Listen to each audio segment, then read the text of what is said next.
Character. No, it is camera.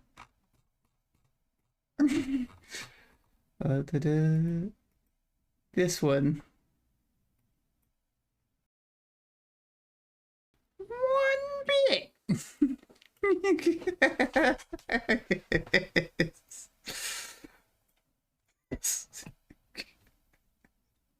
That's the kind of work.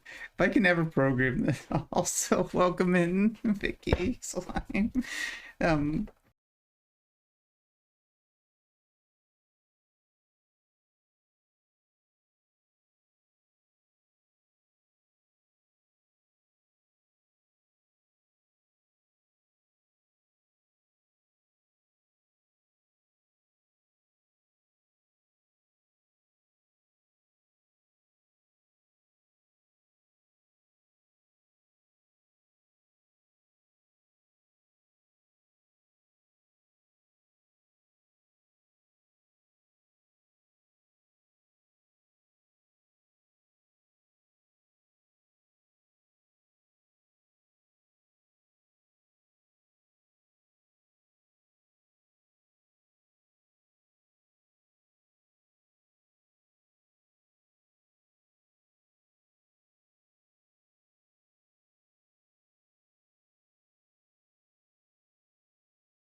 Terrorist game. Hi, hi everyone. Welcome, welcome to my humble abode. Not so humble. There's a lot of smoke, a lot of mist, a lot of moons. It's just one moon, but you get what I mean. They should have if someone ever made a Metroidvania, they should make it with a bunch of moons. Kind of like an Eldritch landscape, where you, instead of seeing just one moon, like one beautiful red moon. You see like a bunch of moons, like it takes place on an alien planet. Because what I often see is that when they make the alien planet idea, it's either alien planet with pixels where it mostly takes place on a base, but it's like those jaggy, low-res pixels, or it's like, you see what I mean? It's either the jaggy one trying to be the PlayStation 1 again, or the Nintendo. Mostly PlayStation 1.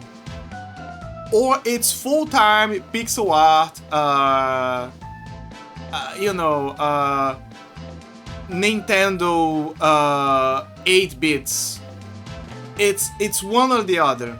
And you end up not seeing like a good idea, then it, and you might wonder, okay, but what about the landscape? Well, the landscape we often see in like those modern games that takes place in alien planets. But the problem is that most of them are trying to be movies. Why don't we like take the idea of the background and we infuse with the old style of the Metroidvanias, but we don't get stuck in time with the idea of, alright, little fellas, you little whippersnappers, let's do another round of Nostalgia 101, where back in my day, we used to micro-calculate the pixels and collect your Mega Busters and power-ups. No, I try to make a middle ground. You don't have to fall into one or the other. Just because that is the trick that the best game developers did. They didn't fall into squares. They took the elements of the squares and they decided to cook with those elements until something would stick. And then people would wonder, wow, this looks something like something new, and a new genre would be born. And that is something that I feel like the art is not. People are kind of like the indie developers, at least most of them, because there are some who should know how to make that formula, but I feel like they forgot about that magic. They forgot about that. They need to remember about the roots. Anyway, how you guys doing? I know that again. I'm gonna use the most interesting topic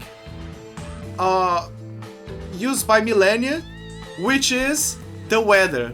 Dr. Thelt hates that, but there's gonna be a rain soon, and the temperature is gonna drop a lot here. And you guys know how I love cold and rain. So, oh my god, I'm gonna be so powerful.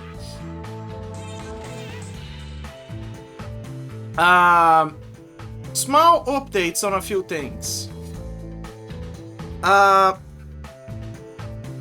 I might not focus, or I might not migrate exactly to Debian.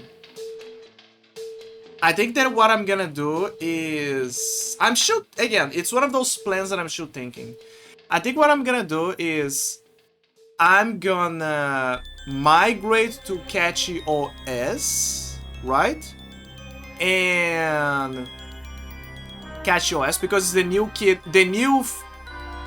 top kid, the new top dog in town. So I think that is the one that I'm gonna use, especially because it's more friendly with NVIDIA graphics cards, and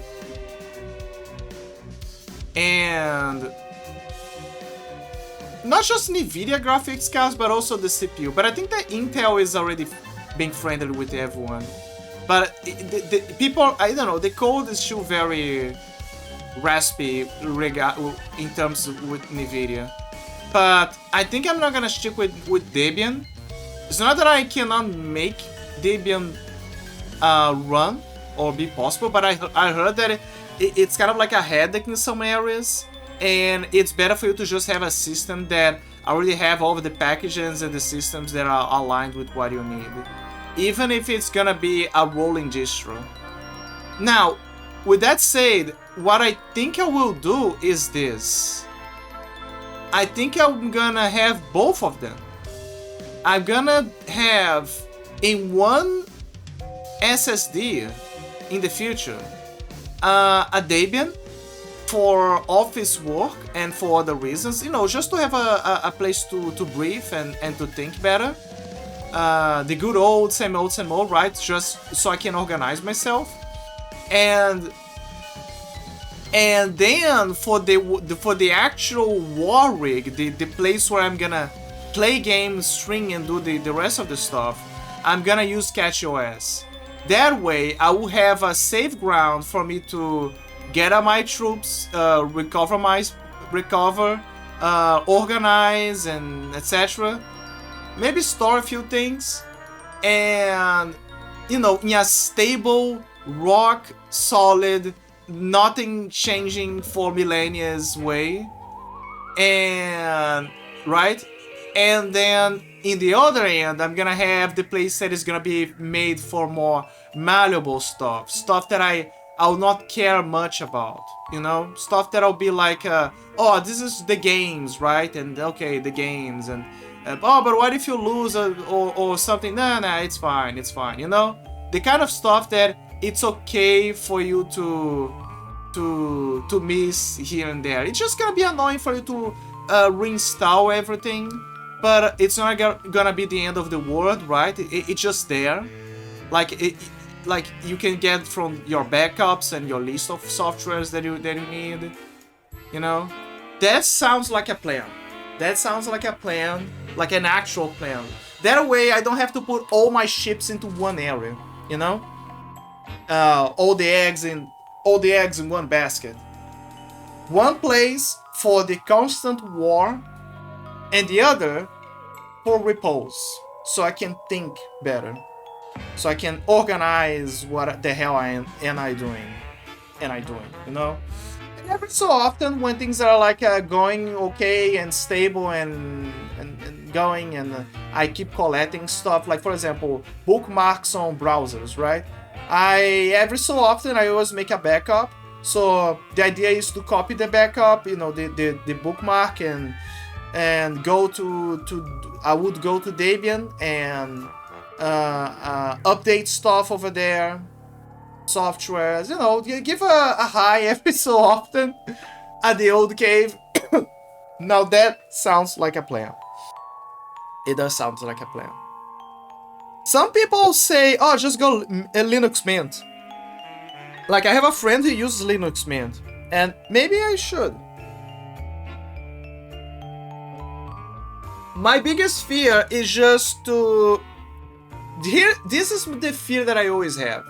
That I will be away for a long ass time for whatever reason. And when I come back and I have to update my systems and start over, it's gonna be like, ah, damn it. It's been so long, and I have to start from scratch because there's too many updates, and now everything's gonna break apart when I start to update, etc. That is my fear. And that is something that Debian brings that is not an issue. Because it's meant to last. It's meant to just last. To be very old and not change much. Thus creating stability. Maybe that's what I need. And again, it's not like you cannot apply new stuff to Debian, but there are always the risks. But I think it's better this way. Anyway, that is the thing that I'm kind of like cooking, trying to think about. It's like I'm still in the phase of organizing and logistics, because it's very important that I know exactly what I'm doing, right? Like exactly what I want to have everything up and ready, and yeah, that's what I'm at that right now. It's worrisome, right? Because there's a lot of people who are still stuck on Windows 10, and the ones that are on Windows 11, well, sucks to be you, because things are gonna get worse. And And the other update. Okay, so for the other update, remember when I mentioned that I was like preparing Fear? Well, I already got the patches and working. The game is already there, right? But I'm still struggling with a few things. Like specifically, when I apply the 4 GB patch, you know, that expands the 2 GB to 4 GB for reading the rooms and stuff. It doesn't.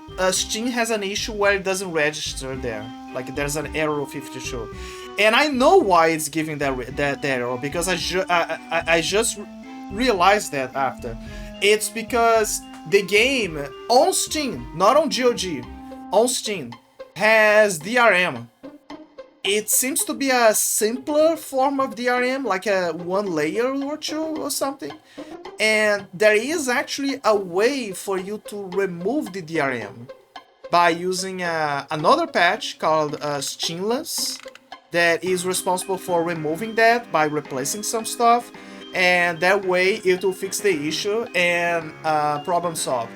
My worry is that it's not a big worry, but it's slightly a worry because I like to keep with the records on Steam that Steam will check up the game. Like, sorry, that Steam will not check up the game. Like, she will look at the game and be like, okay, you hear somehow, but then they don't like register as playing, you know? And so it doesn't account for the minutes, and technically it's like you're playing a pirated version or like a cracked version, and it's like on your PC or something, like a floating about. And Steam doesn't know what the hell is going on. There are cases where that happened, like, let me see. There was a case where, I'm trying to think. There was a game that I kind of like did the same like that to disconnect from Steam. I heard that VTuber Studio, some people do that method as well, so they can use the program with and to play video games as well. Like I'm not an expert. I'm just hearing it by hearsay. You know, I gotta check this up later. In the distant future, when I evolve from a PNG to a 2D, but that's for another day. But yeah, that is what I'm doing right now. I'm trying to figure out this. It's not the end of the world. I think that I could technically just find a way to run Steamless and just play the game. But I would rather that it would still be connected to Steam. So that way I can see how many hours I put on the game and you know, like it feels more right. Because if I cannot, if it disconnects from Steam, I don't know, I would rather deal with the 2 gigabytes. I think, like, I don't think it's that big of a deal. Like they say that it just makes things load faster. Yeah, and that's about it. That's what I'm trying to cook here and figure out and see if everything's okay with Fear. But yeah, it's going. Maybe quite soon. For today's game, I decided to play Sphinx again. Because, like I said before, I was having a lot of fun with the game. Like, a lot of fun. Like, a lot of fun. Like, I really liked Sphinx and the Custom Mummy. I think that it's a good breath of fresh air. Kind of crazy that I never played this game before. Like, that I saw it many times on... I saw it many times on GOG when I was like installing a game.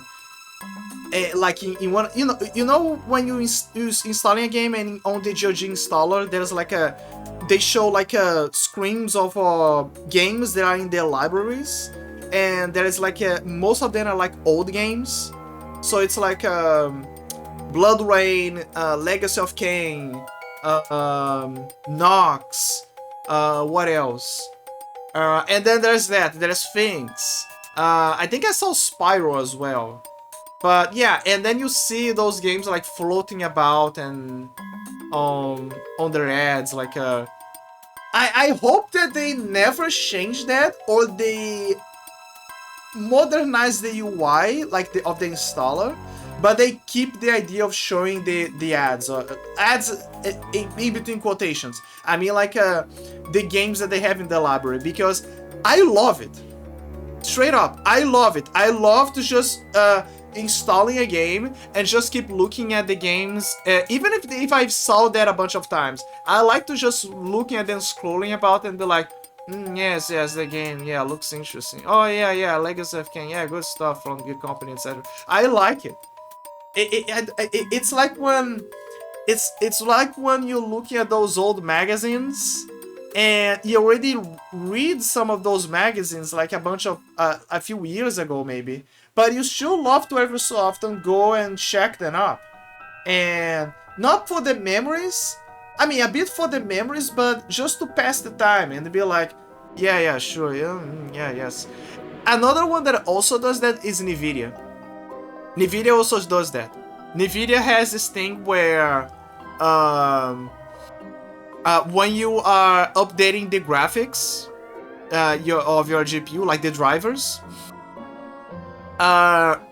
they have the same deal, the installer and the ads, and it's mostly stuff about their technology.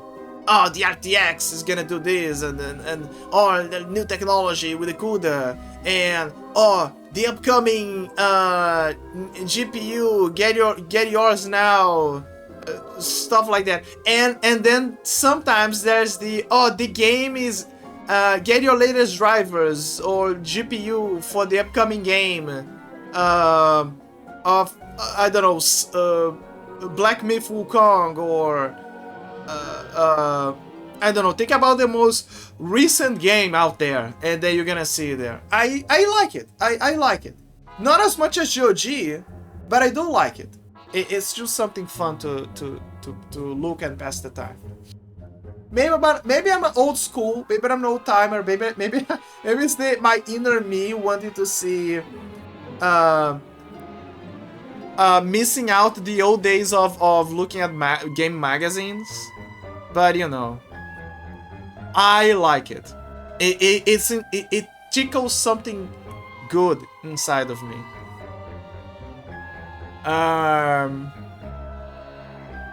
And yeah. And let me see. Oh, right, yeah, and yeah, basically I like Sphinx. Sphinx is a good game. I feel like I want to play more of that of the game. Maybe I will go back, and when I say maybe, I mean soon, but it's maybe in a sense that, oh, okay, when I feel like it. But I will go back to Hades and play more of the levels, because I have to, right? I have to do the levels there. Otherwise I'm not gonna make any progress ever. So yeah, Hades is a good game. It's just that I'm not used to roguelikes. That is the truth. Like I'm not. Sorry, it's not in my nature to play roguelikes. That is the issue. Roguelikes are not in my nature. But Hades is a fun game, and I do want to invest in the game, because what makes Hades fun is that there's so many dialogues, so much stuff for you to check. There is a bit of the grind with making the items more powerful, you know, the relics. It's... I don't know, you get curious about what build next you're gonna have that is gonna break the game. Or I don't know, I want to see the story. It's mostly for the story. Because, yes, there is the power-ups, like there's that. Right?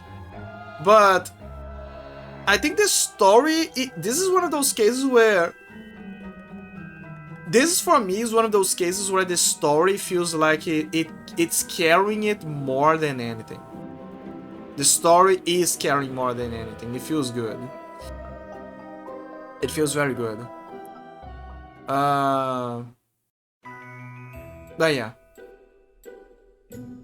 And then Hades 2, maybe in the future, etc, etc. Oh, right! I forgot! Morta, the video game, right? It's already out. It's already out. The game is already out. The reviews are so far very positive from what I'm seeing. There's a deluxe edition that has the art book, but it's a bit more expensive, so I don't know. But I'm gonna get the game. Not today, but very soon. It's because the Windows thing. It's because the Windows thing, you know, it kind of like threw me off the rails. So I do plan to play that game, Morta. I'm gonna go outside of my cave eventually, like a gargoyle or whatever, and hunt down a few Steam gift. Sorry, it's the phone, the alarm clock. Anyway, I'm gonna go out of my cave eventually, and I'm gonna hunt down Steam gift cards. Maybe 1 or 2, not many. I have to spare the cash. I really gotta spare my cash lately. And yeah, I'm gonna go out and I'm gonna check up Steam gift cards for me to bring home. And then I'm gonna get the game, because I saw the game and I know when a game is gold. I have this smell. I have this sixth sense that I know when a game is very, very good. And this is one of those cases. This is gold. This is gold. I need to get this game. It gives a bit of the smell of Delusion, which is also a good game, but it's more like a niche kind of area.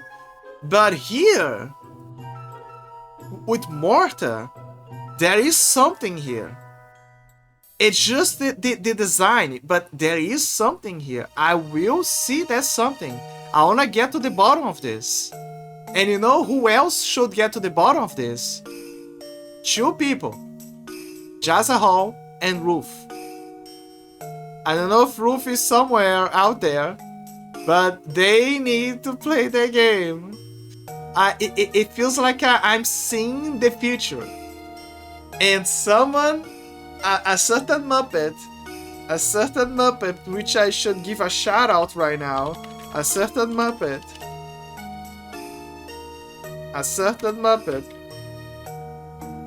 needs to play the game. By the way, they just got a debut of their new model. It's kind of like an improved model, like a 2.0, 3.0 model. I think that in Wolf's case, pardon me, but I think that in Wolf's case, it's what? Oh, it's because I spelled wrong. I think that in Wolf's case, I think that it's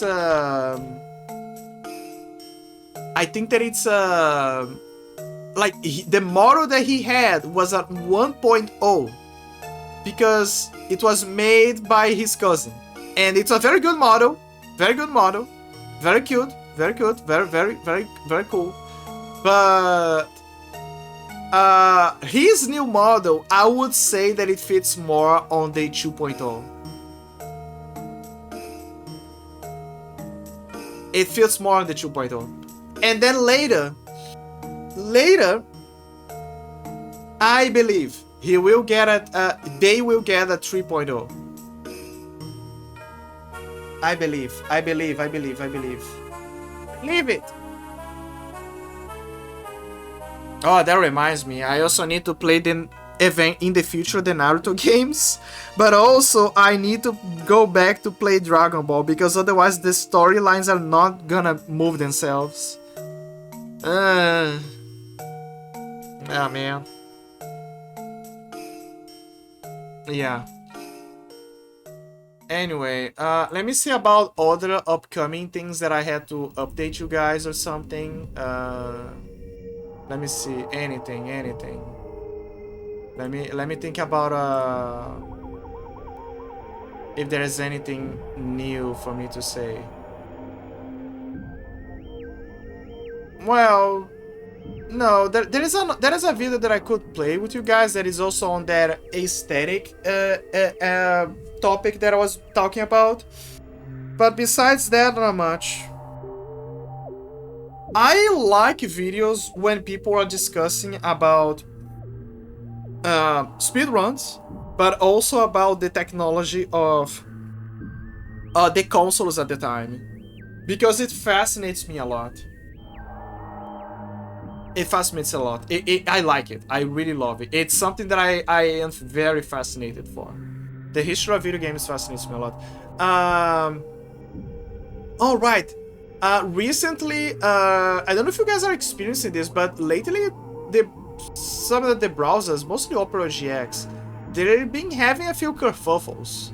Like, I had to reset the cookies because they were all broken, and it fixed most of the issues that it had, but I had to reset everything, like the cookies, so I had to log in again for a lot of stuff. But I found it weird that it's been happening, things that are breaking apart. Like another thing that happened is I was having audio issues. There was kind of like tired to the CPU, and on top of that, it was making more intensive games like Days Gone, which I'm still going for the achievements, by the way, on off screen. And I was, and it was making everything very choppy. So, but I'm kind of thankful for that because, well, first I solved the problem. I had to like overwrite some of the sound stuff to fix the issue. Like I did the cache things from the browser because I thought it was the browser. Then I was like, oh, maybe OBS, so I'm gonna close OBS. It was not OBS. Then I slowly came to see that it was something related to the CPU or something, or at least I thought it was, because again, this is very weird. I just changed the audio, like I just did an overwrite of the audio, right? And there you go, it solved the issue. Like it's not like making everything choppy, and I don't know what the hell happened, but the audio was fixed. There's just some small issues in there on the browser, like but I think it's mostly Twitch, where you know it doesn't load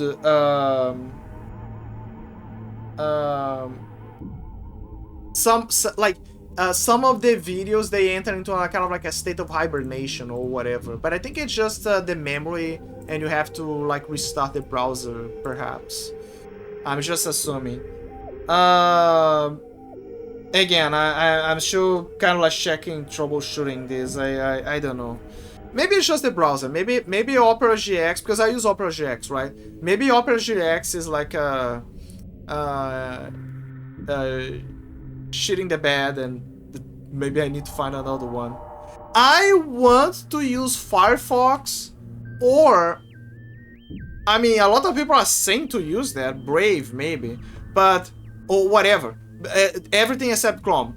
But Opera GX has something that I love, that I really love, which is when you bookmark something, they bookmark at the beginning of the tab, of the bookmark tab.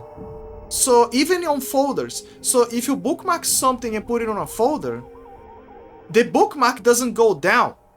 It saves up, and that is very good, because if you have a lot of bookmarks like me, it's way better for you to organize yourself. I don't want to go scroll all the way down to find what I want. I want to just grab it and I will just grab what I just added recently and move around. And it's crazy how other browsers do not use that. They didn't have this simple idea.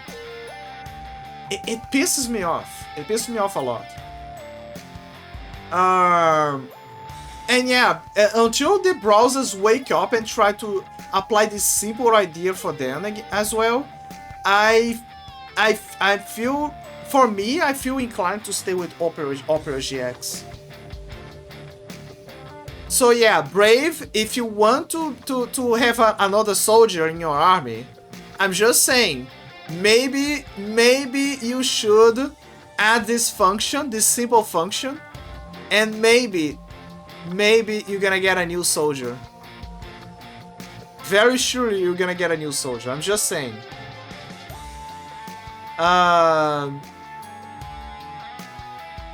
Let me see what I was talking about. Yeah, the bookmarks, Opera GX. But yeah, and then I was like trying to trouble fix that. And there you go. I'm gonna assume, because I always love to blame Microsoft because of that. Always blame Microsoft. I think that after the last update from October 14, it messed up with the audio, and that was the reason why. Something got messed up there. So yeah, I just cleared the cookies, I did an audio fix or something. I also made that clear. I also did this. I made that clear. I checked up for any malware or whatever, there was nothing. I checked for the registry cleaner. Maybe it fixed something, maybe it cleaned something that shouldn't be there. Maybe, it always happens. It's always good to make some clean ups every so often, right? So who knows?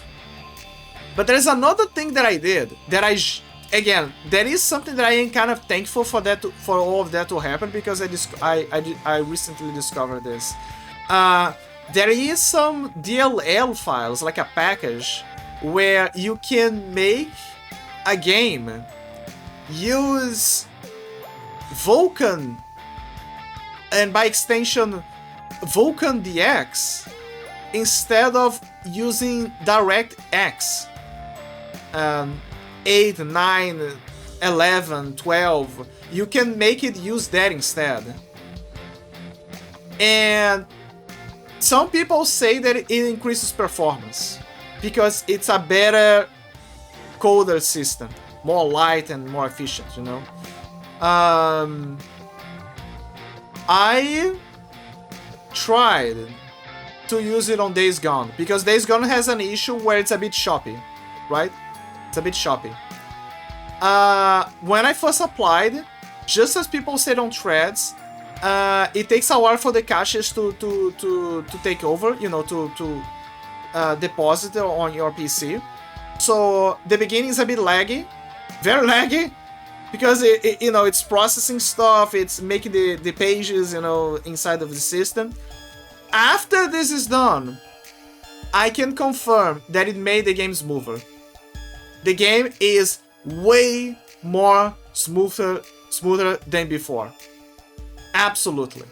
Now, is there still some drops in the game, like you know, dropping to 50 FPS, for example? Yes, there is. Absolutely, there is. Like 100%. There, sometimes it happens because the game has to like process all of the trees, the shadows, and you know that it's a game that got ported from the PlayStation 4 to PC. So yes, there is. But yeah, there is. But it's not the end. By comparison, it made the experience much better. Much better. So this was a case where I felt a plus. It actually made something good. Now, you don't have to apply this for every single game. It's just the games that you feel like it could work. Especially because I presume that some games, they are... I presume they don't behave well with that because you know how it is. Sometimes they are coded in a weird way that it makes it so that they only understand that kind of language, the code language. So and if it's working, I think there's no need for you to change anything. You know, if it works, it works. If it works, it works. Yeah. But that is very interesting. I think I'm gonna apply that more for other cases and see what happens. Again, they say that it's 50-50. Like sometimes you will have games, like most games they say it actually, that there is gonna be increasing performance, and then there are games where there's gonna be increasing performance. It's gonna be either minimal, or it might even take some frames. Again, because the way that the game is coded. So maybe it doesn't like it or something. Yeah, it depends a lot. You gotta try test it. But very interesting indeed.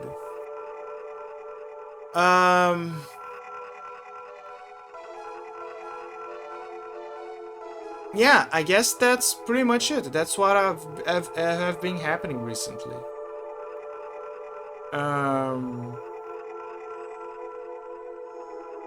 Ooh, I remember this music. This from Majora's. Wait, is it from Majora's Mask? No, I think it's from Ocarina of Time. It is. It is from the Forest Temple. I should play. I'm gonna open myself here. I've played a few Zeldas, but the only Zelda that I ever beat, the only, was Ocarina of Time. I never beat the other Zeldas, ever. I did play the other ones here and there, but I never beat them. I don't know why. I really don't know why. I guess I made some progress, but then I was like, well, I'm gonna do something else, and then I forgot about it, you know? But it's one of those cases where I have to go back. But yeah. Yeah, I should go back. Anyway,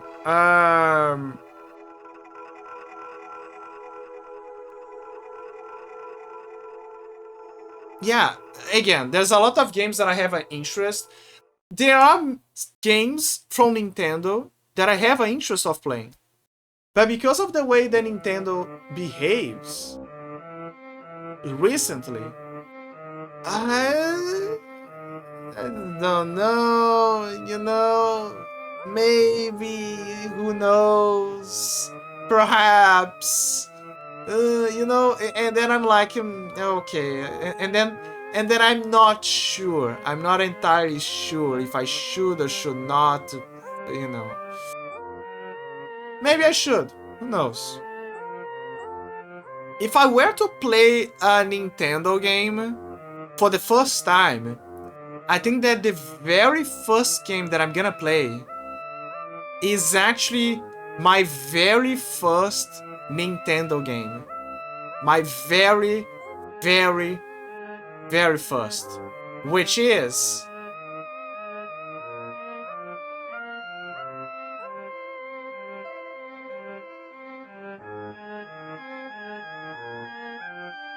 Actually, no. No, I cannot play that, because if I play that, it's gonna be out of order and it's gonna check my autism. No, I'm gonna play... I was thinking about Super Mario Bros. 2. Because I played the Super Mario Bros. 2 on the Game Boy at the time. But I cannot play that game because I gotta play the first one. So if I ever play one, I'm gonna play the very first one. I'm gonna play Super Mario Bros. And then I'm gonna play Super Mario Bros. 2. And then I'm gonna think about something after. I don't know what. I really don't know what. One thing's for sure though. I am not gonna play the very first Metroid on the Atari 3000? 2000? 200, 600? Atari 500? Atari 5. Was it 500 or what is the first Atari? What was the first Atari? What is the code that they use for the Atari? The first Atari was Atari 2600.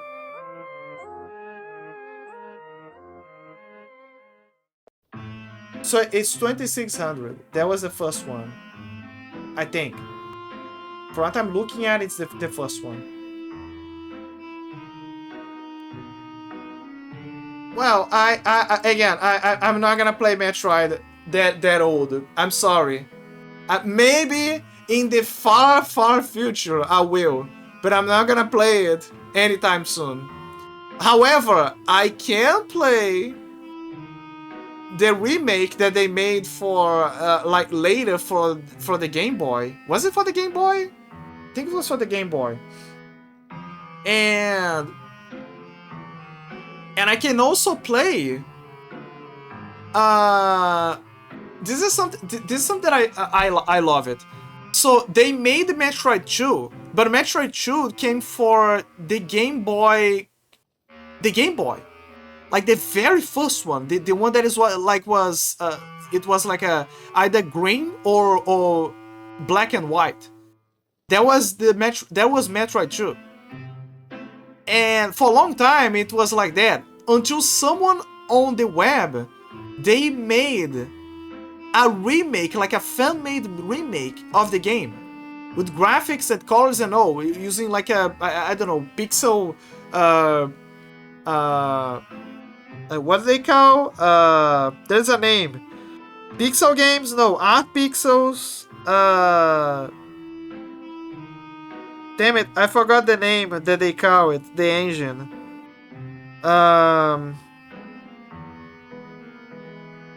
Wait, I think I know because I put it on my Steam. I have games that I specifically call that. Let me see. It's called Pixel.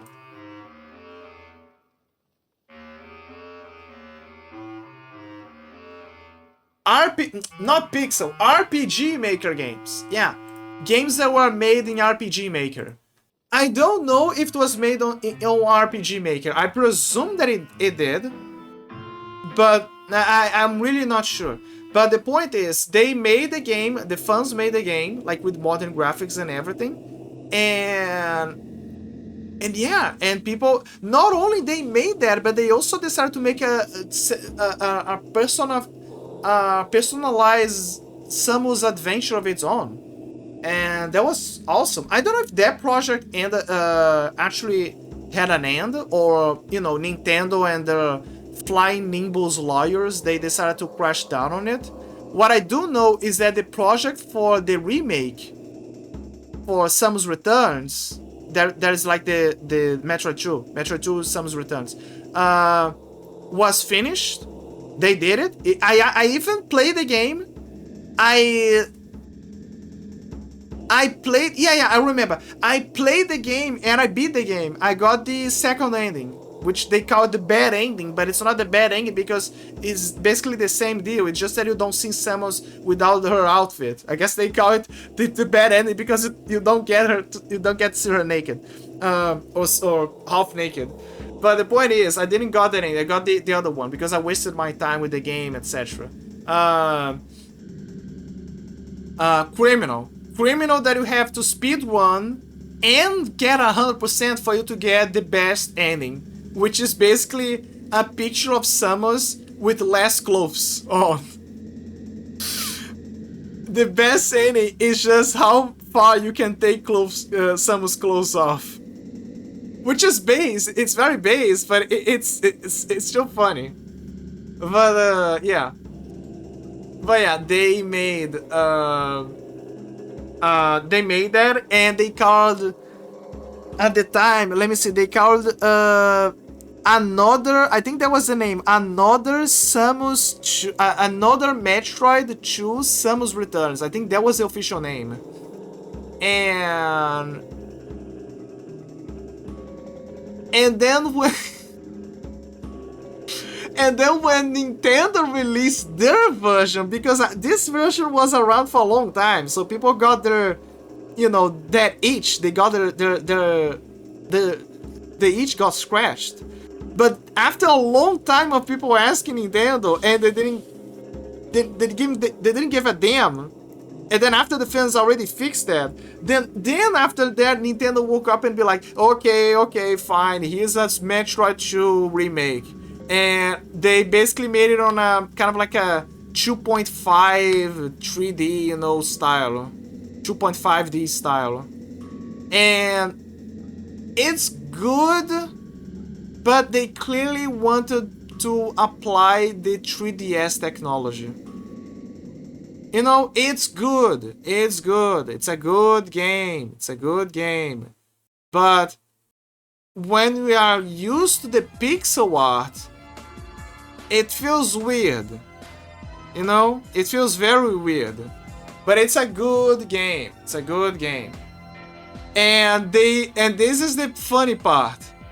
They changed the game to... The name of the game is... Let me read it because so I don't say it wrong.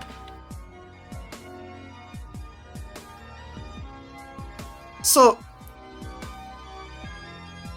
Okay, so the fan-made version...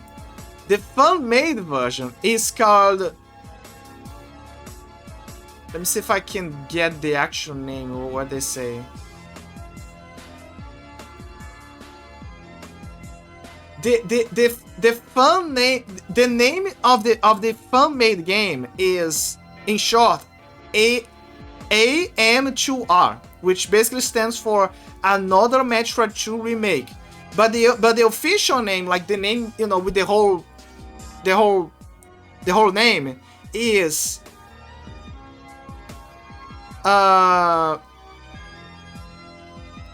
Metroid 2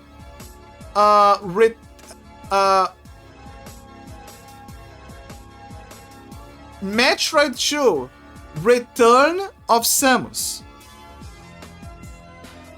What is the name that Nintendo gave? Which I presume that it's like it's the same name as the original, and the fans is the ones that made the change. Metroid 2 Samus Returns. So they basically inverted the names, like a bit, Actually, that's a good question. Was it Samus Returns or The Return of Samus?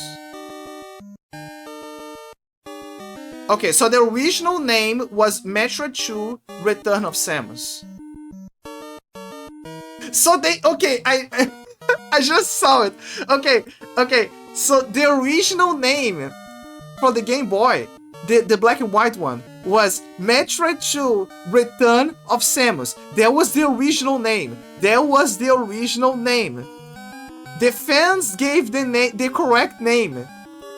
They just called another Metroid 2 remake, but the official name is Metroid 2 Return of Samus. That is the official name. Nintendo changed the name to Metroid Samus Returns. I find it funny. I just found it funny that Nintendo's version, which is allegedly a remaster or a remake, whatever you want to call it, because it's a remake.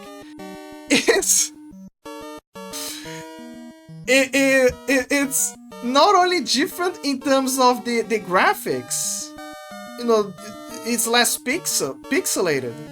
It's 3D basically, but they inverted the name. Now, to be fair, they also added some new mechanics, and they are good. The mechanics are good. I like the counter that Samus has. I think it's a cool mechanic. So, again, like I kept saying, it's a good game. Nintendo made a good game. But I just found it funny.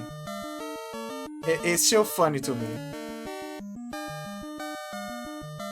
Is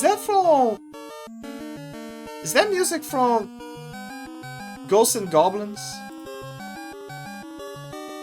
It is. I think I'm gonna be like Wolf. I'm gonna be recognizing obscure stuff from that. I guess it's not so obscure. Well, you know what is not obscure? Scarabs. You're gonna be hunting scarabs today, guys. Because the last time that I left off from Sphinx was by starting the second mummy section with Tut.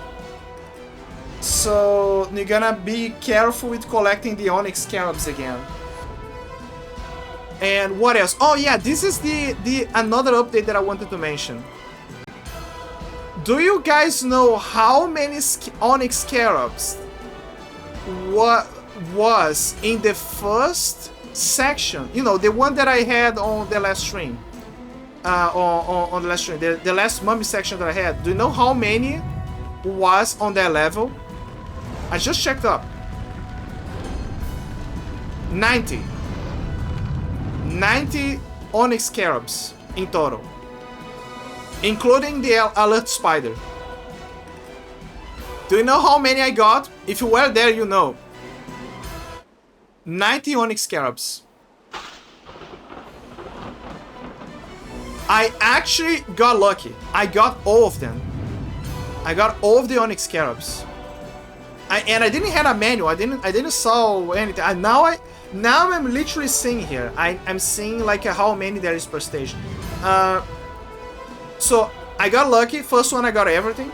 The second one, which is the one that we are right now, is 45. So you gotta be careful because we need to get 45 onyx scarabs. 45 onyx scarabs. Ah, damn it. Give me a second, I think the...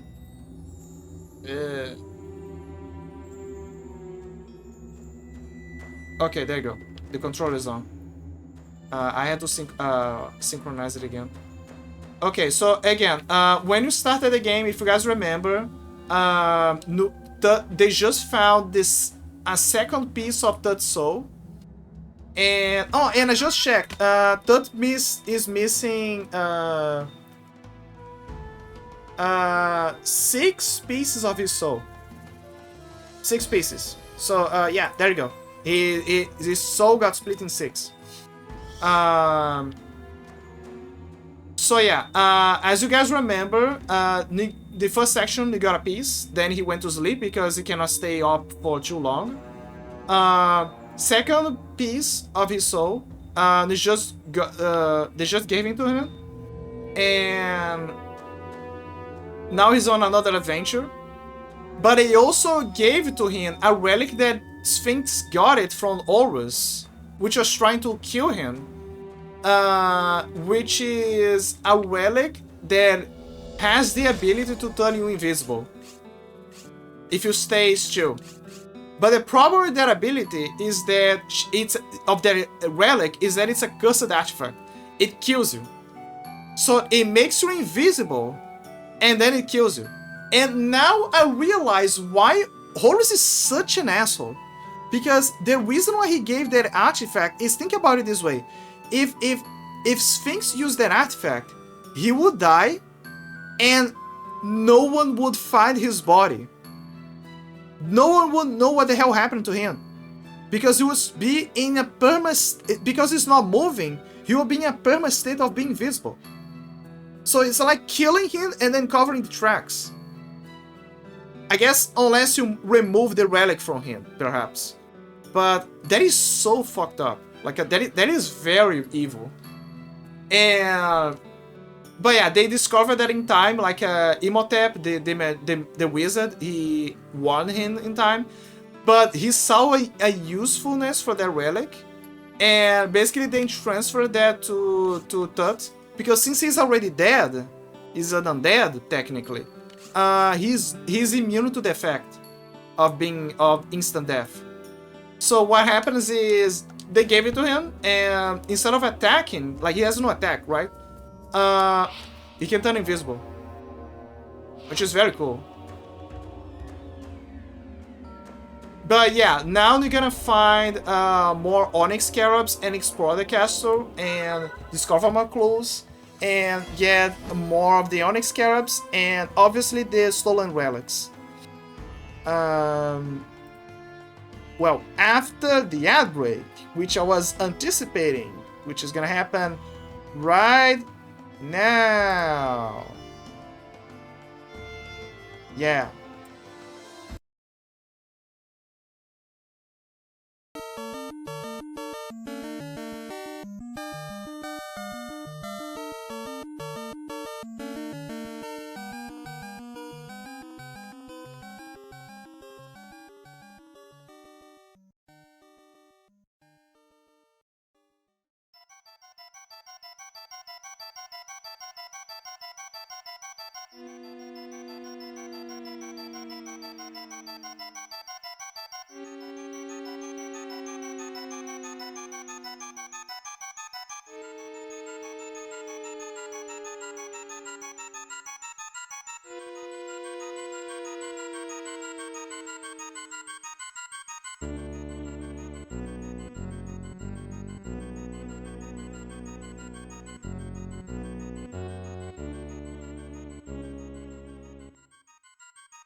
Yum, yum, yum.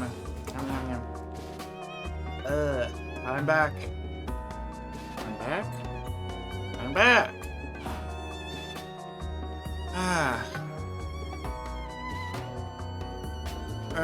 Welcome back, everyone. Welcome back.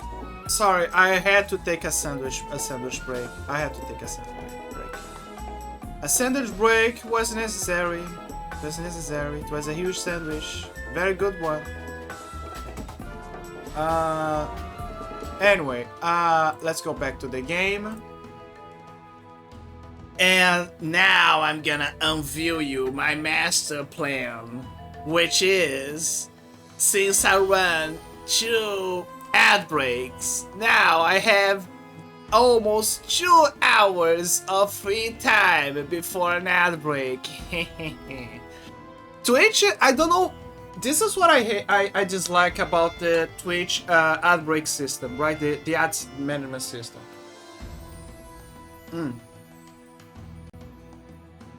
The ideal middle ground is for you to have I forgot that it changed the music. It is ideally for you to have 3 minutes of ads and per 1 hour stream. So after 1 hour, you have 3 minutes of ads. That's the middle ground. That's what they're kind of like forcing you to use by their metrics, right? And there is a way for you to manage that, for you to like adjust the system and, you know, play around and interesting how you... Yeah! Oh, it's the same deal. There is a way for you to adjust that and apply different times, like for example, DJ right now, he's doing this. He's playing like 8 minutes of stream, and after 8 minutes, he blasts people with ads. God damn it. And the reason is because there was a kerfuffle where he didn't knew that him and Sweden knew that they were not receiving ad revenue, because they put their content classifications for like you know, gore, sex stuff, and etc. But it was a way for them, like at the time, people would do this to prevent minors, but also to prevent issues with Twitch, so they could do their stuff without out of the blue getting banned. But then Twitch changed the rules, and now what happens is if you apply those content classifications, according to them, the companies that run the ads through their system, they can opt out of those classifications, so they don't get so they don't have to, you know, run ads on their content. They don't want to stain their brand.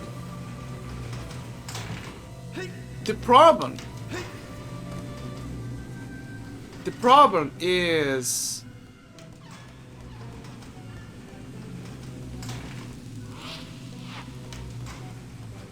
The problem is that, it's a very cartoonish entrance, but it's mostly lava. The problem is that,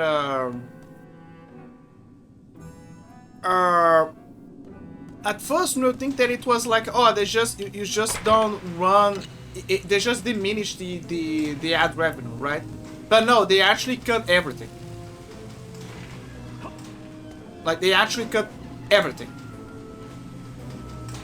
And so if you put those content classifications, no ads are gonna run. So they discovered that, like, those changes happened by March, and they didn't knew about that. And now they are in October, and now they realize that they lost a bunch of money that they could have got by running the ads.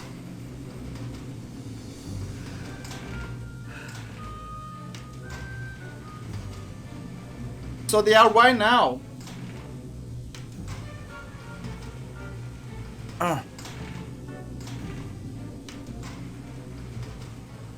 Sorry, I'm checking something on my teeth. They are right now running crazy with the ads. DJ in particular, he basically is doing a marathon. He's doing a subathon. Except that it's not a subathon, it's an adathon. Where he's basically doing what a subathon would be, but instead of subbing, he's just running ads and he's asking people to just check up on him and donate with their time. Which is kind of based, but it's kind of funny as well. That's what people are doing. They're just hanging out there and just standing there so he can have his money back. Arthur does not believe that he's gonna get his money back. Arthur is good at calculations with the math, and he does not believe that DJ is gonna recover most of... I guess maybe he's gonna recover a good portion, but Arthur does not believe that he's gonna get the whole money back. I think Arthur does not believe that he's gonna get even half of the money back.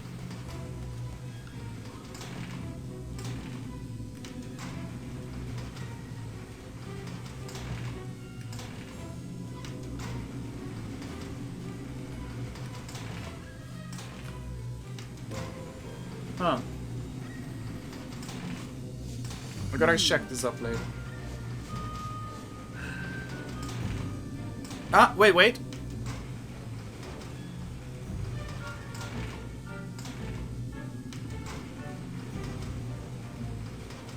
I think that did it. Sorry, I was checking something on my teeth because I ate cereal recently, and I guess one grain or something got stuck on at the back, and that's very annoying, right? And I was trying to take it out because it was bothering me a lot.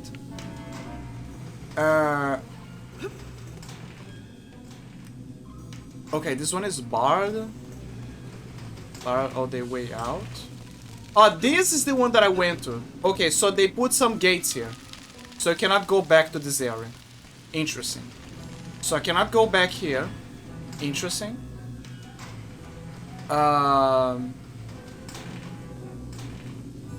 There's gates here, so there's no way for me to bypass that one because it's right up in the front. So I need to find a way to... Okay, I see. In this case, it's interesting.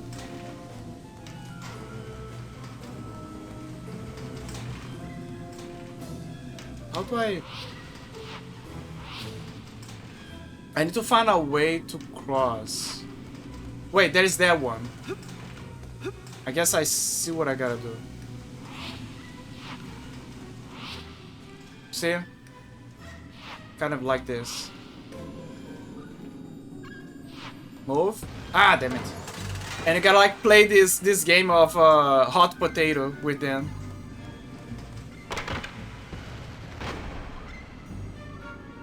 But yeah, Arthur does not think they're gonna get most of their money back. And obviously he blamed by saying, hey, you guys should have looked at that, it's very obvious, very obvious. The guidelines do mention that, but they don't make it very clear. And they should make it more clear when you select the content classification. I think it's very, it's not as clear, in my opinion. But yeah. So if you are in a situation where that happened to you, it's probably the content classification. But again, the reason why it motivated that conversation is because Twitch's ad management system, I like the auto function where I really like the auto function because I can at least, play, let it play on auto. But what I don't like,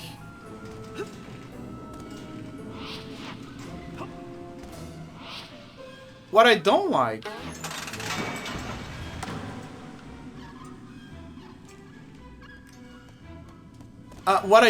this is what I hate.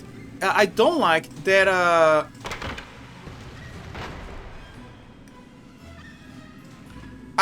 let's say that I want to run, 10 minutes of ads. 10 minutes of ads. I wanna make like a 10-minute break, right?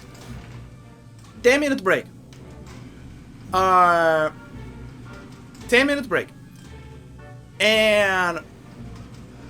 But I want to like sorry. Yeah, 10-minute break. 10 minutes of ads. But I want to stream for like I want a stream time of 2 hours. Or 3 hours, or something like that. Maybe 2 hours, right? Twitch does not allow you to do that. It calculates, the system like kind of calculates and forces you to follow a certain balance, because in their heads it's like, oh, but you need to follow our algorithm, because it's the best optimal way for the viewers to see the ads and etc. and the engagement. Like, that is their answer, like those very techno jumbo like explanation, right? I don't buy it. You know what I really think? I think that there is a law that we are not aware of that forces them as a company to make the ads be like that. So it's mostly because of an obscure law that they have to follow. And because I feel like I don't believe that it's the algorithm. I really don't believe it's the algorithm. And you know what the proof of that is? You guys just saw it. I went to eat a sandwich to just take a little break, the ad break, but also to eat a sandwich. And then on the meanwhile that I was eating, I also ran more 3 minutes of ads because I was eating a sandwich, right? So let it rest, etc. And now the ads.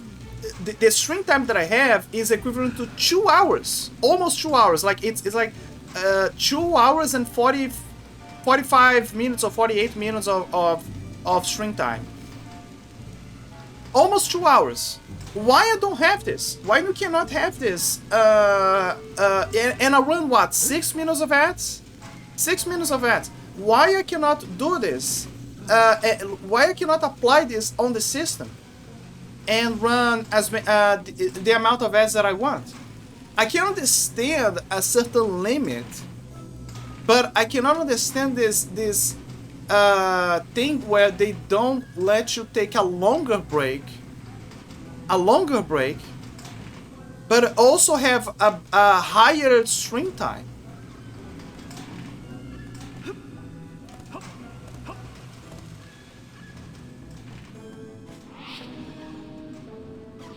Like, give us the freedom.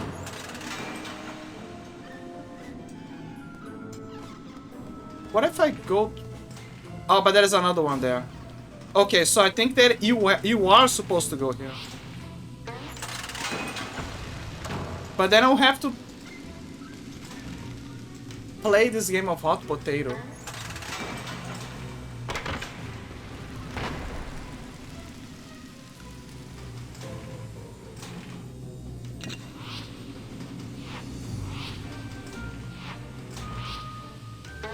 Oh, damn it.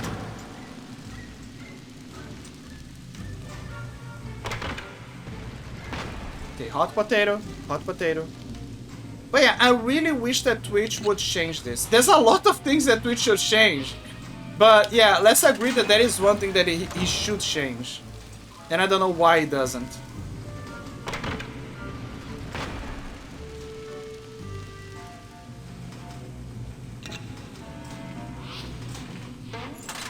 Oh my god, that's a fast eye right there. I wish there was... Maybe there is a relic that allows me to slow time.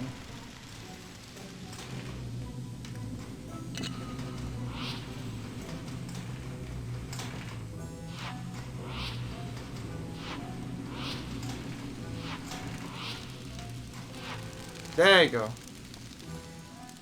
See, it's hot potato.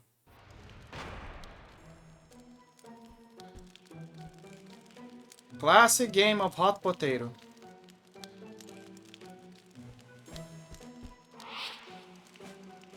Yeah, you don't see me.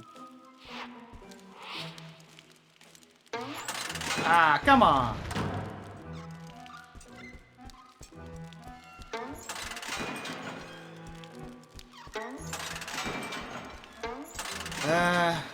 But it's fun, it's fun, it's fun. It's not the, ah, come on, what, this game sucks. No, it's the, come on, you know? It's the, ah, damn it, kind of deal. On the postcode. Give me a second, I think someone might need... okay, wait, let's see.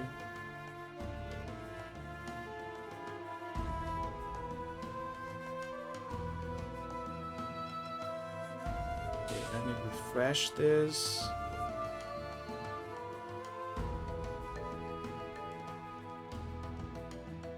Dude, the browsers... just confirm that the dead internet theory is true. Like, it's very real, because there's a bunch of Chinese servers running those things, you know, bunch of phones with all of that. But why are the browsers also having issues?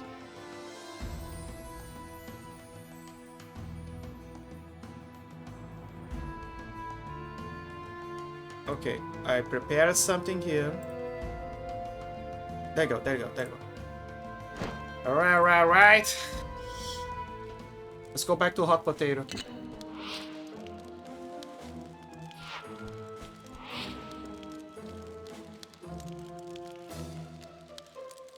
I gotta pay attention to where the eye is looking.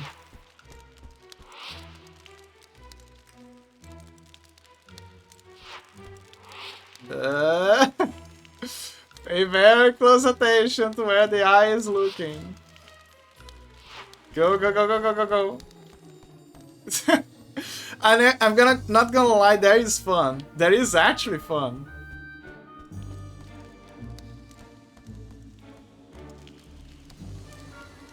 Oh,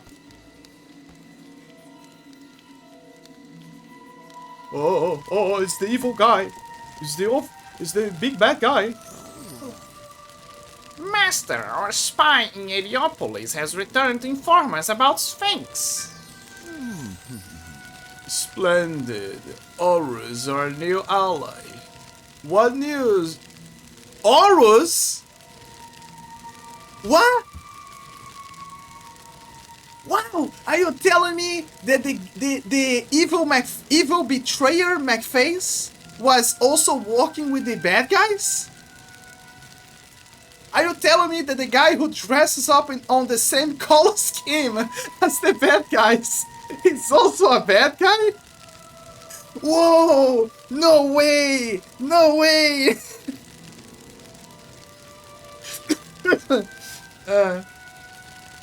Splendid! Horus, our new ally. What news do you have for us? Master, I'm very sorry, but I must inform you that Sphinx has made contact with Anubis. What? I've been expecting to get so far. I wonder what that old fox Anubis wants from him. Well, he's a jackal, not a fox. I mean, is Anubis a jackal? Oh, actually, that's a good question. Is he a jackal or is he a dog? Is Anubis a dog or a jackal? He's usually depicted as a black or black and golden jackal or dog-headed figure.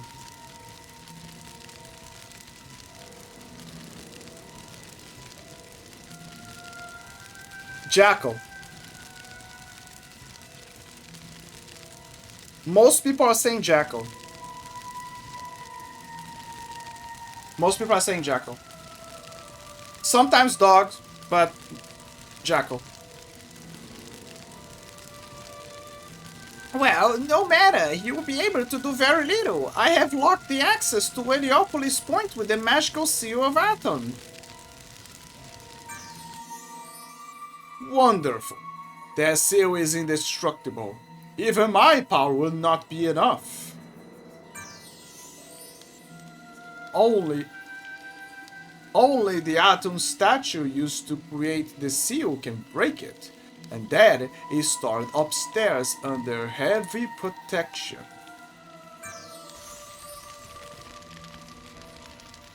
The seal is an unnecessary What? Who's talking right now? Oh, okay, is Horus. The seal is an unnecessary precaution.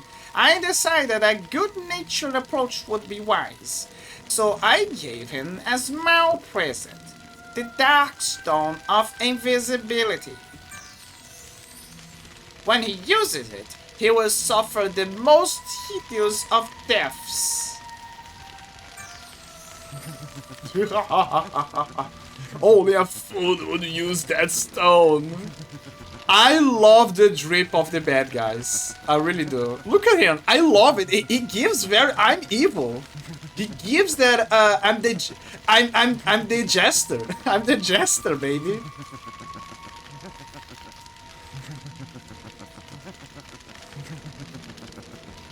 That laughter.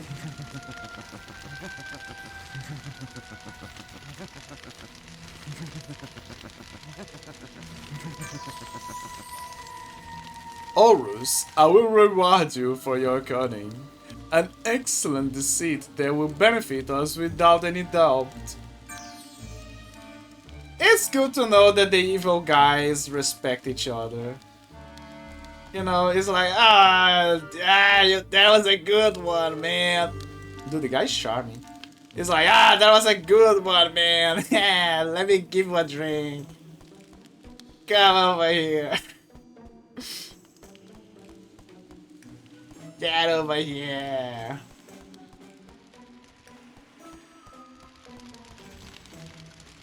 I smell that I need to use fire here. Okay, I cannot open the door. I need to find a way to open the door. Open the door. Okay, let me try to use the fire. Like, it's obvious that we can use the fire here. Ah! Wait. Oh, it doesn't last much. Interesting.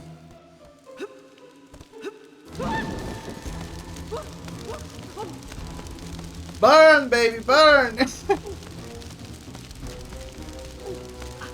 I like the music.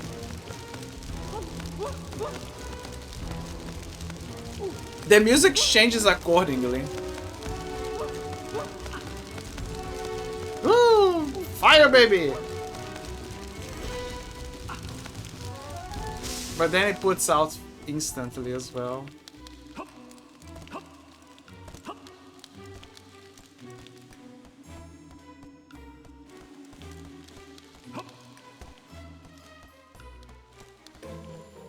There's a lot of those. The hell is this, Hogwarts? Oh, there's a save point here.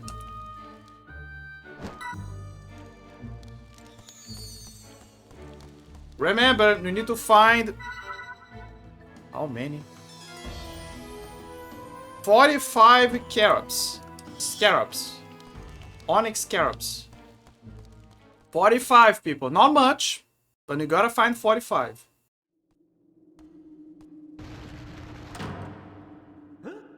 Eh. Okay, I already see a few boxes here. Like one here.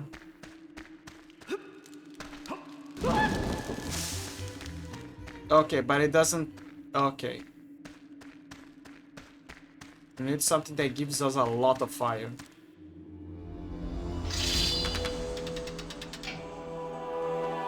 Oh. Fascinating. Swap.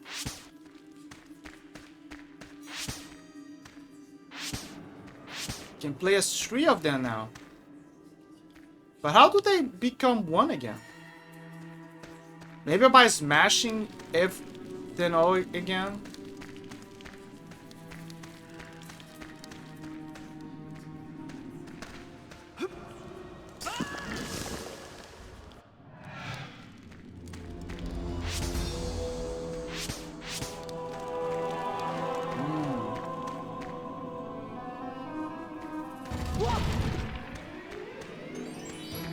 I'm Mr. Tin Man again. Wait, what the hell is this? It's a relic. You found the second stolen Abydus jewel. Oh. But I'm locked. And on fire.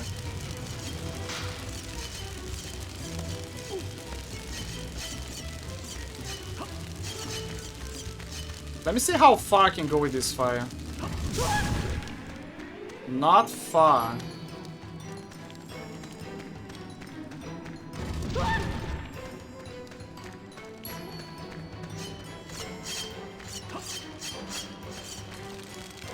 I mean, kind of. What can I do with fire?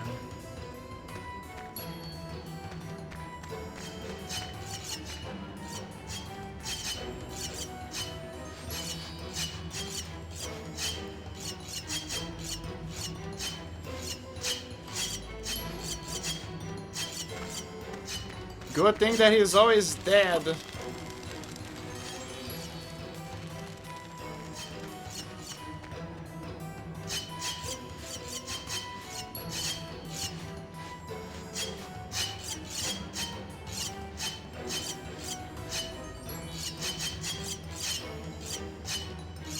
Okay, this is a 3. 1 is 1 pattern, second is 2 patterns, third is 3 patterns. Simple. Okay, what do I do with this? Like, what do I...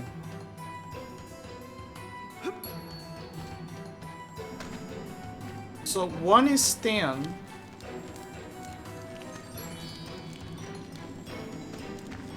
Like, what is...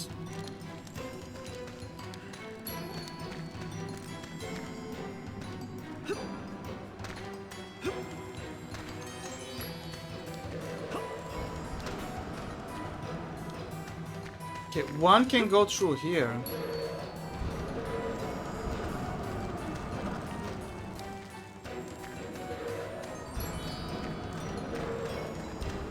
I have so many questions. Ah, now we need someone to go now.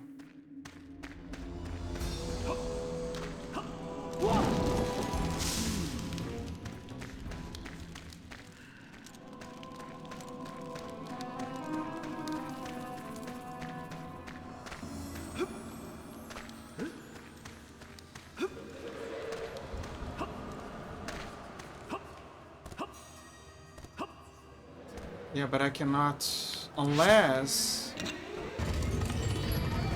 Yep.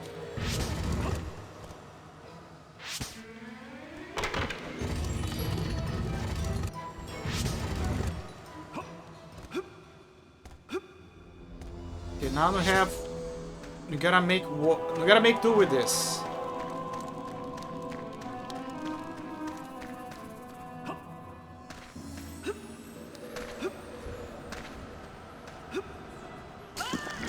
You should need to find a way to get the fire there.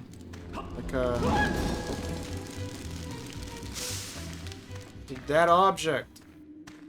Like how?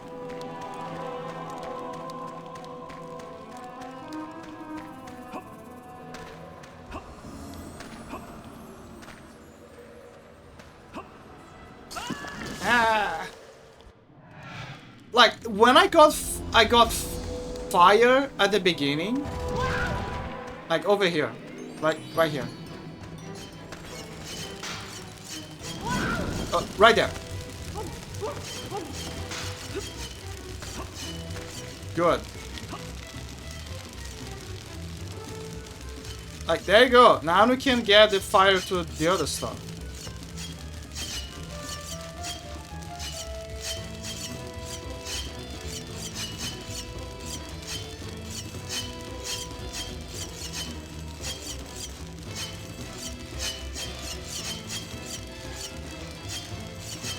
Okay, perfect.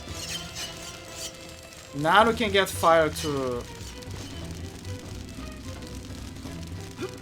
the others.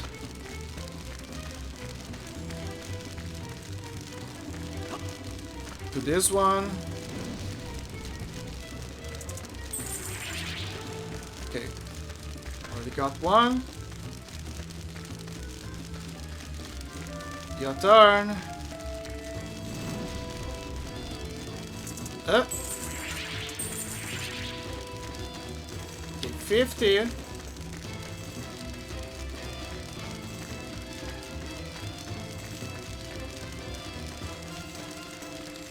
We're missing now what?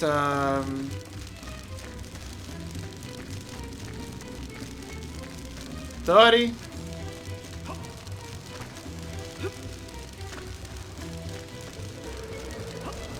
Okay, now the $1 billion question. Where to go? Can I go? Oh, wait. Careful. Ah, there you go. 30. Now we need to find 50. Which means that it's 3 scarabs. There is a lava biome here. Oh.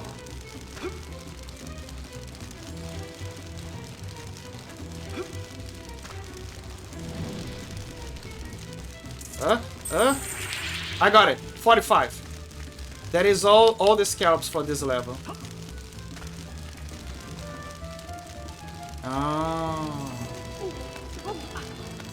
Hold on, man. Hold on.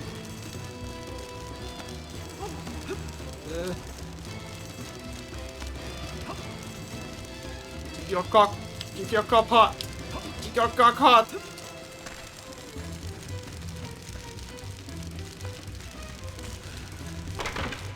Ah, there you go. That's how.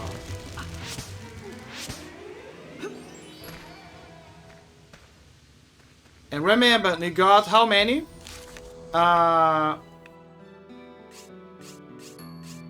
45 scarabs. It says here that the max is 45. So we found it. We got all of the scarabs for this section. Oh, the second thing. No, not the second thing. The other thing. You got this atom statue. This golden effigy is said to have magical powers. But now it's gonna fall into a deep sleep. Hey! I love that thumbs up. And now he's so full of himself. But then he feels sleepy.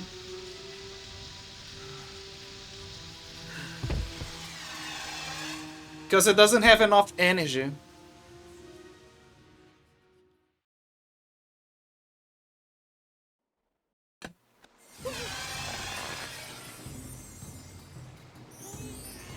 You got the items that the mummy collected in the castle of Uruk.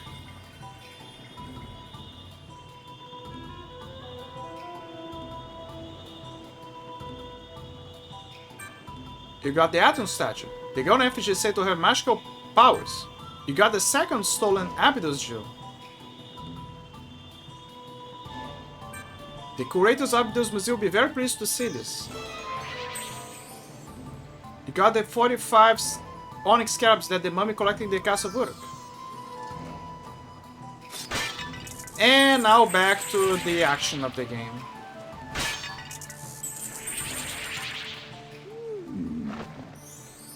You should speak to my brother, friend. He's in charge of the farm.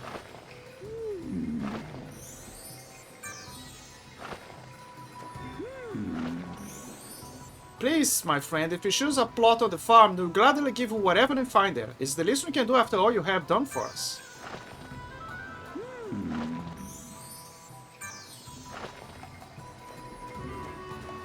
A plot of the farm, you say? Shoes?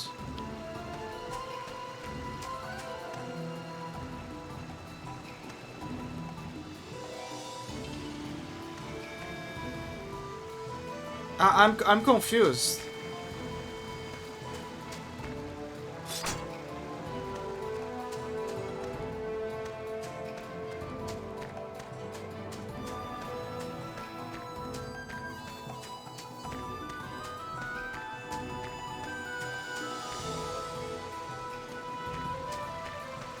Oh, then they go dig there.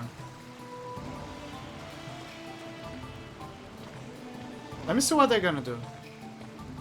So, is this like the mini game from Ocarina of Time, where the grave digger he it's kind of like RNG, and he goes around digging stuff as you select him. It's like, oh, tell me where to dig, you know, where he stops. Except in this case, when you gotta guess.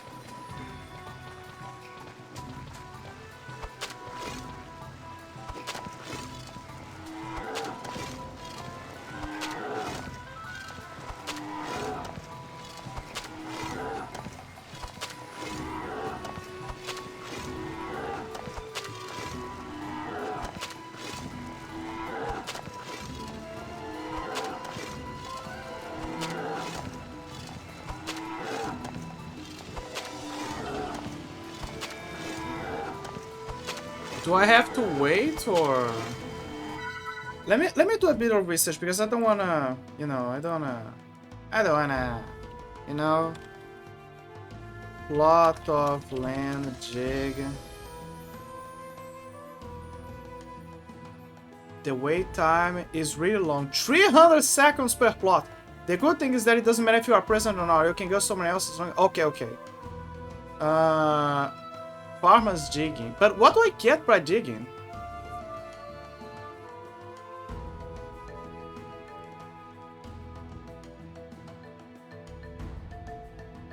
Okay, so... Well, it's not a big deal. Hi Milk, how are you doing? Good morning. Good morning, how are you doing this fine morning? They said it's gonna rain soon, so you're gonna have the good amount of cold. 300 seconds, they say. Wait, is it 300 seconds or 300 minutes that they mentioned? 300 seconds per plot. So 300 seconds, 60 seconds, 50 minutes. So 5 minutes. Wait, is it 5 minutes? It is 5 minutes. Yeah, you gotta wait 5 minutes. So 5 minutes per plot.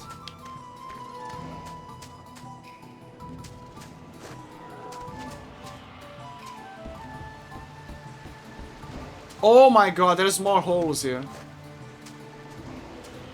So let me see, there's 1, 2, 3, 4, 5, 6, 7, 8, 9, 10, 11, 12, 13, 14, 15, 16. So there's 16 holes to dig. That's what she said. Yeah. 16 holes. 16 holes. Each one is 5 minutes. That is in total.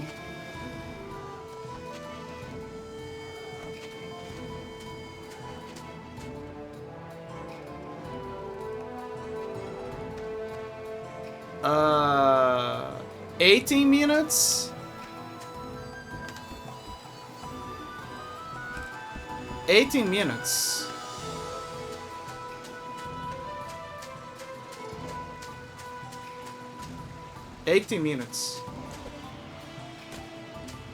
Which is 1 hour. That is basically 1 hour and 30.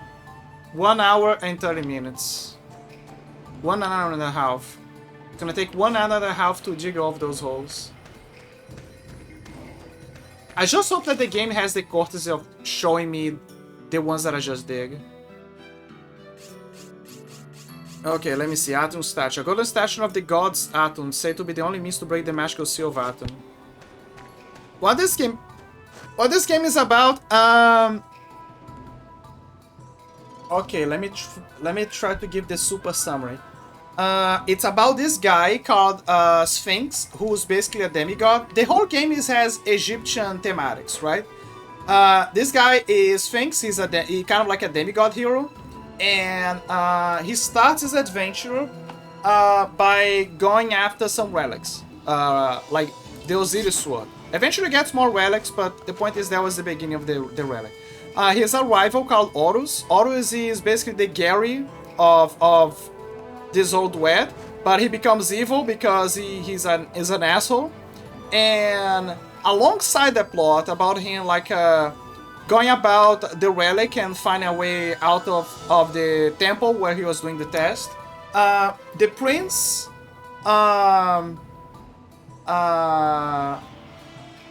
Prince Tut, what is his full name? Tutankhamun? I think it's Tutankhamun. Tutankhamun. He's having his birthday party, but in the middle of the process there was a plot by his evil brother who wanted to take over and rule over the land. He takes his brother and becomes... He uses his brother for a ritual to become more powerful. The ritual is interrupted by Sphinx because he was on the way to escape, and then he ends up like helping the guys. And Tut becomes a mummy. He becomes a zombie, like an undead in the process, because the ritual got broken, like it was unfinished. But since they already got rid of him, it was already a win. Then the villain is revealed to presumably not be his real brother, but to be some evil guy. And now he's gonna, rule over the land or something as an evil wizard. So now they are kind of like in this race against time, where they gotta stop this evil wizard from taking over. And the original trial was because they were... he's under the guide of a wizard called Imhotep, which is basically a monkey wizard. And he was like trying to heal the land from some tower called Tower of Uruk or something. It was basically the Tower of Sauron. And yeah, that's basically the lore of the story. He's basically on this quest to restore Tutankhamun back to his normal self, especially because his baby, his girlfriend wanted him, like, please help him, etc. And she's now part of the team. And yeah, basically he's doing the melee part, like the hero part, and Tut is doing the stealth part because he's technically locked inside the tower, but he can spy on them, and thanks to a magical item, he can also exchange items with them. So yeah, that's basically how things are going. The game is kind of like a mixture of games. Like, it's a bit of platforming. I guess a good comparison is Beyond Good and Evil. There is a lot of elements similar to Beyond Good and Evil here, but the platforming section is more advanced than Beyond Good and Evil. There is a bit of Zelda. there's a bit of Zelda. Like, for example, there's the heart pieces. In this case, they are Ankh pieces. Even the slash, like, there's a lot of stuff. You're gonna be surprised, but there is kind of like a pocket monsters element as well to the game.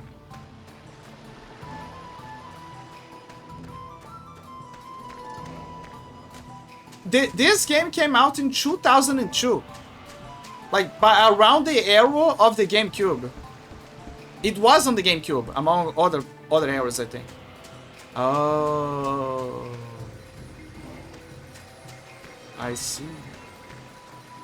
They just finished the process. Okay, let me see what they're doing. You should speak to my brother. Welcome back, my friend. You'll be glad to know that you found this one you are digging. Please take it as a token for appreciation. You got 200 scarabs!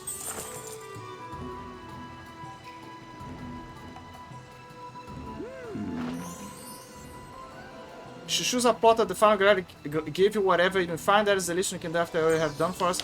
The problem is I cannot choose yet. Because if they give me more money, I don't have enough space. There's also that we need to increase our pouch. So the coins of the game are scarabs, right? And our limit is 400. You don't have enough. I think I gotta use it here. Yep. I was right. The seal is broken. Hello? Kara, where are you? What are you going to do? My wife has gone missing. I woke this morning and she was gone. Oh dear, something bad has happened to her. I can feel it. I thought I heard her voice in this building, but I'm too afraid to go inside because my cowardice. Please go inside and rescue her. I'm begging you. Europa has become such a terrible place. Monsters everywhere. People cursed and cast into stone, and now my poor Kara. Please help me. I will, don't worry. Please find my wife. You're a stranger to me, Bork. Where else can I turn?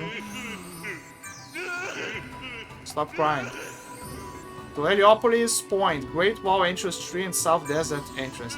Okay, so this is where I gotta go, but the guy needs my help. Great Wall entrance 2 leading to Uruk Canyon. But yeah, there's a bit of pocket monsters element in the game because you can capture monsters with a capture scarabs and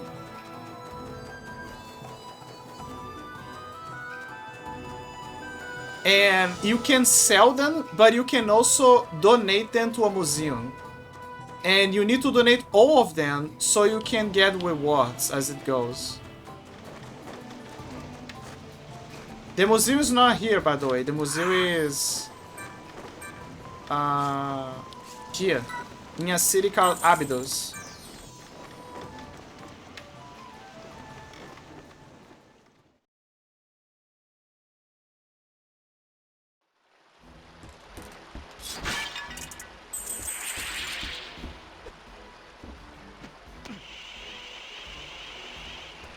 Again, like I said, this game is all over the place.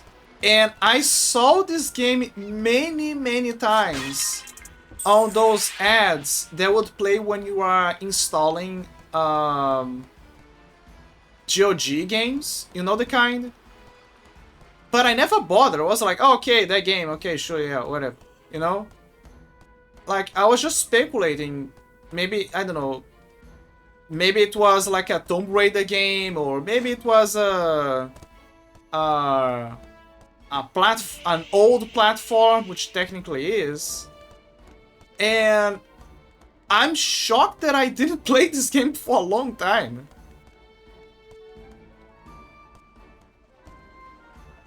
Okay, where's the museum? No, not the museum. I need to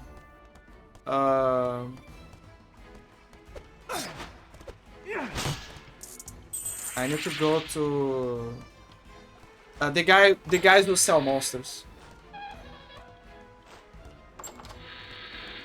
There are things that I wish that the game did better. For example, I wish that attack wasn't on circle and it was on square. Like it's kind of funny because they went the Japanese logic here. And I also wish that they went full time with the idea of Zelda. Because quick items, like the key binding the quick items feels weird. Like you can only quick bind on the triangle.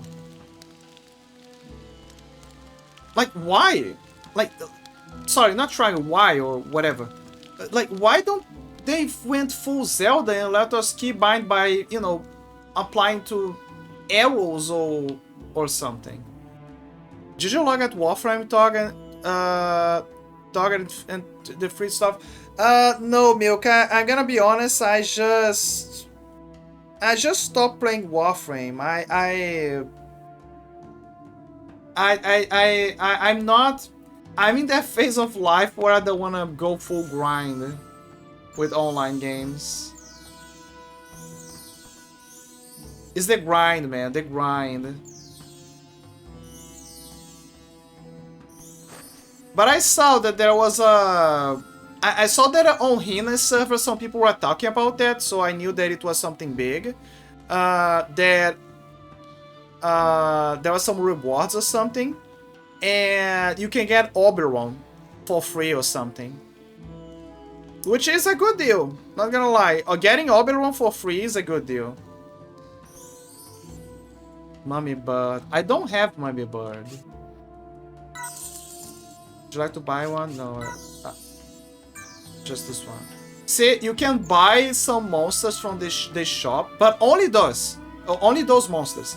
And it's funny because it's fascinating that there's presumably no way for you to get those monsters. Presumably no way for you to get those monsters other than with this guy. So they are kind of like rare monsters from faraway lands. But you can also give to the museum monsters from you know, the ones that you fight in the game. I actually got a few here. There's a Slain Burble, the explosive one, Fire Armadillo. Those ones are not just for show. You can actually use them as tools. There are certain monsters that you can summon back and use them to fit your needs.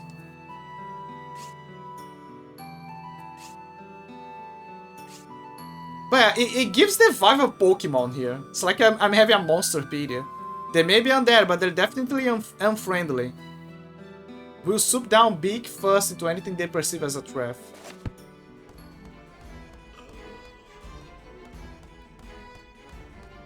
No judge here. It's okay. Oh, it's okay. No judge here. Yeah, it's because I kept playing Warframe, and I like playing Warframe, man. I really like. I like the gameplay of Warframe, but the grind is what got me. Because I went to a point where I was like, dude, the games that I could be playing, I'm not playing because I'm playing Warframe. So I realized that I have to abstain myself from most of those games so I can make progress in others. When a game makes me feel like I'm not making progress, or that the progress is too slow to a point where I'm wasting my time, I feel like I don't know. It's not that the game is bad, it's just that it's not fit for me. I'm like, wait, what am I doing here? You know? So then I go to play other games. And yeah. Something that I praise Warframe for doing is that they are one of the earliest games in the multiplayer territory even to be friendly to Linux. They are very friendly to Linux. Kind of impressive. Another one that is also surprisingly friendly to Linux so far is Helldivers. Helldivers 2 is, I presume, 1 as well. Are very friendly to Linux. And no, I'm not using Linux yet. It's just something that I learned. I'm not using Linux yet. It's something that I just learned. But in the future, I will change to Linux. I'm planning right now. I'm like organizing myself to try to find a to migrate to Linux. Because, you know, as you know, a bunch of people are like stuck on Windows 10 or using the enrolling update thing for one more year. And the people who are on Windows 11 are like suffering. At least the ones that I'm hearing. And yeah, and then I'm just but yeah, in the future I want to change to Linux. I want to Gaben to fuck my ass passionately. So I hope SteamOS make waves soon. Yeah, get the ugly bastard to launch, to upload his fat SteamOS inside of us. Everyone is awaiting for Gaben's SteamOS, man. Technically, it's already out, but you can only use with AMD, and there are some restrictions. Some people say, oh, but you don't need SteamOS, you already have Basite. Basite is basically the same thing, etc., right? But the problem is not just... Okay, Basite as a system, I get it. It's the same deal. But the problem is that everyone is betting that not only SteamOS is gonna be like one of those big systems that is gonna be maintained constantly, right? And with good compatibility, etc. But also that is gonna finally solve the issue with anti-cheats, because the very proof of that is that with Infinity Nikki, not Nikki, they specifically whitelisted Steam Deck.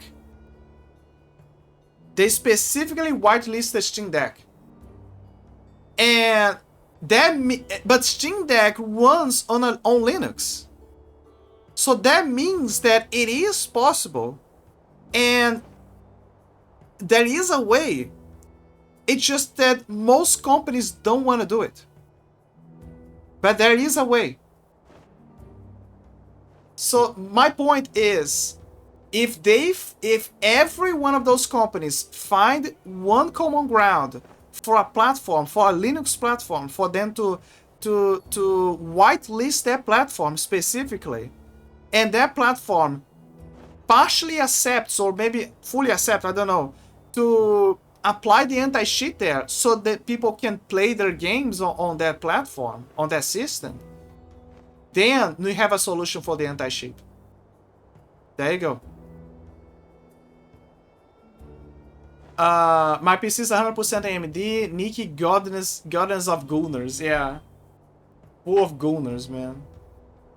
I'm not a Gunner. I'm a horny bastard. I'm horny, but I'm not a Gunner. My PC is 100% AMD. My PC is not 100% AMD. My PC is Intel, Nvidia, because, you know, they're the top dogs and the like. They say that AMD has some plans in the future or whatever, but they always have. But people are not exactly happy because they are aping people about a new technology they were doing, and then turns out that that technology is just I think another RTX thing or something. And then everyone is like, ah, man. Because people are more happy when they bring something like CUDAs, like a new tech for the CUDA approach, and more performance. But people don't wanna bother with, oh, they have this new generic name technology that is gonna make the hair of people be shiny and full of sparks. You're gonna be like, okay, cool, but could you please give us 50 more FPS? Because at the end of the day, that is the point. They say that we reached a stagnation point in that department. If that is the case, then the problem are not the GPUs. The problem are the developers. There is so much that you can do in that department. You cannot do miracles. AMD is easy to upgrade. I give no shit to graphics. Yeah. Like, I when I was doing my upgrade at the tech shop, the guy who was selling me the PC parts was like, okay, but what if I do AMD? And then the guy was like, oh, AMD overheats. Oh, AMD overheats. I don't recommend AMD. AMD overheats. And then I just stuck with Intel. That was the reason. Turns out that when I got Intel, I was having overheating problems as well. I was having overheating problems as well. But I discovered that the reason was because I just had to update the BIOS. It was just a glitched version by default. That was a fault with Intel. That was on their part. That you just needed to update by updating the BIOS. And that would update the CPU. And then problem solved. They would fix the clocks. And then the temperatures would stabilize. And on top of that, I applied a new heatsink. A better heatsink. And then there you go. My temperatures went lower. Problem solved. Now I got a good CPU. But case in point, it did overheat. And it does make heat. But I don't know how much compared to AMD. AMD do overheat at the PST. My overheat because it's 10 years old, but the new models don't have this problem. I see. Yeah. Yeah, I presume that when they spread out the cores, it becomes better. But yeah, I had plans to change to AMD. If I knew that we reached that point where Windows would become bad and we would need to change to Linux, and you know, Linux has a way better compatibility with AMD. If I knew we would reach that point, I would just change my whole system to AMD. Straight up. Straight up, straight up.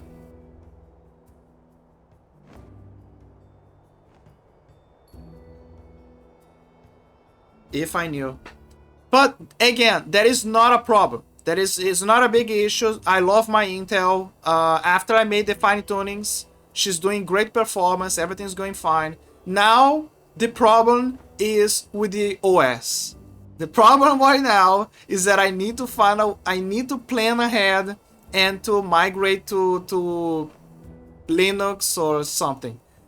My plan is this.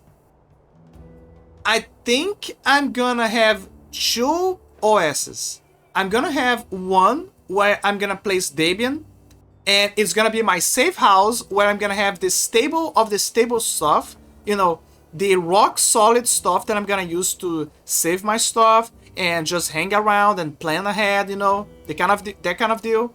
And my gaming OS, the one that I'm gonna place my main stuff, my games, my editing and everything else, where I'm gonna spend most of my time, I'm gonna put CacheOS. I'm gonna put CacheOS. And the reason is because one of my fears is that I will be away for a long time, and when I come back, I'll have to update my... I wanna update my system, and I cannot do anymore. Because it's been so long that something's gonna break. That is my fear. Like, that is my fear. I want something stable. So that is what is calling me in that is why Debian's calling to me. But I know that Debian, although it's possible for you to fine tune it, there are caveats, so I think that it's better to just keep it as it is, as a stable. And just use it for, you know, basic stuff, just for me to organize myself. And then have another one where it's mostly for more malleable stuff, where it's not a big deal if I have to nuke everything again, because I just have to back up everything. You know, the saves, some of the saves, maybe some files, and then nuke everything and then start over. You know what I mean?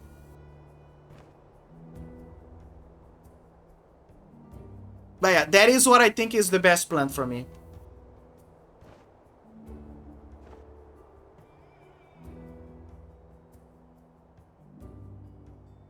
But I honestly, I don't know. I'm just thinking, like I said, I'm still in the phase of organizing myself and making sure that Windows 10, the one that I have, is stable and, you know, functioning and surviving primarily. At least for one more year until I can figure out what to do.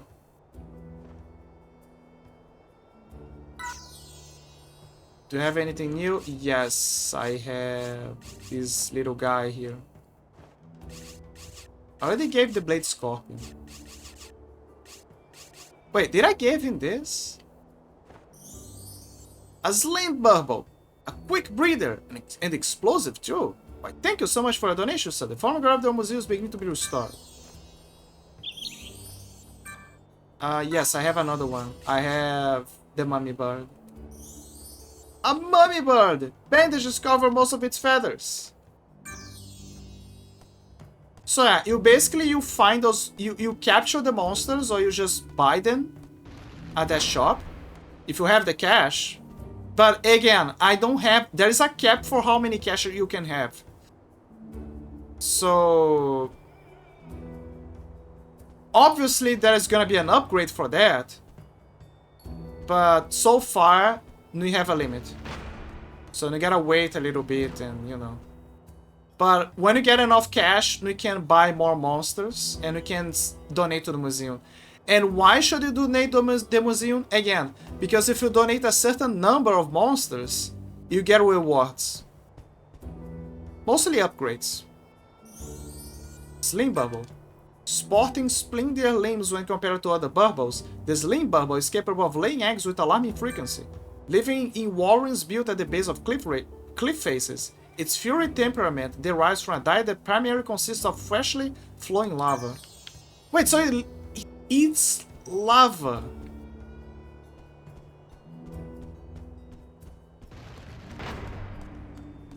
That explains why it's so explosive.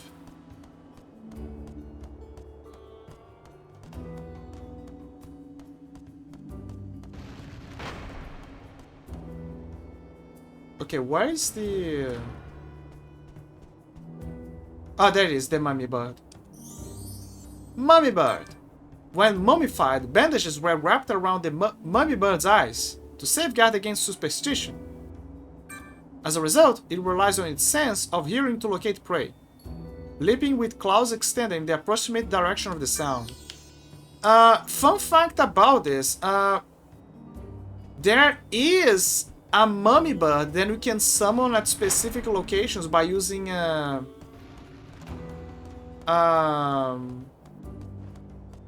stone.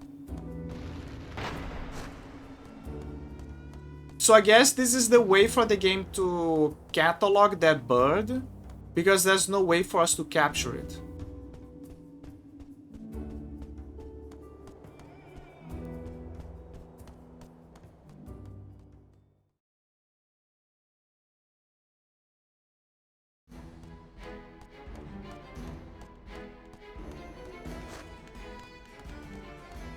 I kind of wish that this plaza had more people, but you know.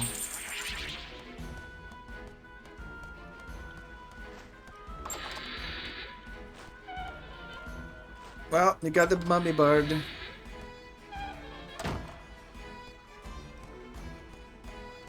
Also, you should see Sphinx during the cutscenes.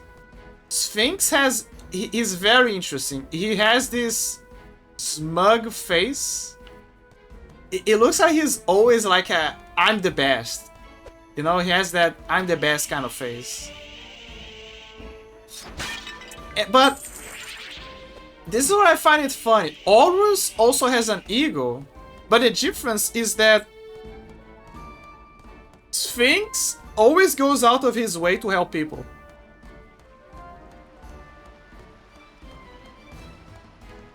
That is the difference. He's like, he probably has the personality of I'm the best, but it's more on the line of, okay, I'm the best, and I'm gonna prove I'm the best by actually being a good person.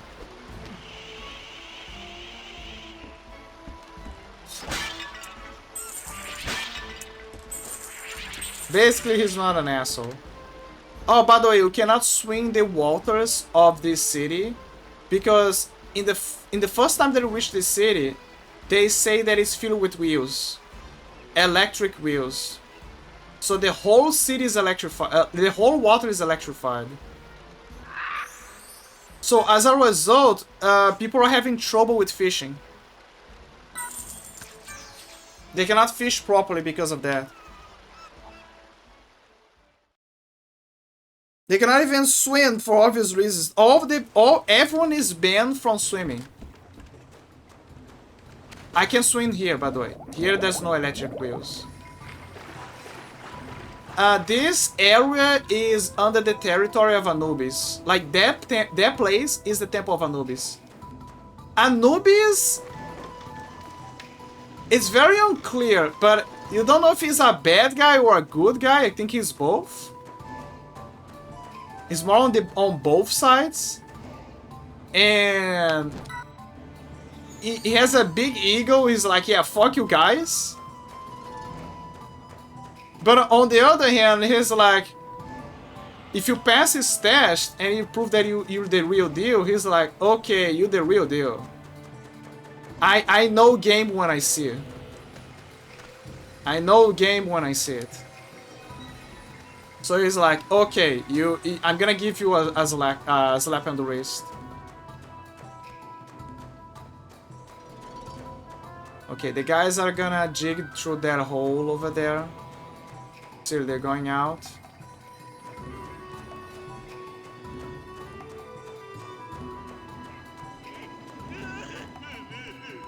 I'm gonna check with this guy who's crying like a baby. What the hell is this area?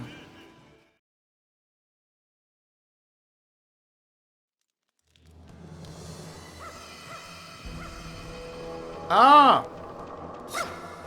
Time to capture new boys.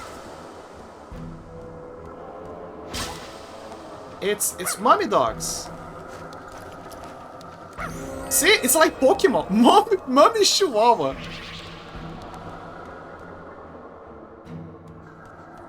Oh my god. Ow, ow, ow. Mummy Chihuahua, guys. Oh my god, get out of here, get out of here. No! Stop! Get out of here! Let me out!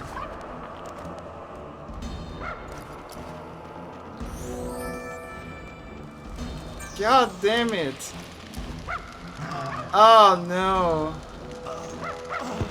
So this is what I don't like about the game.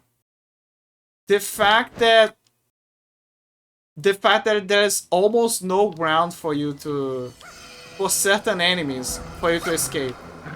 There is no shield. I mean, there is a shield, but the shield in this game is a tool. It's not like in Legend of Zelda, where it is an actual shield with its own moves.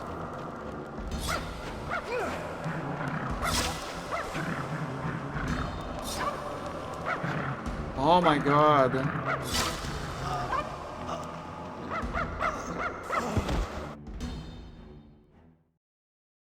Death by Chihuahuas. And they say that they are all back.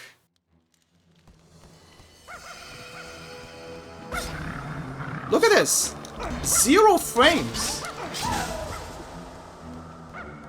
Now, to be fair, I'm too worried about capturing them.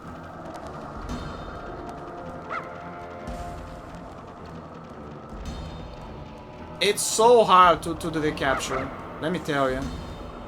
Because you need to hit them. You need to hit them with the capture beetle. Ah, I got it. You need to hit them with the capture beetle, but you also need to weaken them until they flash yellow.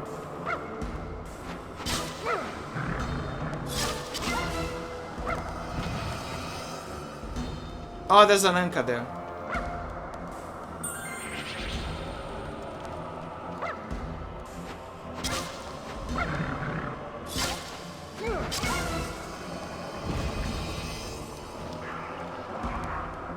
What the hell is this? Can I capture this? Wait, I can't? It's flashing yellow. It's flashing yellow, it's flashing yellow.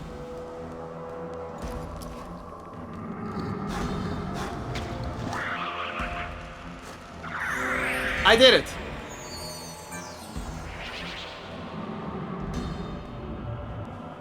So yeah, my brain right is kind of like hyper focused on the idea of doing this. Of catching them all.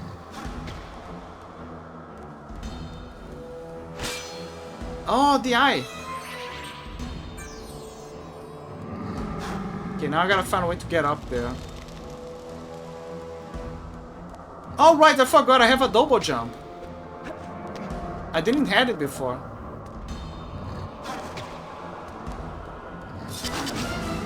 No, I didn't want to kill him.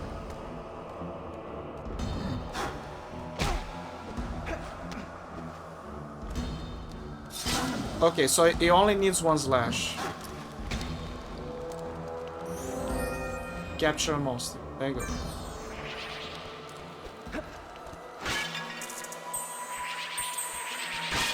Ow.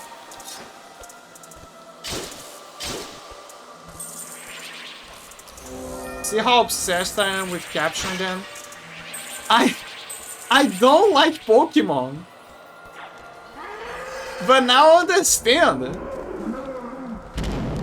Whoa. Ow, ow, ow, ow, ow.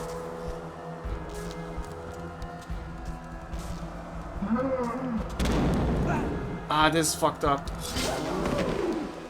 Can I capture him now? I gotta wait for him to discharge the electricity. Capture, capture. Capture! I did it! I'm telling you, you gotta catch it now. Like I said, this game is all over the place. All over the place. Also, I'm gonna quit the temple because I'm at low health and I need to get... If I don't save, I'm gonna do this all over again.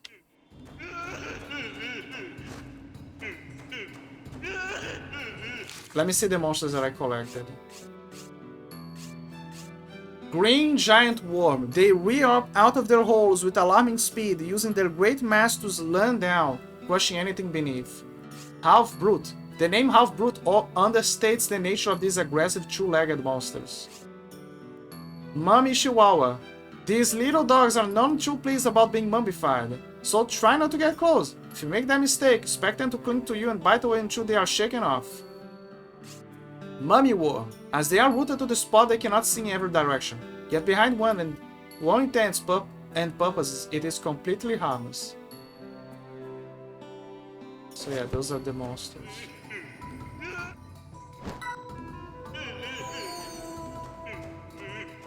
Okay, there you go. Now that I saved, I feel a bit better.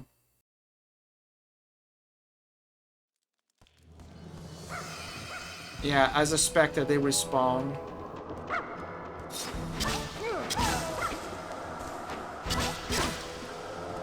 Ow! Leave me alone!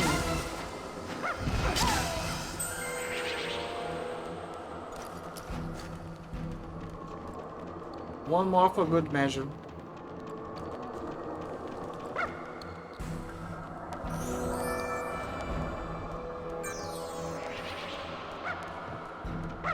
No!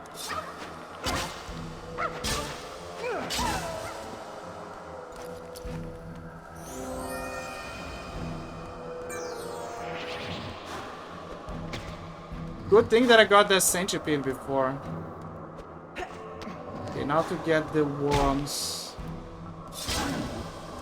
At least one extra. But it doesn't matter. I have a feeling that there is gonna be a moment in the game where there's gonna be a monster. Not just a monsterpedia, but like we already have the monsterpedia. But there's gonna be a mini game where it allows you to use monsters to fight other monsters. Again, just like Pokemon. I don't know, it's just a feeling.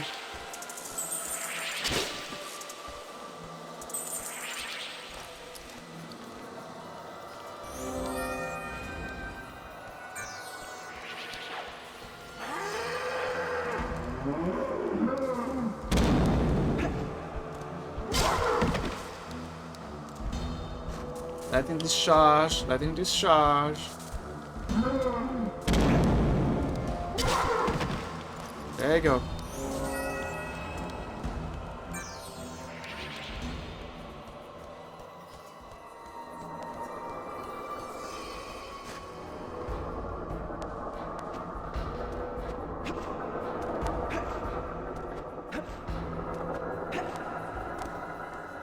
What is that sound?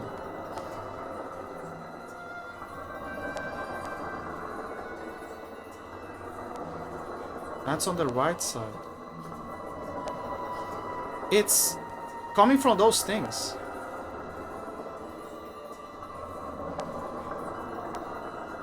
I think it's an audio thing.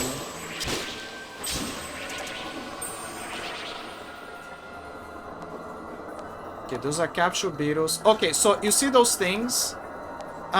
If you're wondering how to open them, you need to use fire armadillos.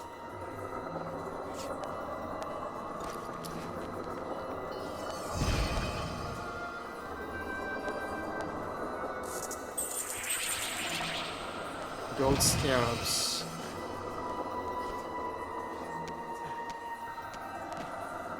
I think it sucks that you gotta...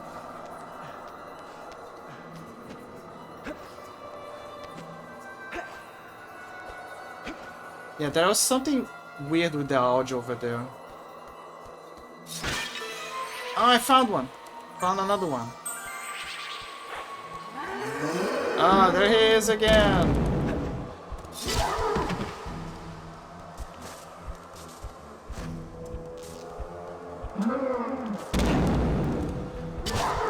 Gotta catch an O, gotta catch an O. Okay, so I don't like the video game series of Pokemon. Okay, I need a recess here, damn it. This is a problem. That means that I need to use the eyes back there because one of them probably has what I need.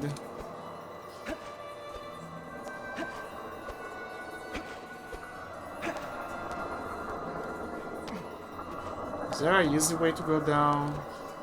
Kind of, over here.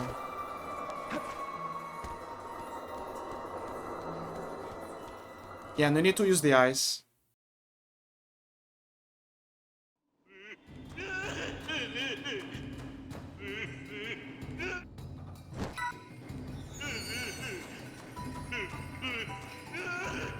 Okay, time to use the eyes. Oh yeah, and we also need to check up at the farm. Hey, what's up? What did you guys got? Oh, I gotta wait for them to go back home. Okay, so, I'm not gonna put the eyes here because I already put one eye over there.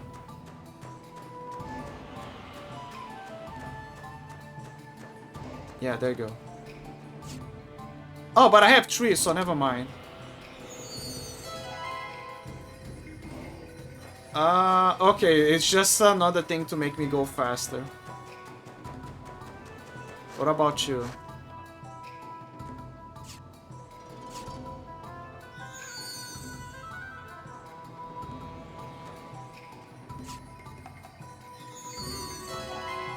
It's also something to make me go faster.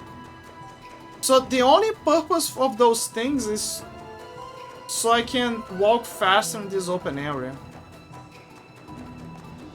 And that's it. Apparently that's it. There's another one over there as well. But I don't have enough eyes. I also need more fire armadillos.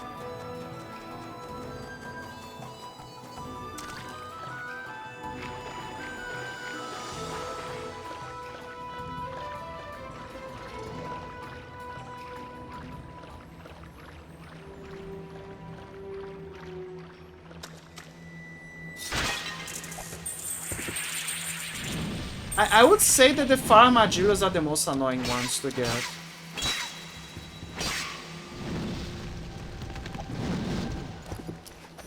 Mostly because you need to, again, farm them. But also you gotta be careful with their fire rolling ability.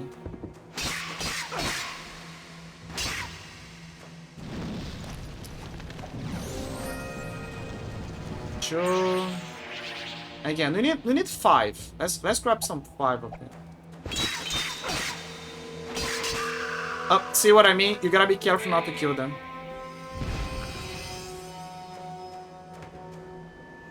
It's one of the things that I hated. 1, 2, 3.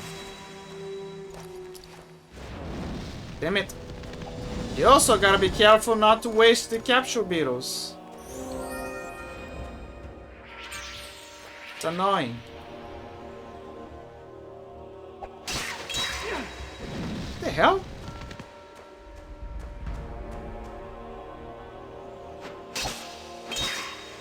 Well, at least the game is aware when an enemy no clips. It's like, wait, you're not supposed to do that.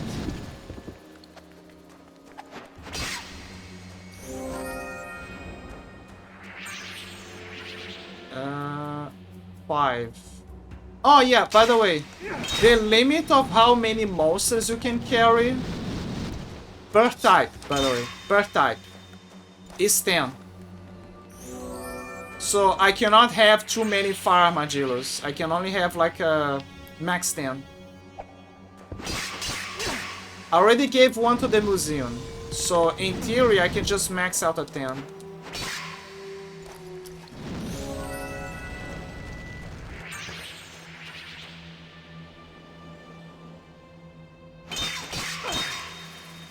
Oh, and as for the museum itself, they only accept one type. Like one. Like you cannot keep giving them many of the same. They actually explain that at the beginning. They say that because they don't have the necessary funds yet, they cannot preserve more than one. They only keep one and that's it.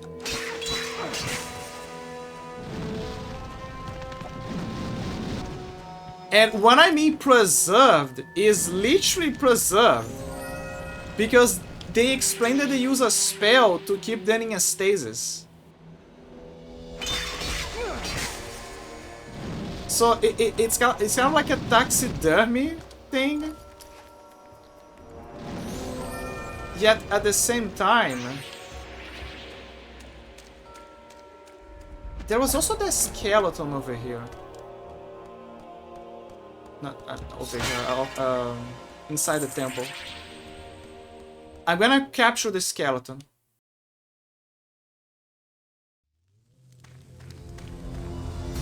The skeleton is also a monster, so I gotta capture him. Well, I don't need to fight them, I don't need to kill them. Again, in theory, I can just max my monsters up to 10. And then if I want to, I can sell them. Where's the monster? Where is he?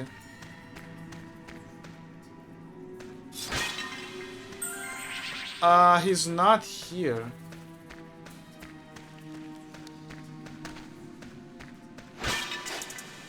Oh, the snake is here.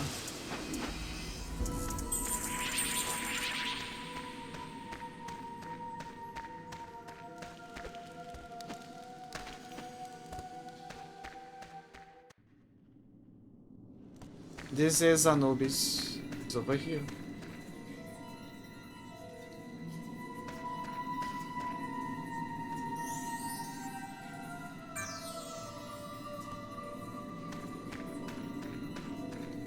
He doesn't appear physically, he only appears as a statue. So I presume that it's... Again, he's a god, so he's probably appearing in a more metaphysical state of things. And using this statue as a medium.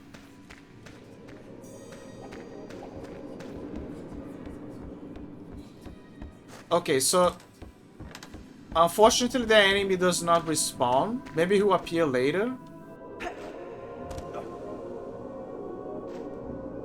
But yeah. There is one over there which is kind of rare, but honestly I'm not gonna go through all the trouble just to get him again. I can get it later off stream if I want to.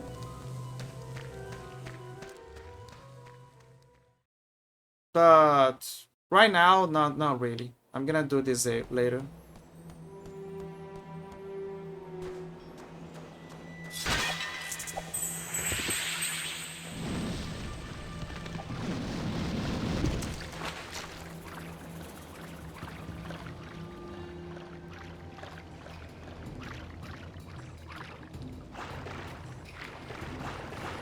I kind of wish that he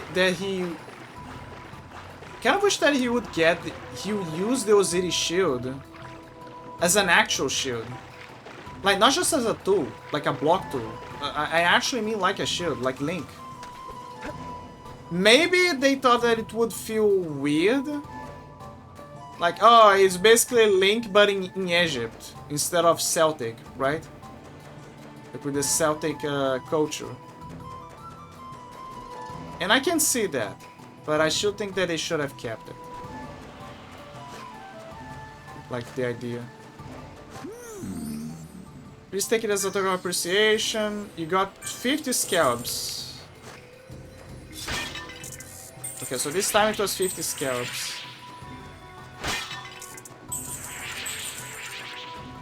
People say that but it's gonna take too long, etc. No, I think it's fine. Like, go for it. Wait, why I cannot... Oh, I think I gotta talk to them.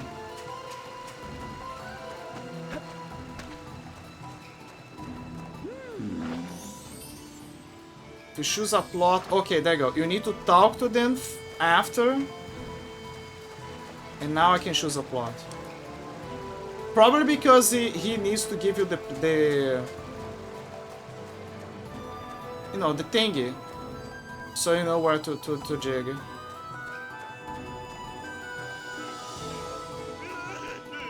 Well, sorry man, I don't have the hook. Without the hook I cannot help you. Okay, let me explore this region. What the hell is this?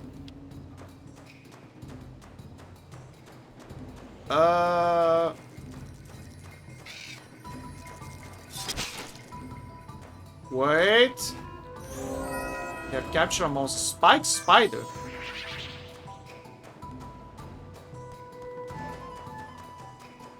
Okay, we are in the upper area apparently.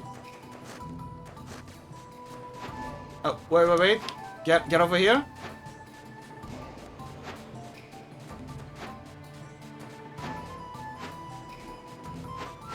What the hell? Oh, wait! No, I know what this is. That's the... I know, this is the shy monster. Yeah, it's him. Yeah, it's him. It's the cute monster, the one that is already at the museum. See, that is what I'm talking about. The monsters that were already at the museum are the ones that you are unable to capture in the game. So they already put it there, so you at least have the explanation about what they are. So they live here. Let me guess, he wants me to put them here. Hello there! Say, are you one of those adventurers search for treasures and the like? Yes. I thought so, you look the type. So, Mr. Adventure, I'll make you an offer. I have a nice shiny piece of treasure here that I'm sure you would find very interesting. If you can help me by herding my squirts back into the pen here, then I'll give you this piece of treasure. So do you accept my offer? Yes. Excellent. Ride out the squirts and come back and talk to me when you finish. There are still 4 squirts out there, my friend. Don't worry. Don't worry, I already played those kinds of games before.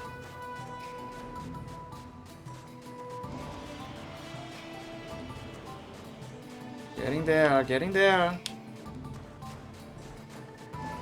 Is in. Sekhmet's weapon.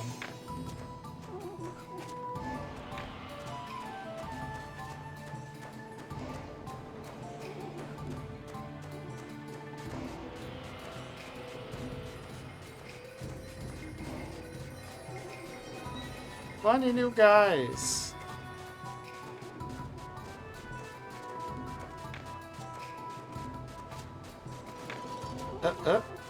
Okay, Zen.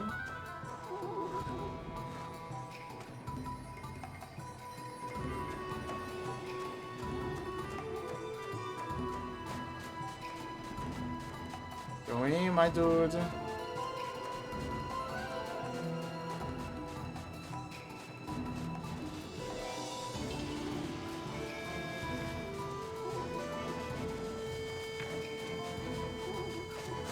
Okay, Zen. Now for the last one.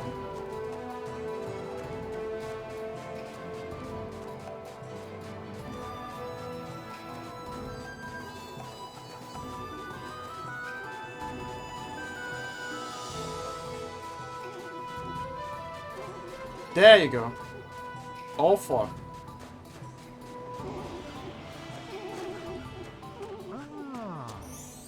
You did it! All my squirts are safely back in their pen thanks to you, stranger. Here, take this. You deserve it. You got a gold ink piece. Thanks for your help, stranger. My squirts are doing great now. Yep. So yeah, like I said, the heart pieces. The ink pieces in this game are basically the heart pieces. Just like Zelda. What is this? To South Desert.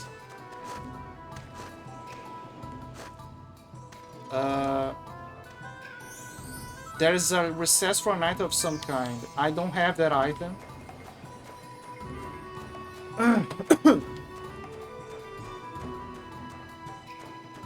Unfortunately.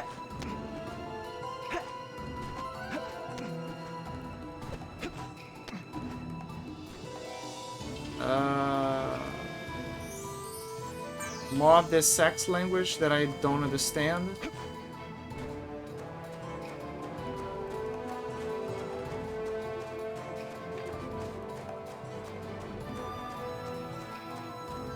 What is this?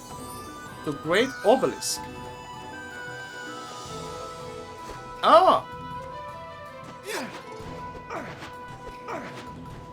Is that a spider thing?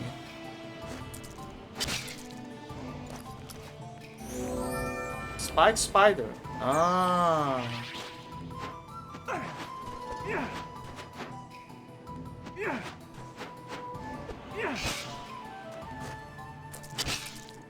Come over here. Gonna go into my beautiful collection.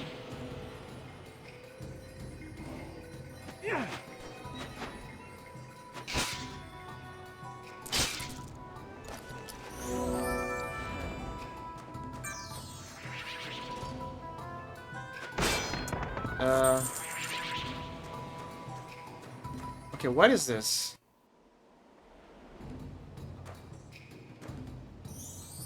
To Heliopolis Point, the Great Wall entrance tree. Are they bad guys or good guys? They look like normal people.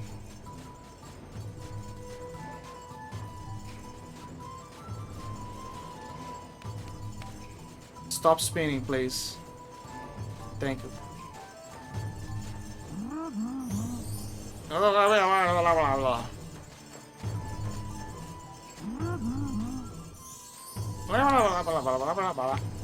Sex.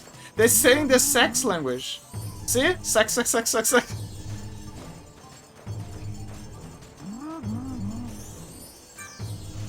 I don't know the sex language. The Spanish looks as much a statue with feet on top. I don't have the statue. I don't have the sex. I don't know the sex language.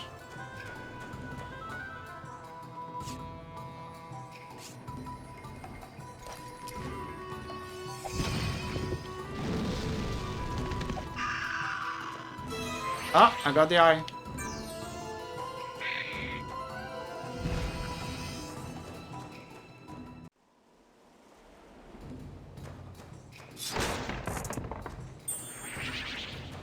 At least the game gives me a lot of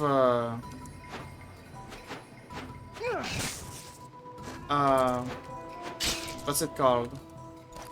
Capture beetles.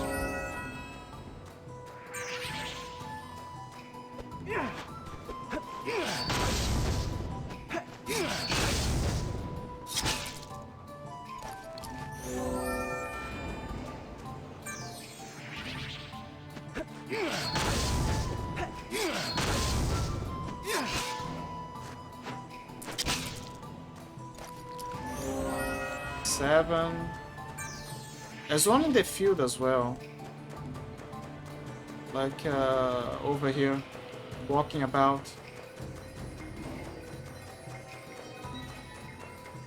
Or was. It's gone.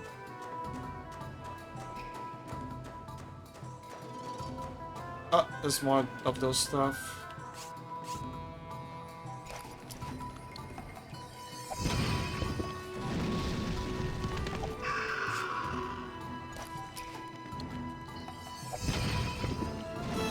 Ah, got an eye.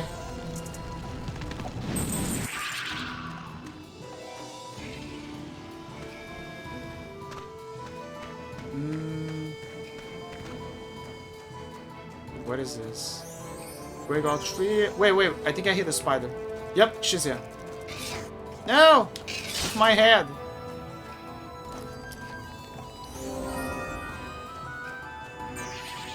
There's spider.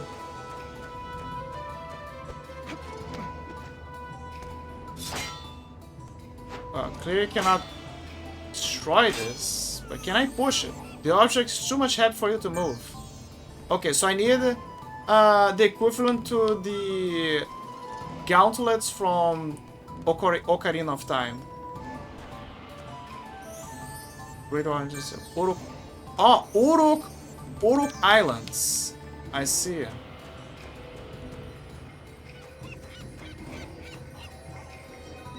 Must be the way towards the tower or something.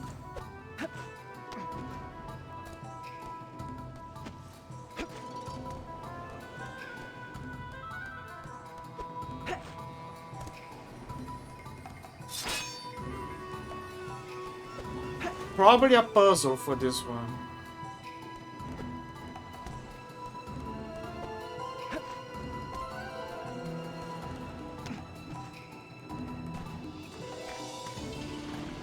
Aye.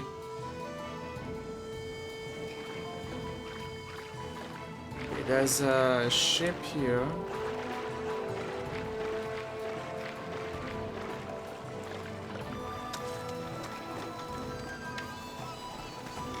Ah, it's one of those ships.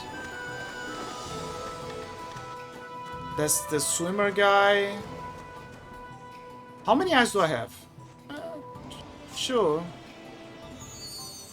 Why not?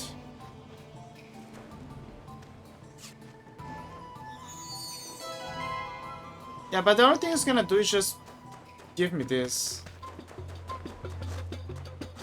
Wait a minute, what is this? Welcome, young traveler. It is good to see a new customer around here. Business has been pretty slow recently. I don't have much in stock at the moment, but you may find something that interests you.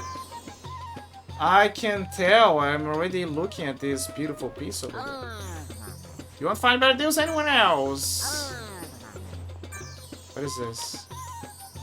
Dart belt holds a maximum of 50 darts of each type. 600 scarabs. Ah man, I don't have the I can't carry more scarabs. My max is 400. Gabel's Glyph Shop. Ah! Who are you? What do you want? You've come to steal my precious merchandise? You don't look like a thief. Sorry, I thought you were one of those thieving Urukites from the other side of the wall. They cannot be trusted. I'm sure not sure I trust you either. If you can give me 10 onyx scarabs, then I'll consider changing my mind. Oh, so you're the guy who I gotta give the onyx scarabs.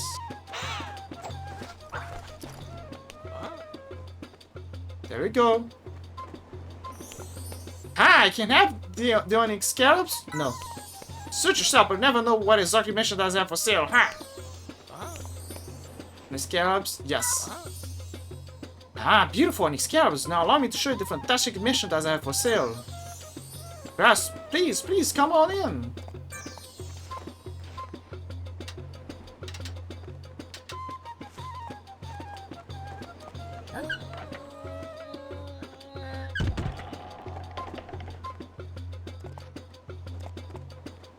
Okay, 10 for entrance, and then the rest is...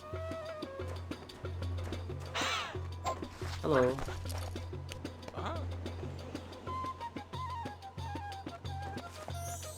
I only accept onyx scarabs as payment. Rumor has it that a mysterious man is hoarding them in his castle in the depths of Uruk. Yeah. Only accept onyx scarabs as payment. What is this? Cave door key. Well, you're gonna need this.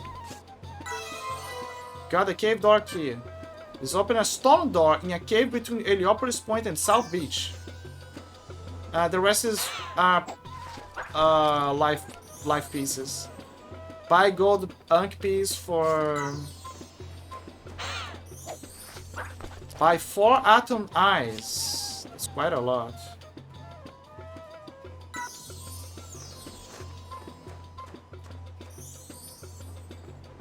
$150 onyx scarabs. How many do I have?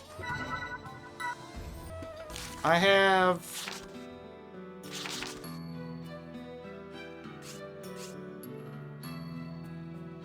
$150. It's not enough. But thank you, man. I'll come back here later. So that's where you gotta apply the onyx scarabs. For those things. The eyes... They don't give much. They're helpful. I don't know if there's a limit.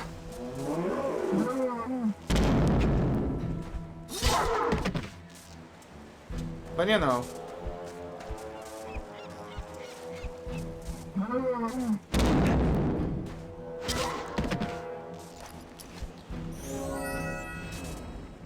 Captured.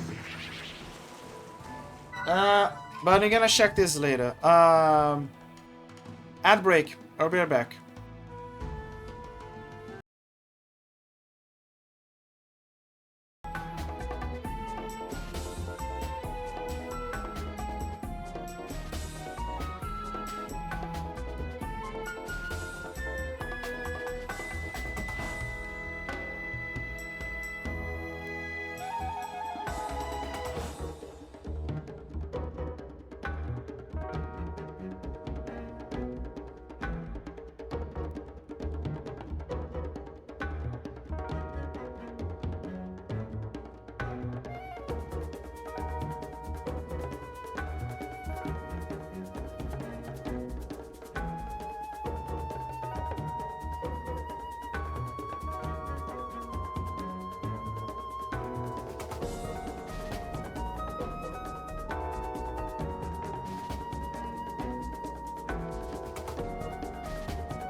I'm back.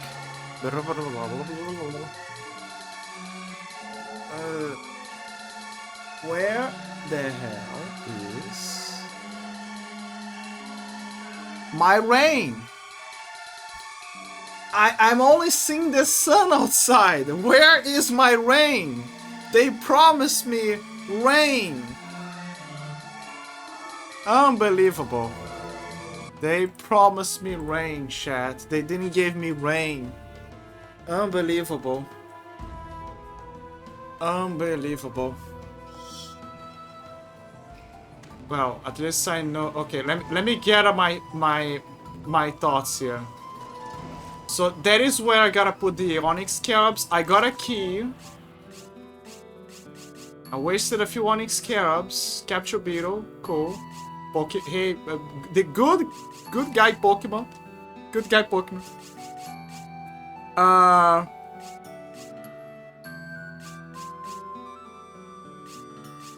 Where's item? Where's the key? Cave door key. A key to open a stone door in a cave between Heliopolis Point and South Beach. In a cave between Heliopolis Point and South Beach. To South Beach. It says in between. Damn, girl. Do you slam that? Do you shock the world with that ass?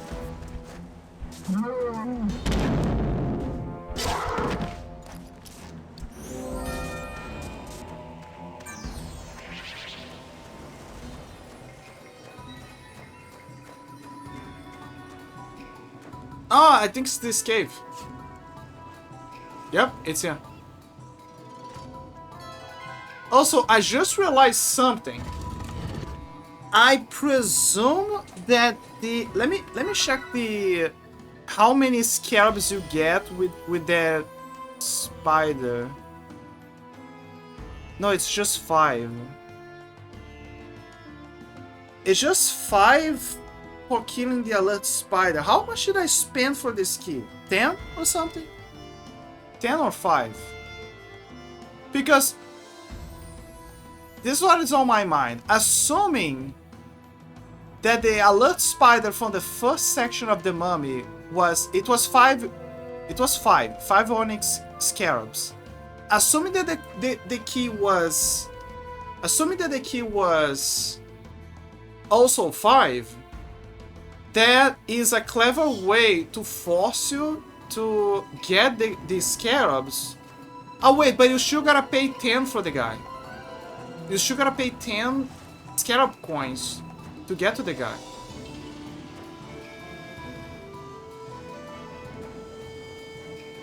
So what? I don't know. I'm trying to. It's a shortcut.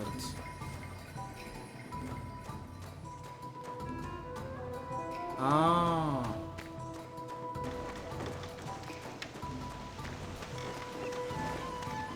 So the point. So that is the. Okay. So that is the reason for the key. It's just so you can have another another shortcut.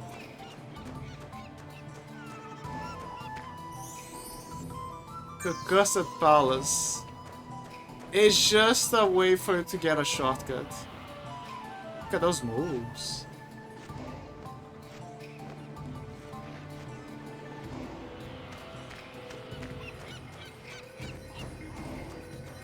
I can also get the eyes, but again, the eyes, why would I get the eyes?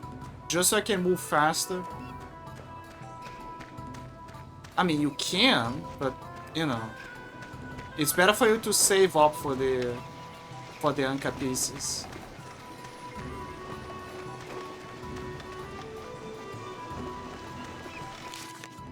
Okay, let me see. How many scarabs do I have?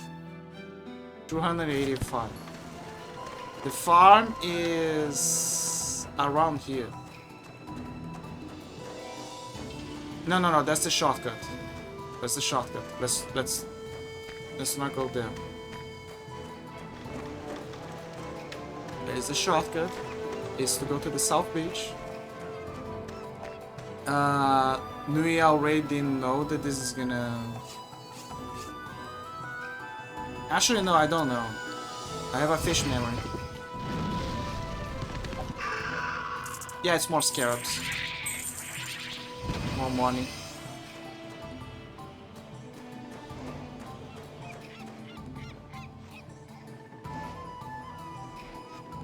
I mean, it's more... If it's more money... If it's more money, I think I'm gonna take the trip. Because if I go back to the dogs... If I go back to the dogs, what they're gonna do is... They're gonna jig more money, potentially. But my cap is 400 for now. So it's better for me to just take the trip, waste a few cash. Just doing whatever. And deliver the animals to the museum.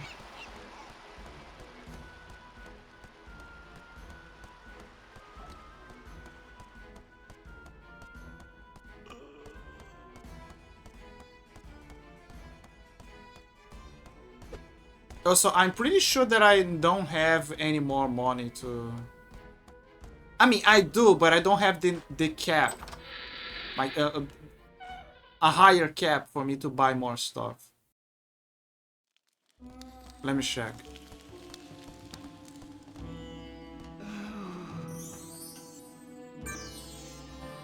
This is your average Pokemon player, by the way. This is your average Pokemon fan. I want you guys to be very aware of this. That this is your average Pokemon fan. Right here.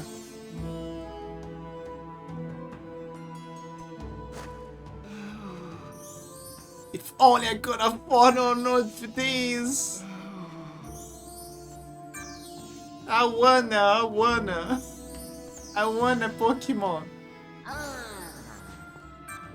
Or can I help you today? I can also sell the ones that I have, but I don't want to sell.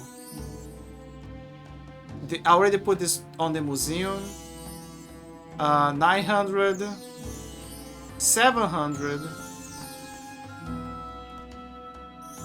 Those are the ones that I could buy. 360, 70, 100. And the mummy bird, as of course. I'm gonna go to the museum, donate the ones that I have, and then I guess I could go back here and spend some cash. For what reason? Almost none so far. Just the fact that I'm gonna have in my pocket some monsters.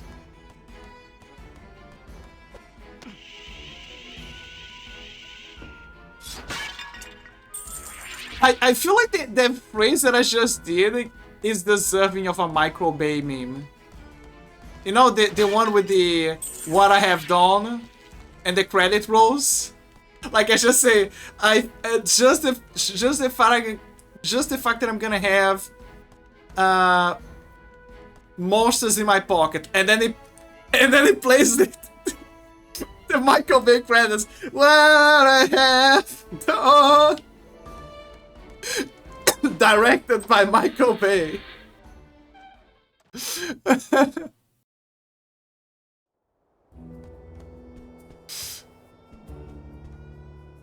That would be a hard edit. I'm not gonna lie. Just for casual shit posting.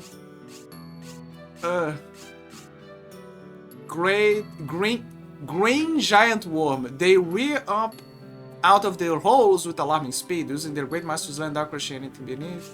Oh wait, I already read all of those. The name how brutal the states the nature of these aggressive two-legged monsters. Chihuahua. Worm. Oh, this one. Spike spider jumps and clings to its prey, biting away with exceptional persistence until it either shaken off or well fed. What's to suck?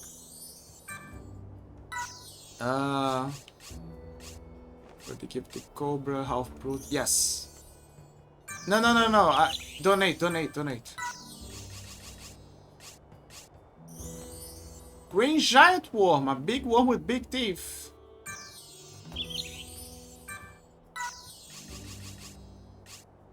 Half-brute.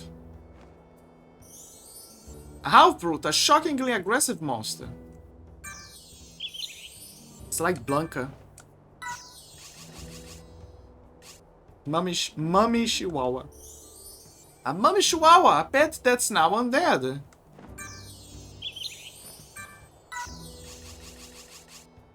Mummy Worm. A Mummy Worm spits fireballs to ward off attackers. Spike Spider. Spike Spider. Spike Spider, well known for dropping on their prey. Just like real spiders. Okay, let me see my delicious museum. Half-brute. The name half-brute understates the nature of these aggressive two-legged monsters predominantly found in desert regions. A descendant of the full-brute, a despicable lizard now widely acknowledged to be extinct. Ah, so there was a bigger one. Huh.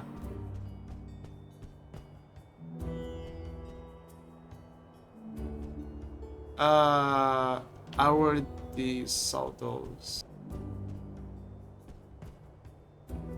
I saw this at the sea. I saw this one at the sea, but again, you cannot capture. Let me see the other side. I will eventually go back and like try to max them to 10 just for fun. I never saw this one, I think. The serpent one. Oh, but I saw this one. Green giant worm, the largest invertebrate creature known. It is also one of the few carnivorous worms in existence. Green giant worms uniquely fortify the entrances to their subterranean tunnel networks, affording some forewarning as to their presence.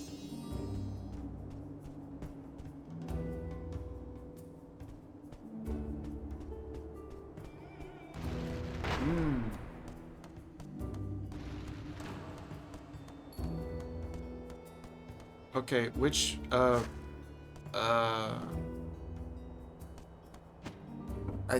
think is the fourth one. Yes, it's here. I already checked those. There is a okay, there we go. Mummy Chihuahua. A Chihuahua is a smooth-coated dog of a diminutive stature. The mummification process makes their undead counterpart very aggressive. A popular pet of a former pharaoh, they went to the tomb with their master. That's fucked up.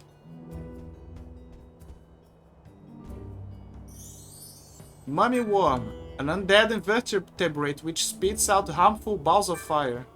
Rooted to the spot and unable to burrow, they are sometimes kept as sentries to ward off unwanted visitors. Yeah, I can tell. I already checked this one. Oh, this one. Spike Spider. Perhaps the smallest member of the spider family. It is swifter than most thanks to its strong legs. The Spike Spider is a pack hunter, and in groups they will surround their prey and attack from all directions simultaneously. They look like a scuffed up, cartoonish version of the headcrabs from Half-Life. There's even a brain. And they look like they can suck you off. You saw the Mummy Chihuahua there, but I remember that there was a normal Chihuahua.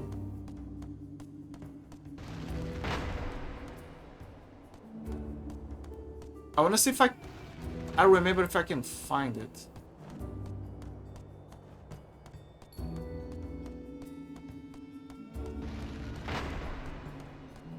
Isn't this the one?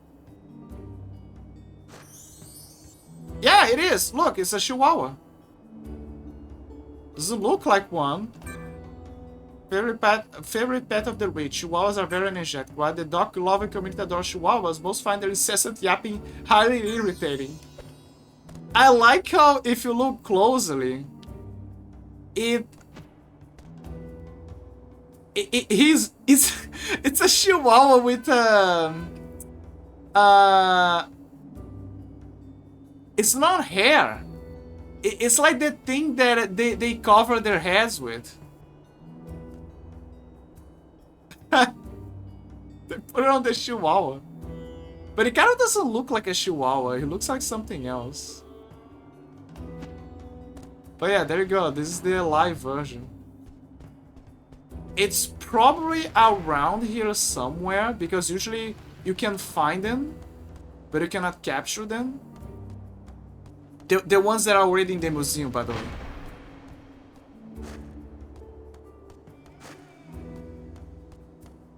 That's the undead version.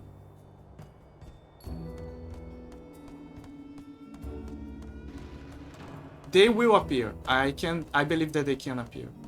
Oh, wait. I gotta donate the relic. Serious armor. What? No. Abdus. Stolen Jew. One of the Jews stolen from Abdus Museum. Where is? Have you recovered it? Yes. Astounding! You've recovered the stolen Jew of Memphis. The city can never thank you enough for this.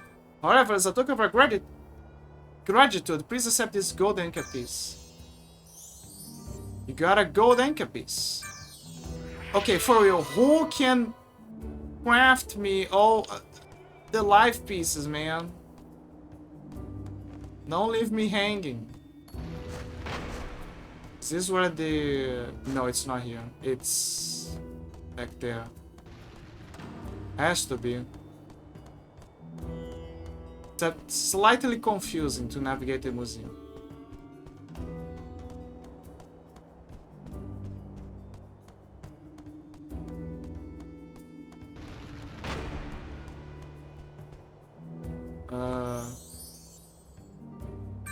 Oh, by the way, guys, behold, the Jew of Lady Nut. Legit her nut. Legit her name. Lady Nut. Renowned for holding the most extravagant wedding ceremony. The number of guests in attendance exceeded the population of the town which it was held. She nutted the whole city. Lady Nut. So many people claim to be the rightful owner to this Jew that Jadat's tribunal was held in Thebes, for which there was a record number of 312 defendants.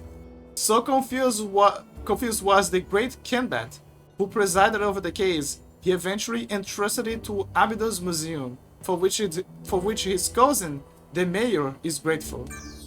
So there are so many fakes of this Jew that to prevent a mess, he donated the real one to the museum.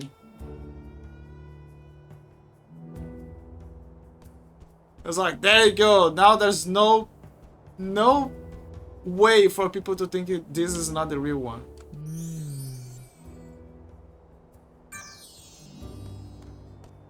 I think she's gonna open for me. And you get what I mean. If I get the juice. If I give her the juice, she's gonna open for me. Oh my god. Okay, it's not here. You gotta go back now.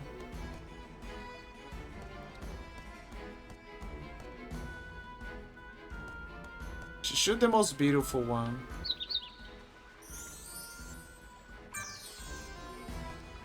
Most beautiful. Okay, let me see.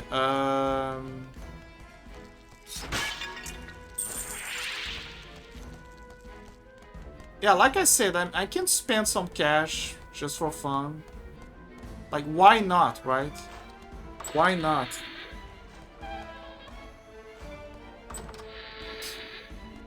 Let's buy the pocket monsters. Again, I have a feeling because the game is giving me stats here. Like, look, it's giving me defense rating and attack rating.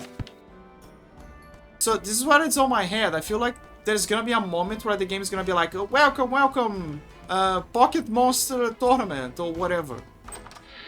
Become the leader of Kanto.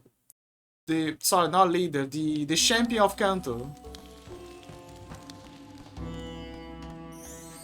Rat. Yeah, we have the rats. Would you like to buy more? Yes. Would you like to buy more? Yes. Would you like to buy? Yes. Would you like it? Yes. Sorry, you don't have the money. Okay, how many frogs? 4. Don't worry. You're gonna be rich. Then we can buy a bunch of those. I'm gonna max out to 10.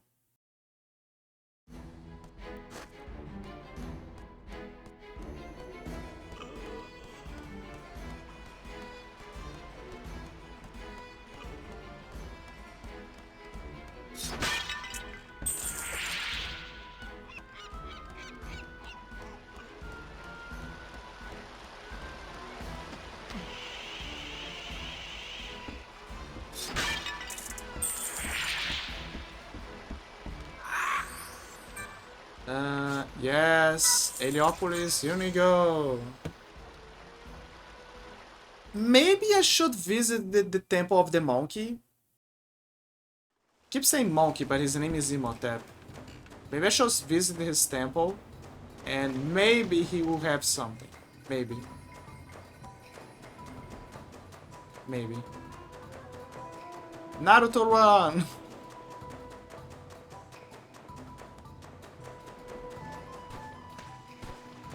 Okay, guys, we have... Where are the guys?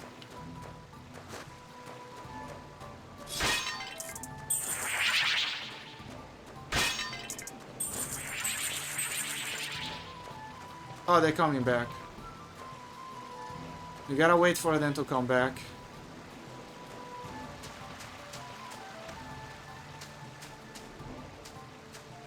When they finish, I presume that there's gonna be a tree here. Go on. Get back to the kitchen! They don't even have a kitchen, poor guys.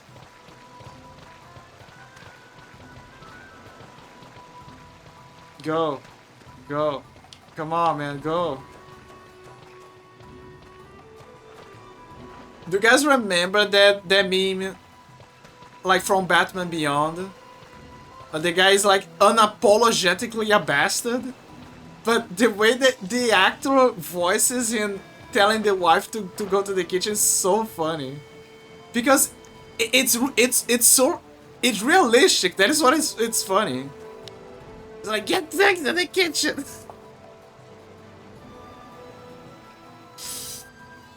And he's a pathetic guy. Like, you look at him and be like, dude, this guy is an asshole. This is a pathetic guy. Like, fuck that guy. But it's funny. It's funny because of the level of acting.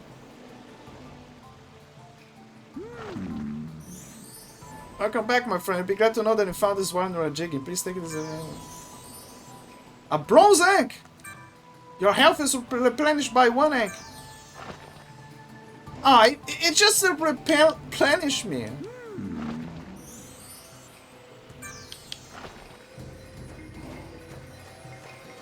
Come on.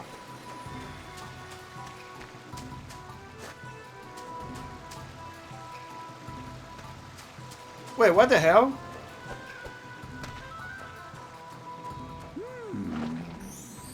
Please, my friend, if you choose a plot on the farm, I gladly... Well, I chose one, but for some reason you didn't plant anything here.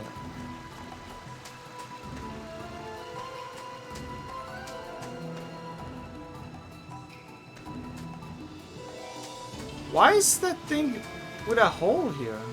No, nothing.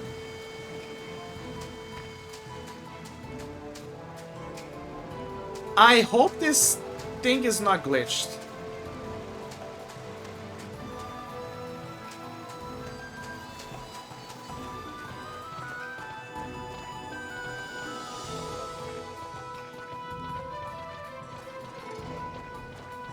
Anyway.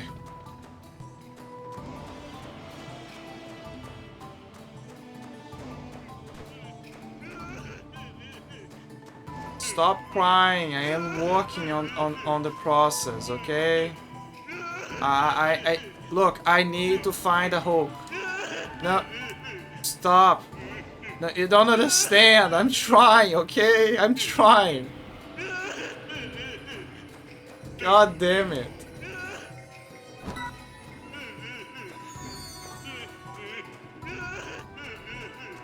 Stop crying! Stop crying! Stop crying! I'm doing my best!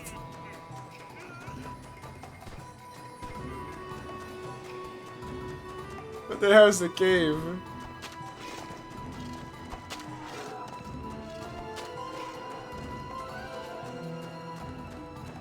Oh right, I completely forgot. Where is Imhotep's cave? I forgot about that detail as well.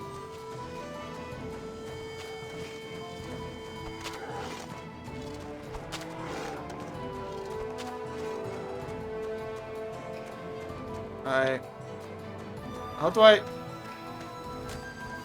Okay, how do I get there?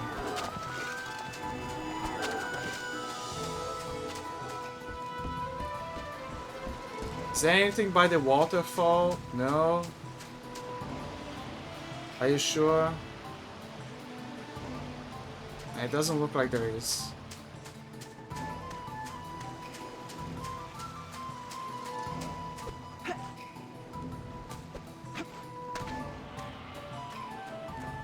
There is this the shortcut or the Sunshine Island? Yeah, it's here. It's to the Sunshine Island.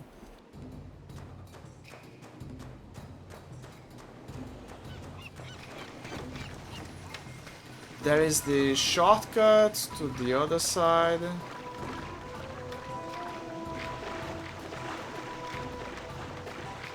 And Saribot just took down some botting, good. No, no, leave me alone!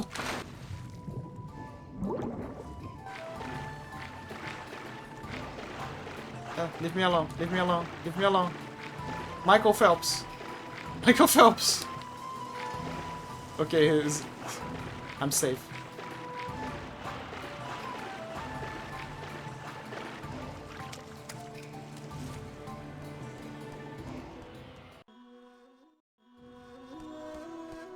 Oh, he is here. Maybe he can help me with the Anka things.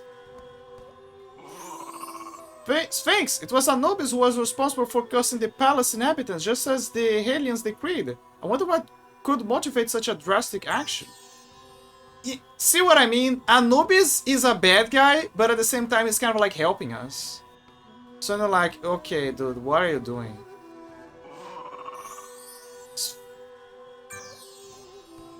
Like, why did you do this, Anubis? Why? Oh, I can drop the candles. Eh, fuck your candles.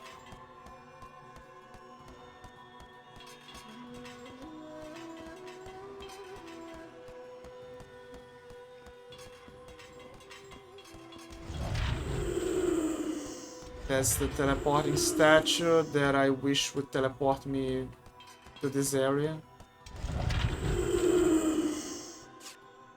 Mysterious amulet. They're probably using the mysterious amulet or the Abydos amulet. Is that mysterious amulet will always teleport me to that mysterious area. And wait. The portal knowledge you're offering. Wait, I'm cooking. Wait a minute, I'm cooking. I'm cooking over here. There is something that I forgot to check up back then.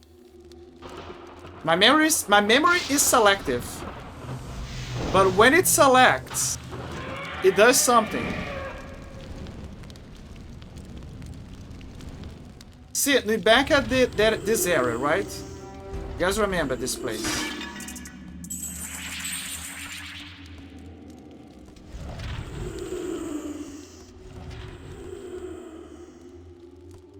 God damn it. Yeah, it's useless. Never mind. Never mind. Yeah, it's a useless area. Maybe in the future we're gonna go back here. Who knows? What I was thinking is that it would... So, remember that other portal god guy thingy that was at the very beginning of the game? There was a chest there. But we could never get that chest because the, you know, the Uruk Tower, the Sauron Tower, whatever, it hit us.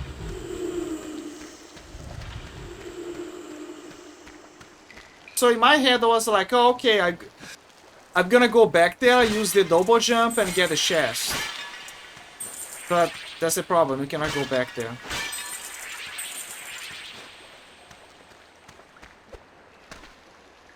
I mean, I think we cannot go back there, I'm not sure. Maybe we will go back there. I don't know.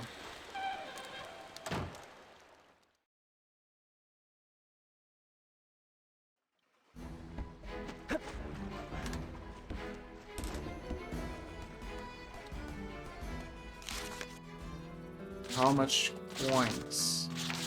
Save Nomad's wife. I need the hook. Abydos restricted area. The Gazwing Abydos canal will not allow access to the council chambers. Perhaps you should return to Abydos later in your quest when you have suitable identification. I'll remember this and... I don't have the authentication.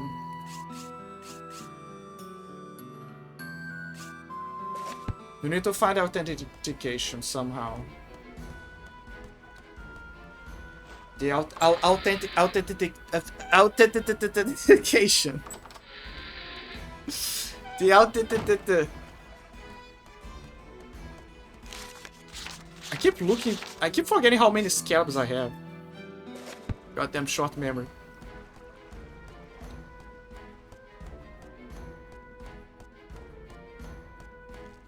Okay, back to Heliopolis again. Once again.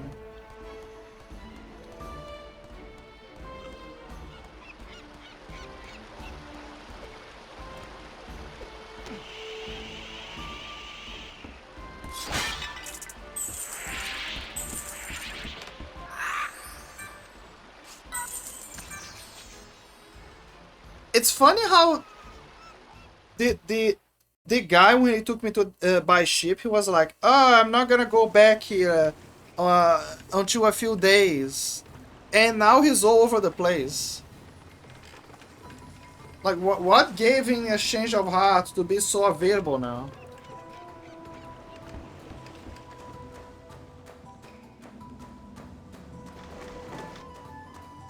Huh?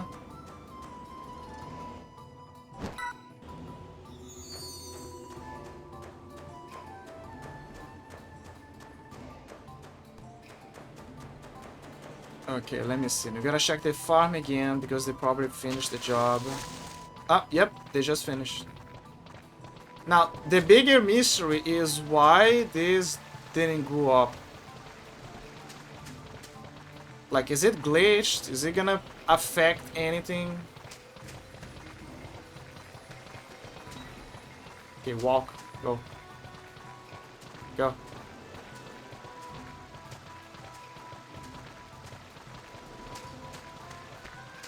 And like in and remember, we need to do this for all of the holes. And like I said, according to the calculations, this is gonna take like around 1 hour. Like from what I saw the threads, every hole takes around 300 seconds. 300 seconds is 5 minutes. And I counted that there are 16 holes. So 16 holes by 5 minutes means that it's gonna take around 1 hour and a half.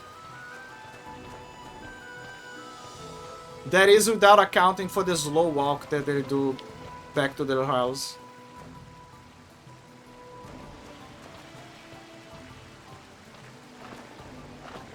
Which is gonna take what, 30 seconds more? Maybe a minute more? What is this? Oh, gold anchor piece! Finally, something good.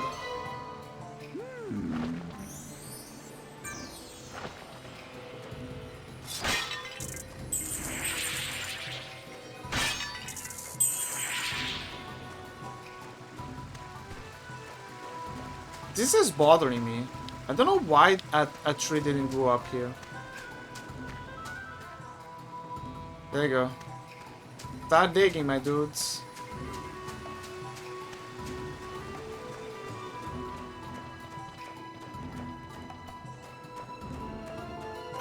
Start digging.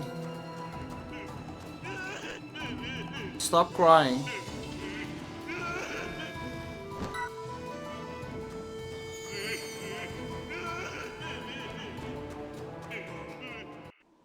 Alright, time to find that missing relic or whatever.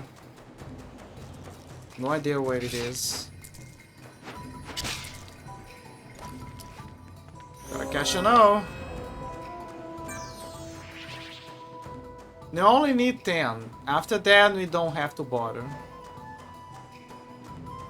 I mean, we don't need 10. It's just that it's for fun.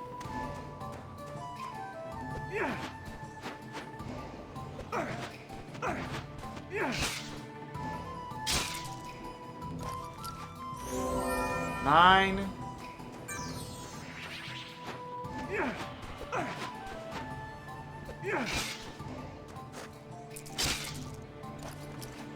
Damn. There you go. We have the max number.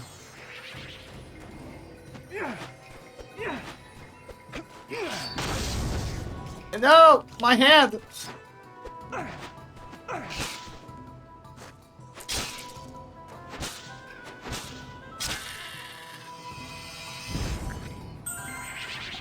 Okay.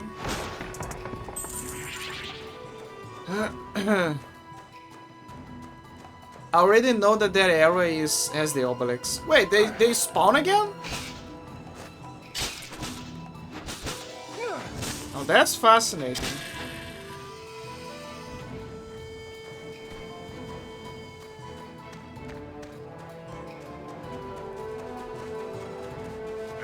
Let me see. That place is blocked. Inspected.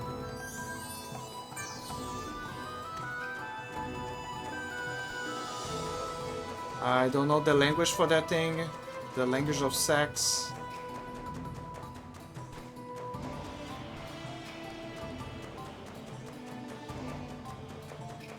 That thing is too heavy.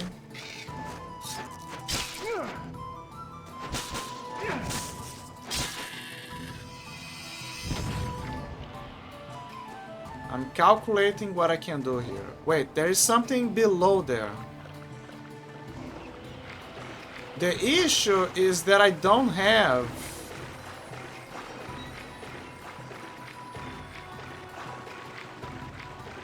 the means to attack underwater. I can dash fast underwater, but that is not a way to target underwater.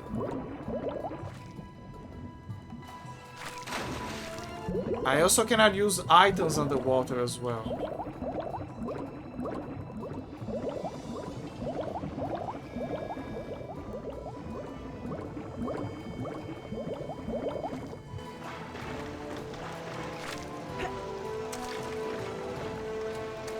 There is a pouch there.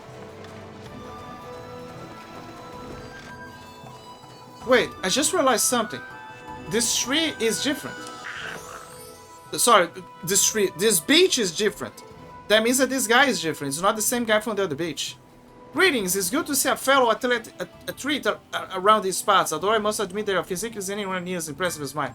As it's quite plain to see, my body is an impeccably functioning machine, honed to perfection by years of hard training. I can run from here to the end of the beach and back in less than 70 seconds. You think you can beat my time? Yes. Let us explain the rules. You must run from here to the hanging pendant suspended on the ledge at the end of the next beach and back again in less than 70 seconds. So I can assure you when shooting, you must hit the pendant with your blade before running back. When you get back, talk to me and I will stop the timer. Very well. Good luck, kids. You're gonna need it. Ready, set, go! The pendant? By the cliff? Which cliff? That one? I'm confused, man.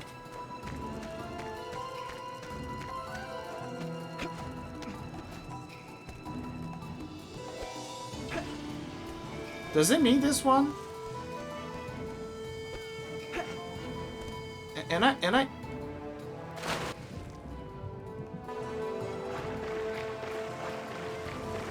I'm confused. You say the cliff. Like which cliff?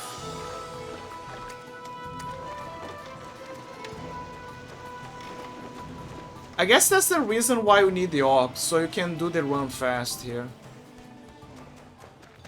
Like, he doesn't know about the relics that makes you run fast.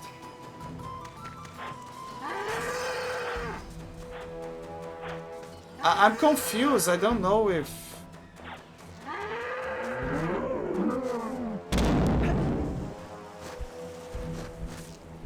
Ow. Well, Pokemon. Pokemon time.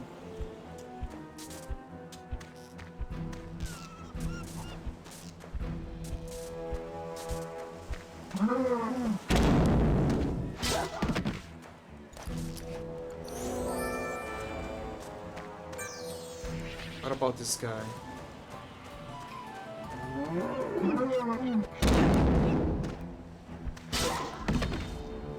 Shocking the world with that ass. One slender at a time.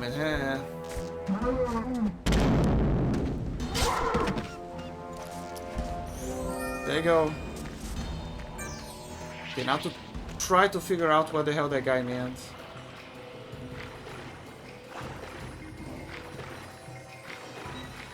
Because I'm stupid.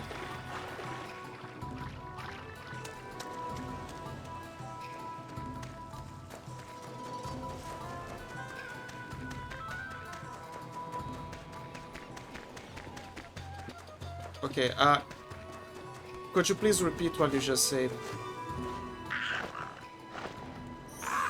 If you didn't hit the hanging pendant with your blade, then I can't set your time, sorry. Think you can beat my... Okay, repeat what you just said. You want to explain the rules? Okay. You must run from here to the hanging pendant suspended on a ledge at the end of the next beach and back again in less than 70 seconds.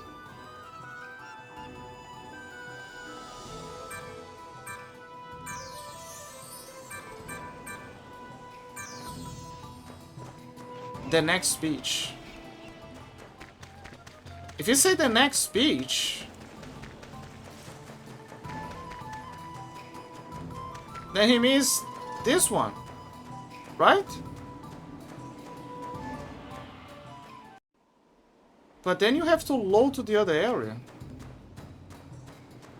On the ledge of the next beach.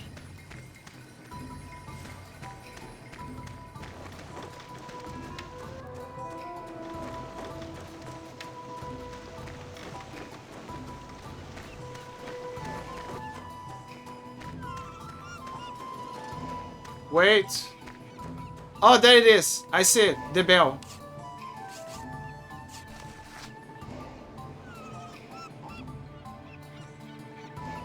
But how do I...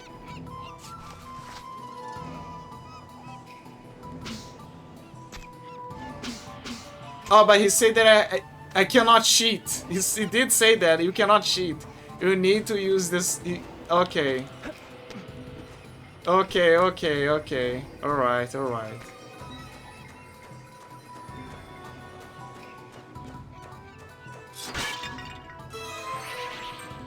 Oh, there was an eye here.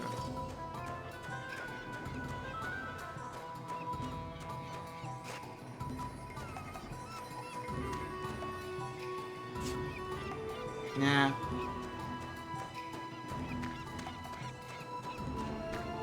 No, wait. We need it. We need it. Yeah, no. I'm starting to understand why it's worth to buy the eyes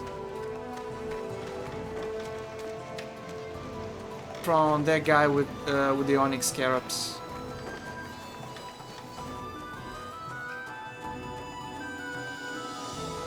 The reason is because of that, because there are certain sections where they want you to have. You need to apply the eyes.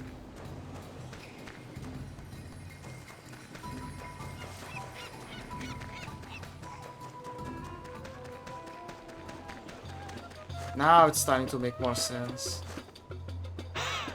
You won. I'll apply the eyes. Got 4 atom eyes. They look like they would fit into the eye sockets of a statue of some kind. 4.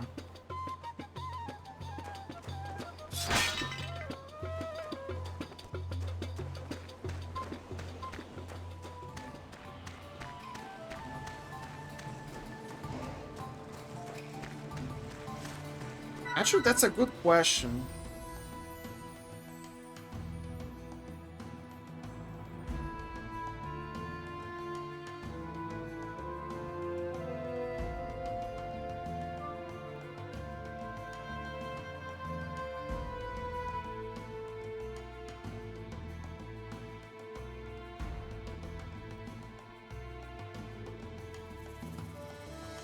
I presume that you have to buy them.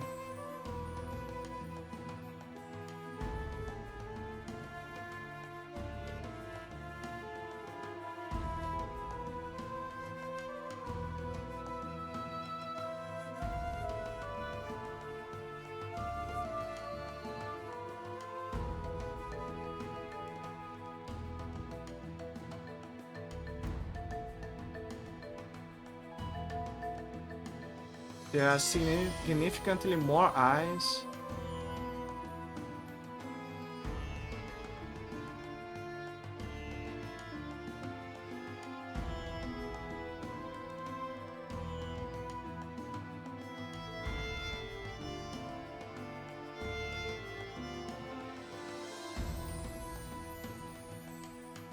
So apparently the game has eyes for spare.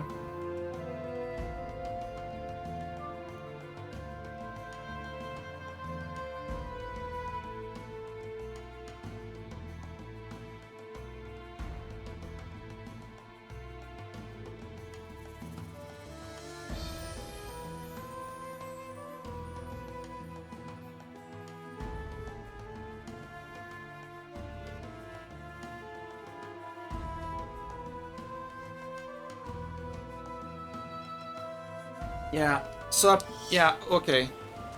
So, on one hand, I can find them. On the other, I can just buy them. But it doesn't matter. But no, short story, it's not a waste for you to buy them. It's just that the game gives you a lot of eyes.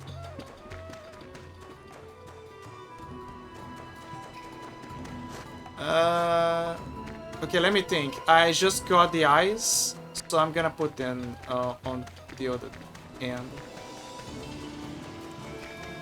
That way we can reach the other area faster.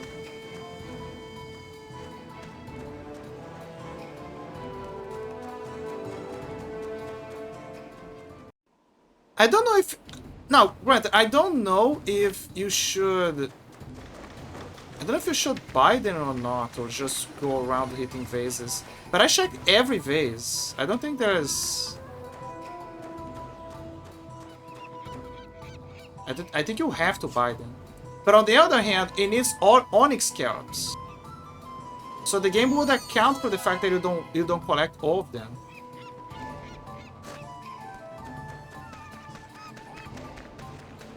So I think there is a way to find them around the place, it's just that I didn't find them.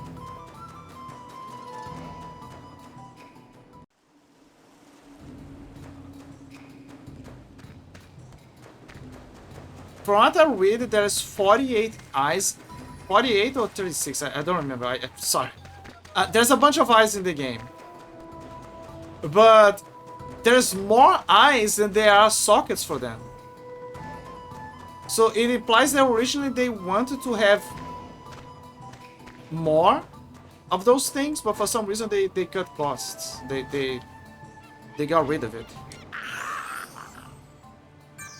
No. Let's go.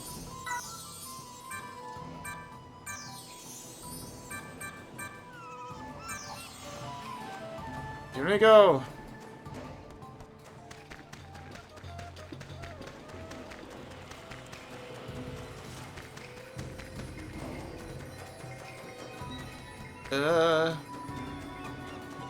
Run, Forrest, run! I like how he keeps the buff to the next area. That is kind of cool. Okay, there's no speed buff here. Okay. Okay, go up, go up. Go up, Mr. Manlet. Go up. Ah, there you go. Run. No!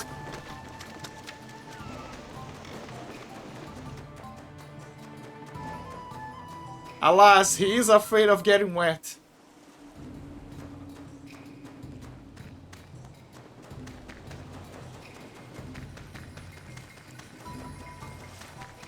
Where's the guy? Where's the guy? I'm here. Wow, you did it in 70 seconds. That's the same as my best time. Pretty impressive. You have to beat my time to really impress me, though. Are you kidding me? Did I really just hit exactly 70 seconds? If I really hit exactly 70 seconds, it is impressive that the game put a dialogue specifically for that.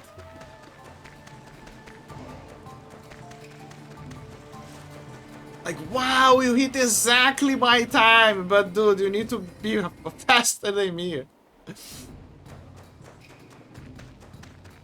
I blame the water over there.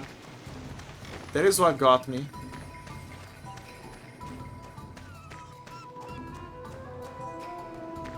Okay, here we go. Jump.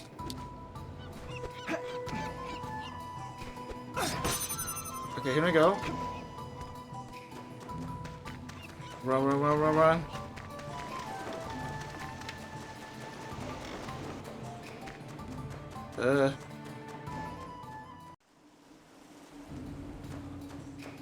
Okay. Go for it. Leg it.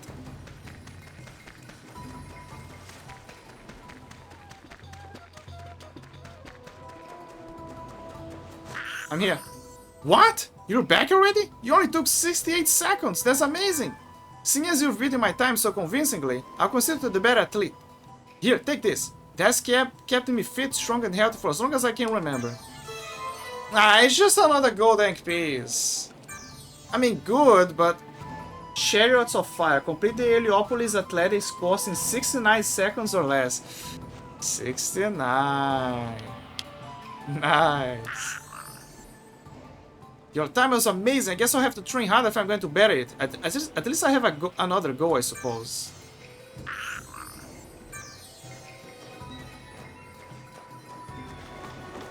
Nice. But god damn it, I just found another Anka piece. I was thinking that it would be the underwater projectile or something.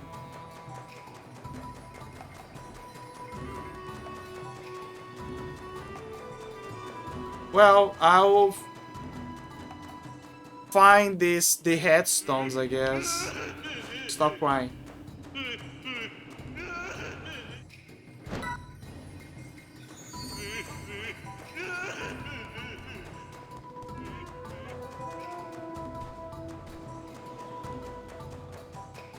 I guess I'll just find them.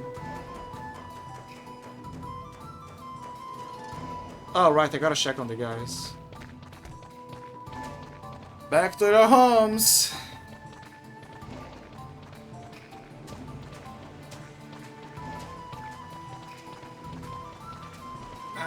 Well, the ads are gonna play soon, so I'm gonna take an ad break and then we'll be right back. Ad break.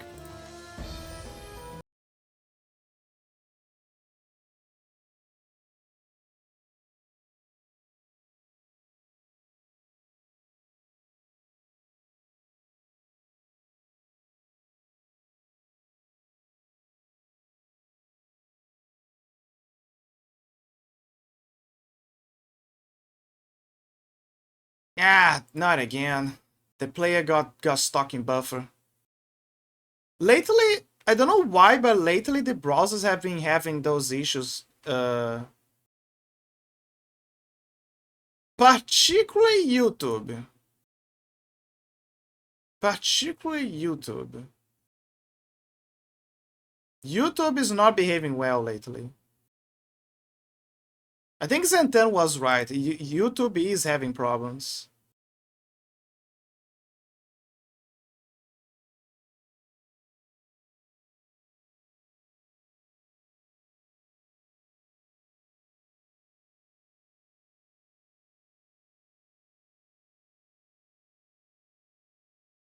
Let me see if I can fix this.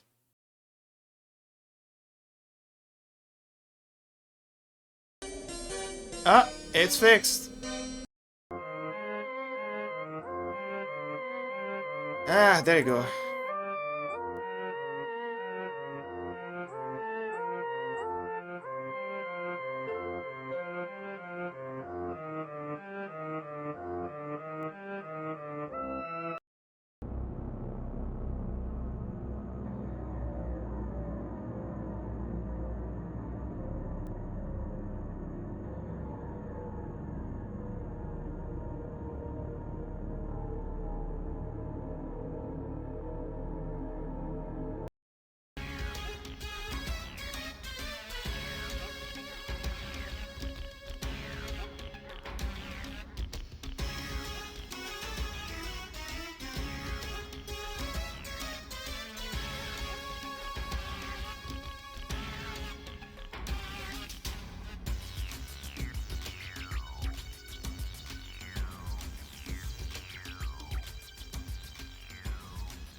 Ah, I'm back.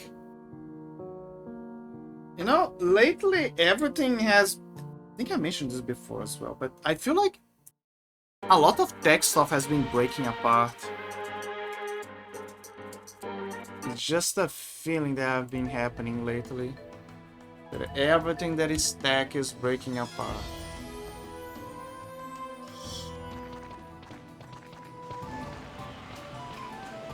Alright everyone, go back to your houses. Walk, walk. This is bothering me so much. I don't know why nothing got born here.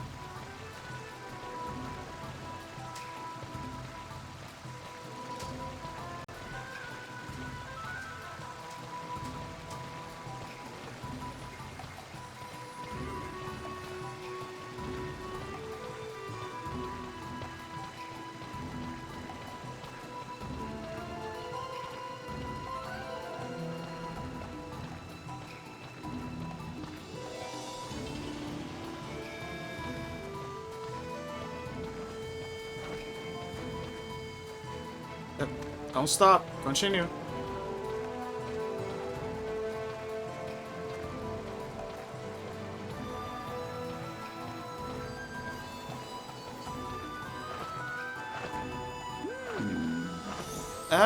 Welcome back. What did you find? What did you find? Silver ink. What is a silver ink? Your health is replenished by 5 inks. So a bronze ink is 1 ink to replenish. A silver recovers 5 of my inks. But if it's a gold one, then it increases my max ink.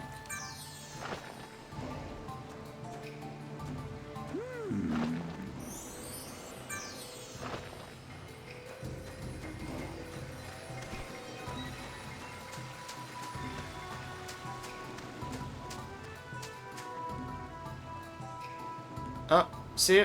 Another case.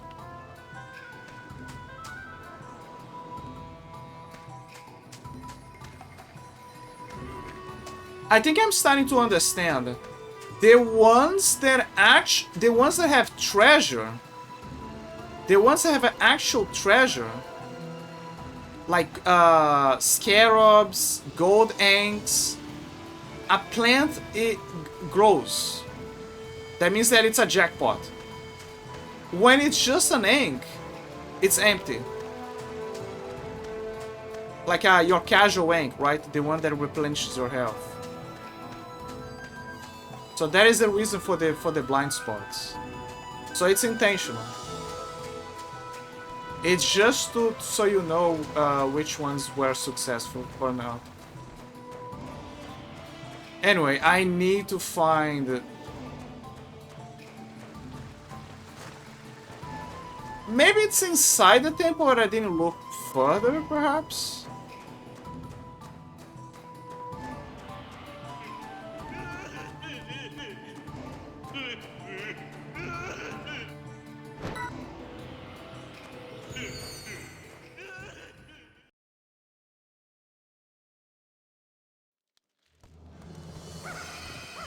How many showers I have? I have 2 because they're annoying to get. They're annoying and they're annoying to get.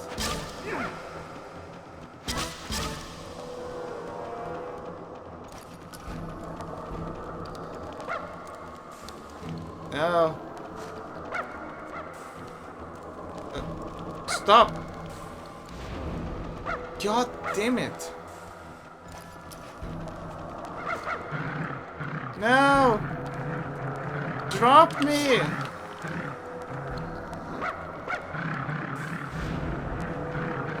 This is insane.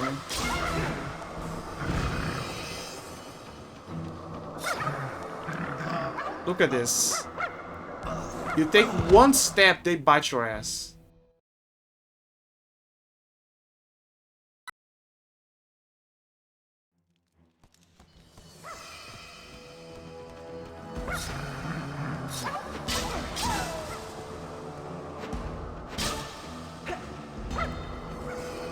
I wonder if this is an in-joke by the devs.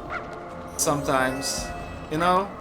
Like, I used to have a chihuahua. Let's make them one of the most annoying enemies in the world. In the world and in the game's world.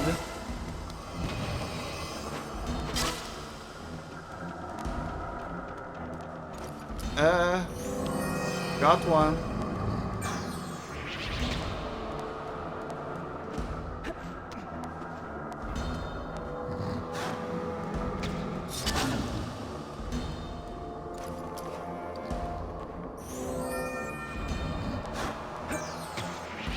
My obsessive desire to collect monsters. Now I understand why Pokemon fans are addicts. I finally understand you guys. I get it. I finally get it.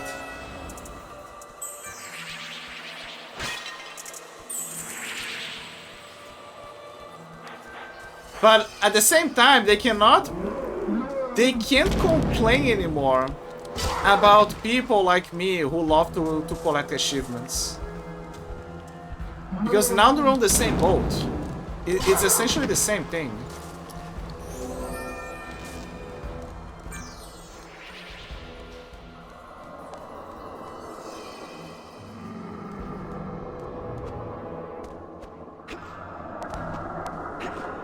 Why those bridges, they make popping noises?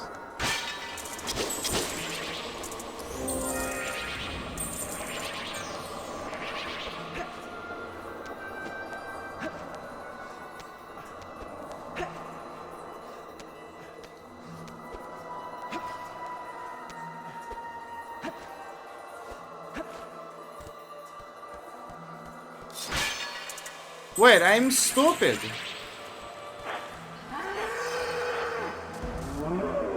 There was a way, there was more to do. There's a rope over there. Ow.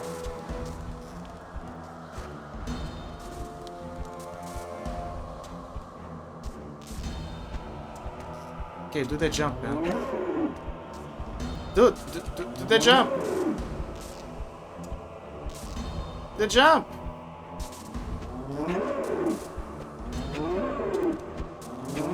The jump, lady. The jump.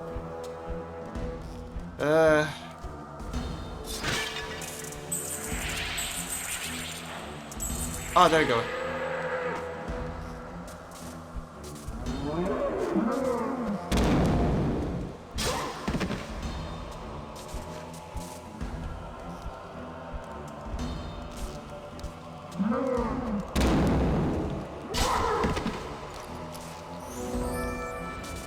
Of them.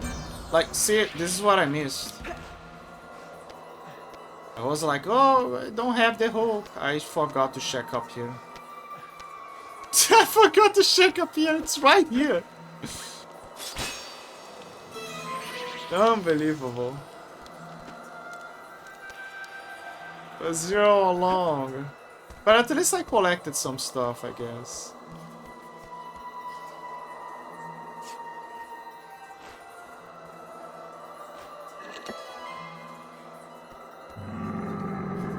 Oh, there's another worm.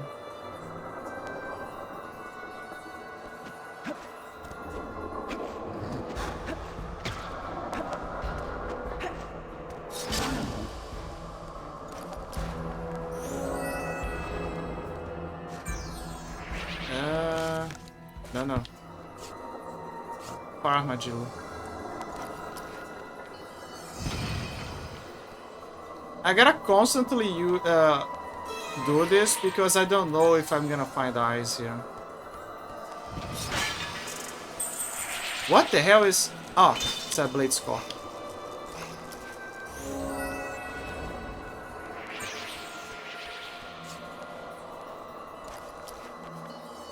I guess that means that I wasted a few Onyx Scarabs ahead of time, huh? I mean, I presume that if you collect all of them, you're gonna spend it wisely, right? But yeah. Okay, new area.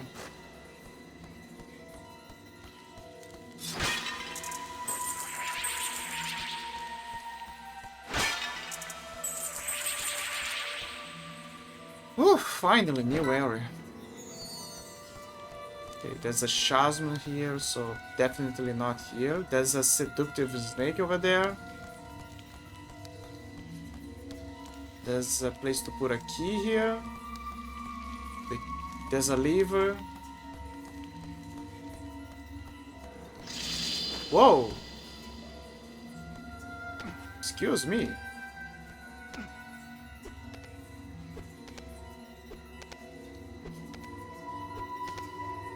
Dude, that is a big ass chasm over there. It's like a monster can fit in there.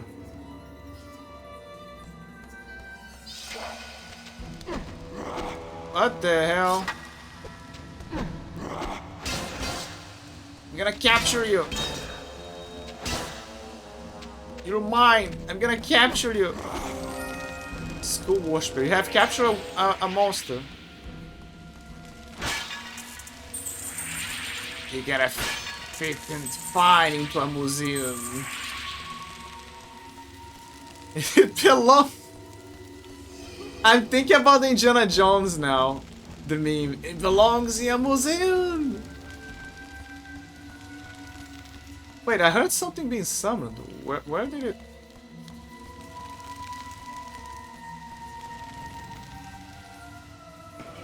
Of course. Of course. Where? Ah, it's just the armadillos. Wait, it's an electric armadillo. And a ninja. Ah, come! No, don't kill her.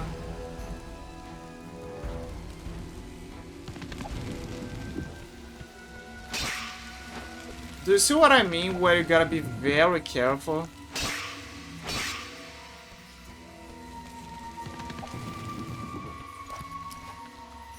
Okay, I got an electric armadillo.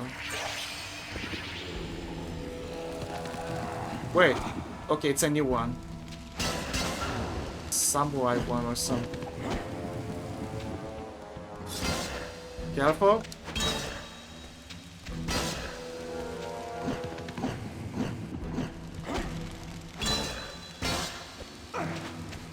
Careful. Okay, he's vulnerable. Gotcha. School swordsman.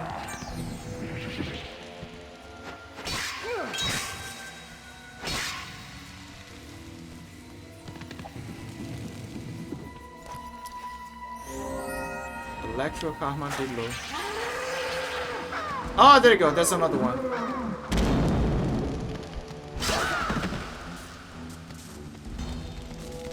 Yeah, I better take care of this guy first. How many do I have of him? Output. 8.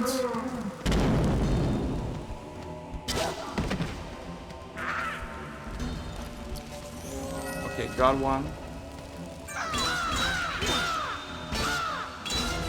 No! God damn it. It's so hard to capture them.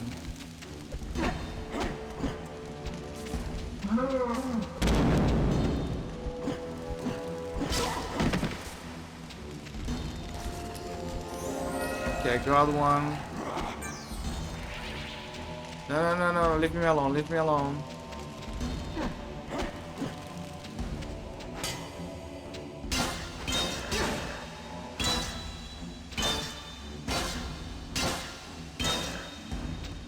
There you go.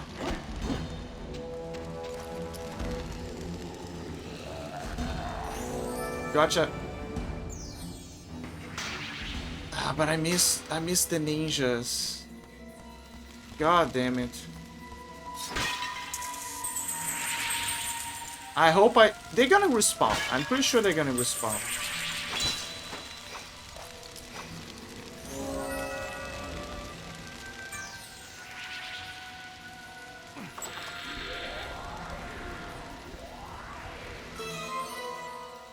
Found a glyph key. I like how Toot is the only one that gives a thumbs up to the camera.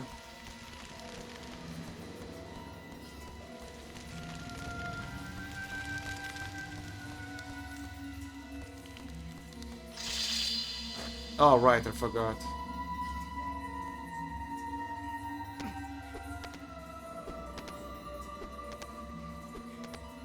Damn it, I wish I could have gotten the ninja ones first try. Actually, let me already check the ones that I got here. Electric Armadillo. The skeletal electric armadillo spins on the spot, building up an electric charge, shocking to anything that comes into contact with it. Skull Swordsman. In addition to their well-honed swordsmanship, they are capable of releasing an evil shimmering skull that chases down an opponent. Skull Worshipper. Skull Worshippers use their flaming staffs and ability to summon ghostly flying skulls to deadly effect. Okay, but I didn't got the ninja.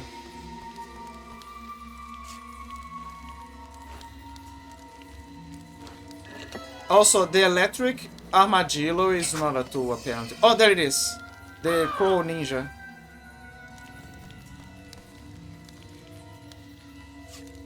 See, it's somehow not. Hello.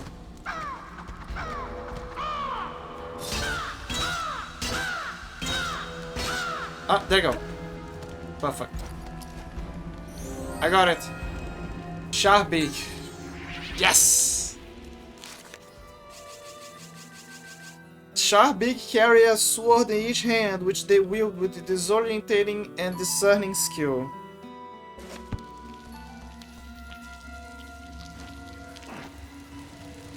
You know what this also is reminding me of? Remember Rune Factory Oceans? The name changes, like in the PlayStation 3 it's... I think it's Tides of Destiny. I might be changing the proper order, but in the PlayStation 3 I think it's Tides of Destiny, and in the Wii they call it Oceans, but I could be wrong, could be the reverse. But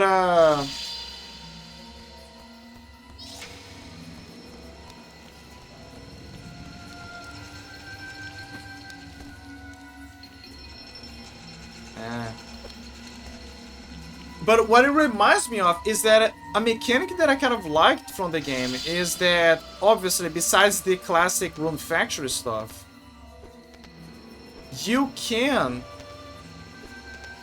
capture monsters and use them to plant at your farms, in your island farms. So basically, you capture them. No. So basically, you capture the monsters. You see, you know, their specialties. Like, oh, this monster is very good at planting carrots. Are you kidding me? So it's like, oh, this monster is very good at planting carrots. So you just put the monster there to plant carrots. Oh, this one is good at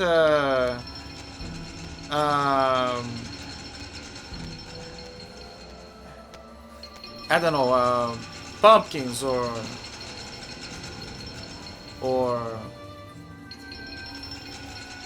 I don't know, apples, tomatoes, whatever. And then just tell them to do that.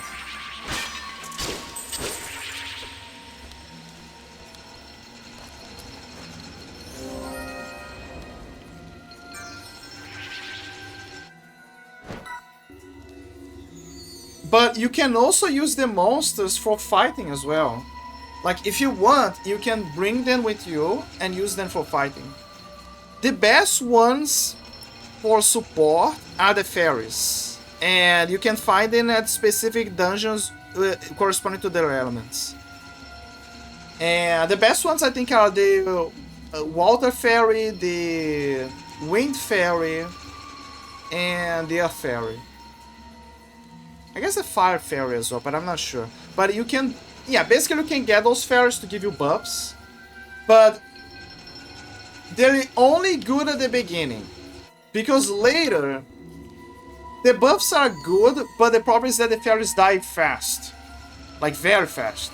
So it pays off for you to just put them at the farms rather than putting them on the battlefield. Later down the line, the best ones for you to carry into battle are actually the dragons. There are dragons that appear later, and you can it's so badass in a way. You can capture 3 dragons or a bunch of them, it doesn't matter. Bring them back to your golem and essentially, you know, level them up a little bit and have a bunch of dragons for bodyguards. Like, imagine 3 fat dragons like surrounding you and protecting you from projectiles and aggroing the enemy. And they're very tanky. So it's very fun to have very huge, buffed, fat dragons just escorting you all over the place. Mr. President, come over here.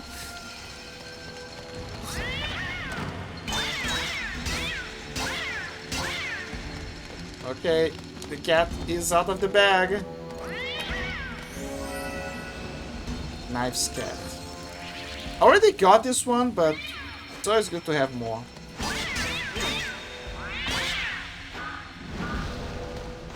Come over here.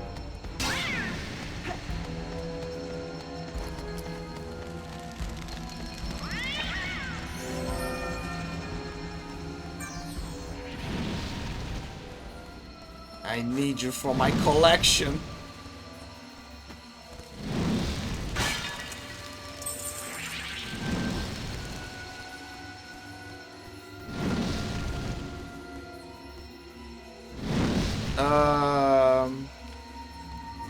Well, this is kind of awkward.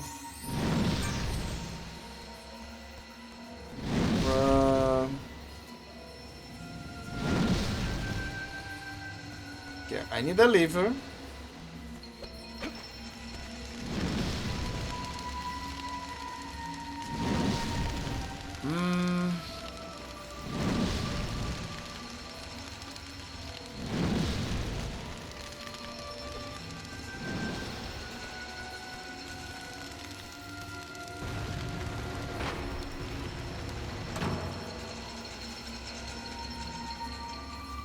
Oh, maybe I can.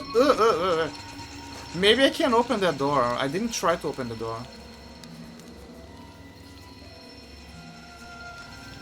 Open the door.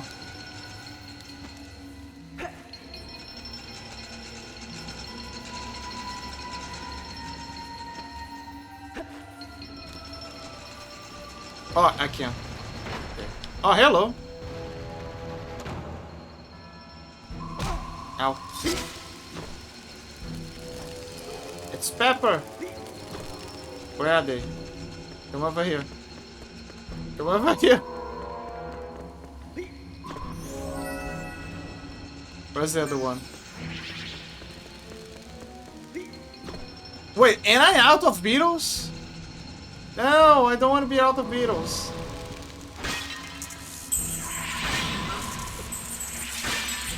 God damn it, I'm out of beetles. The capturing ones, by the way.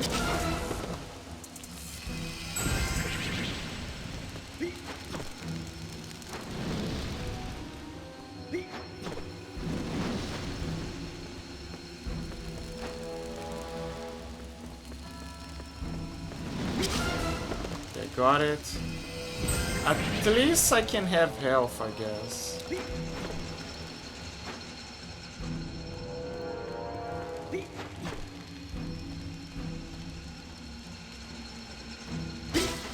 It's a clever mechanic from the game to always teleport them behind you.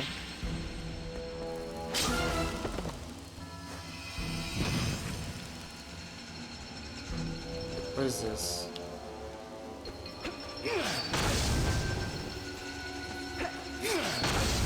Okay, it's not... That's not the way. This is not the way.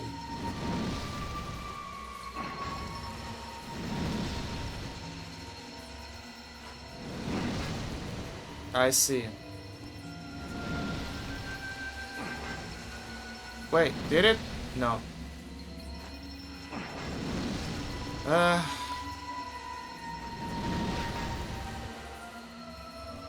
is not the way. It is this one. Oh, now 3 of them are out.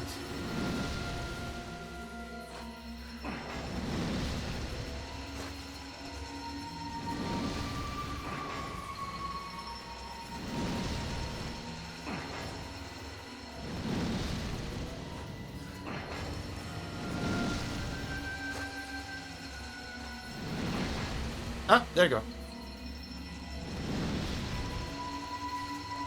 What the hell is this?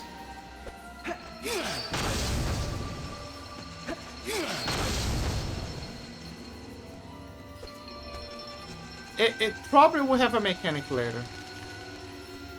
Probably.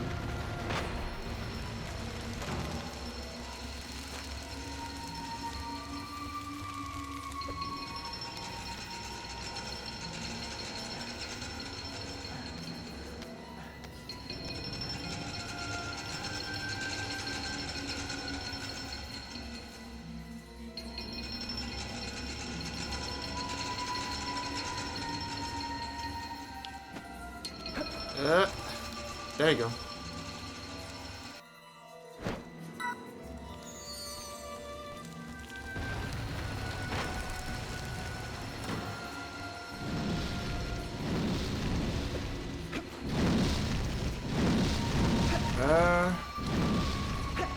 No!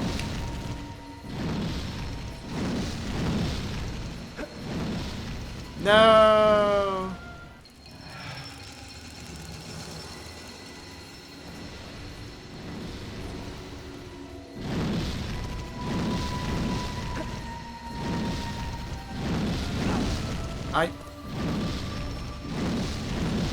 Oh, it's because there's a burst. I see.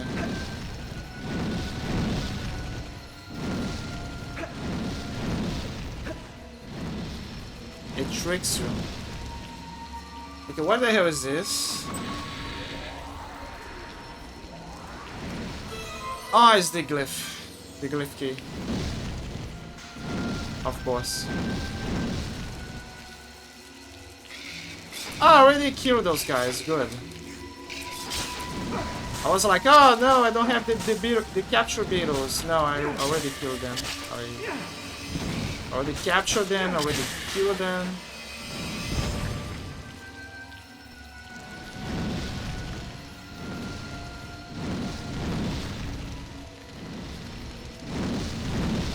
Well, time to backtrack.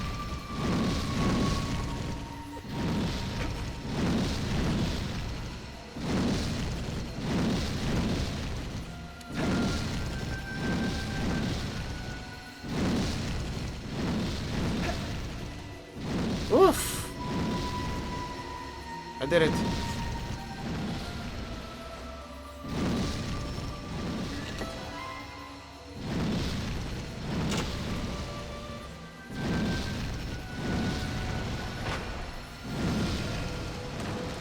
Oh, it's the pink one again.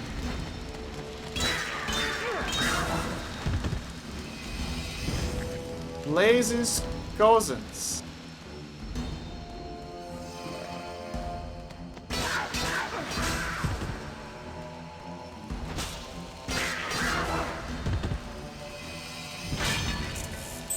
I've only had some capture beetles here.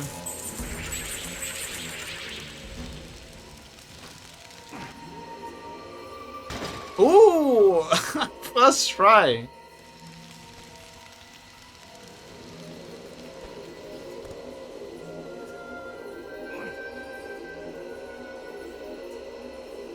Okay.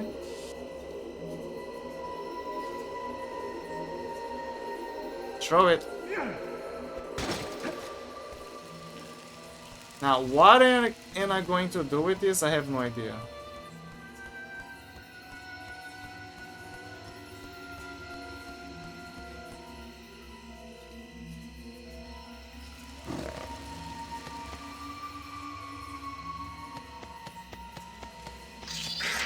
Ah!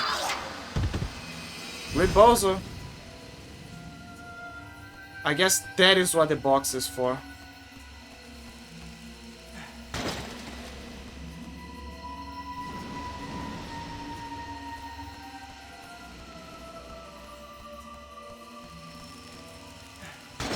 Oh, I see. For this.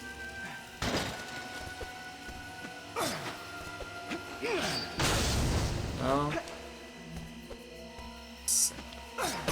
There you go. No, I don't have the capture thing for you. Damn it. I'm missing precious capturing. All because the game didn't give me more beetles.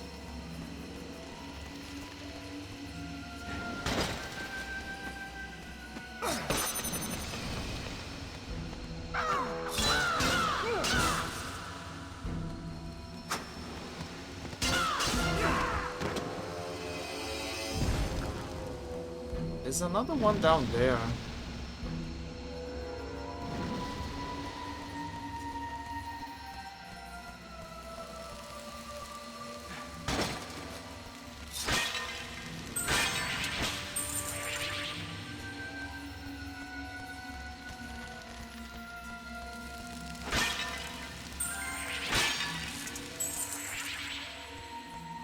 Now I understand how Pokemon fans feel when they don't have enough Pokeballs.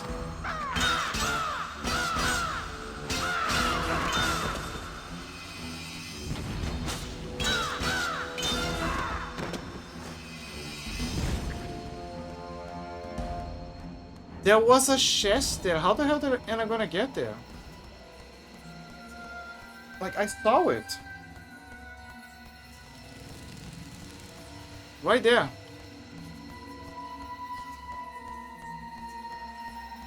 Okay, let me temporarily go back there and see where does that door lead. Oh, okay, I need that thing. I need something from that Anka thing to be able to reach that place, but I don't know what it is.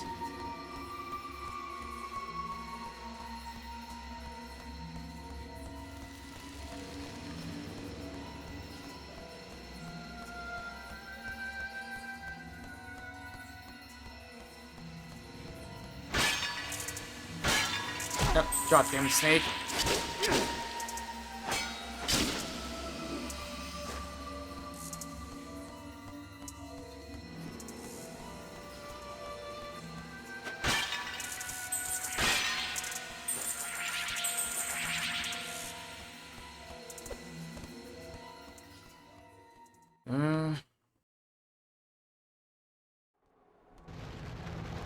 What is this place?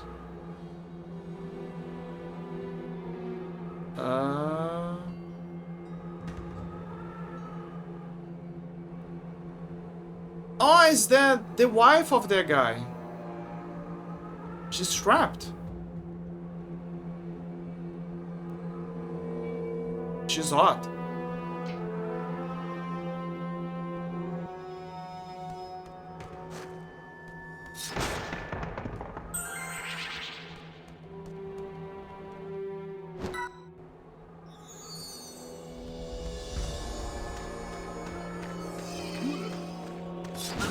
Oh, right, I forgot. The explosive guys.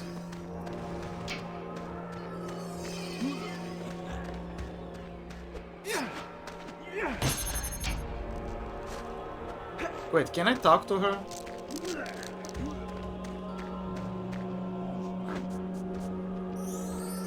The last someone to rescue me. Please, you must find a way to deactivate this force field. I'm sure those three colored beings are powering the force field. If we could find a way to deactivate them, I might be able to escape. Please, you must help me. Yeah, that's kind of obvious. Well, let's get to work.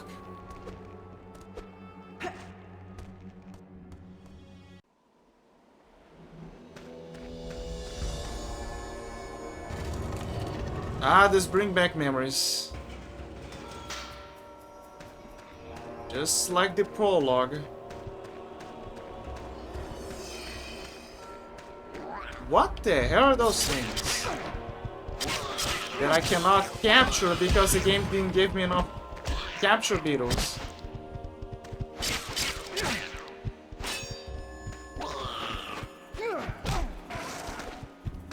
Even have a cartoonish sound.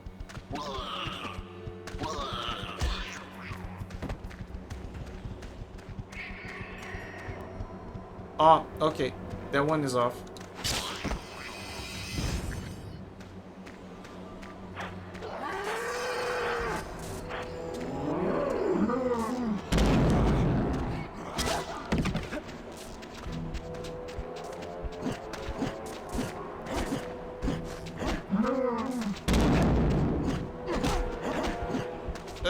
Damn it!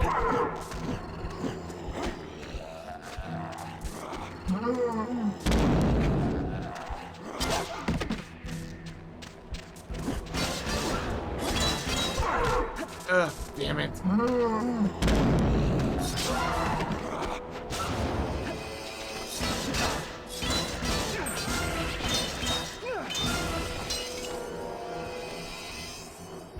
Did it work? No, there's another one. Oh, it's that guy again. And again, I don't have the beetle to capture. It sucks, man.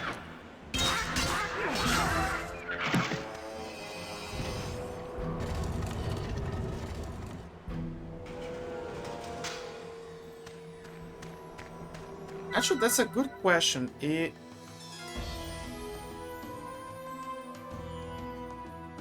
Are there missable monsters? Capture.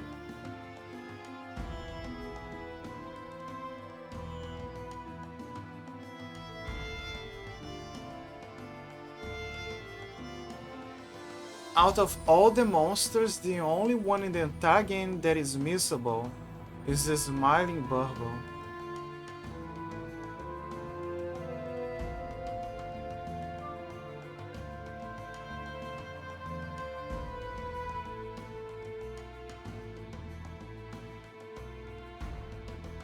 Okay, so what about this one?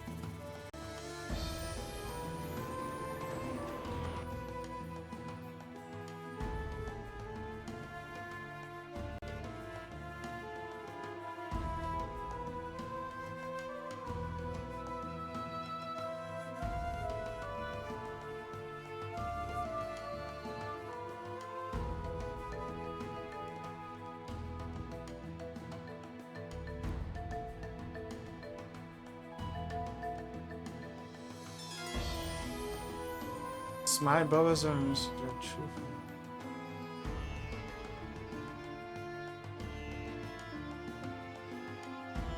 Oh no.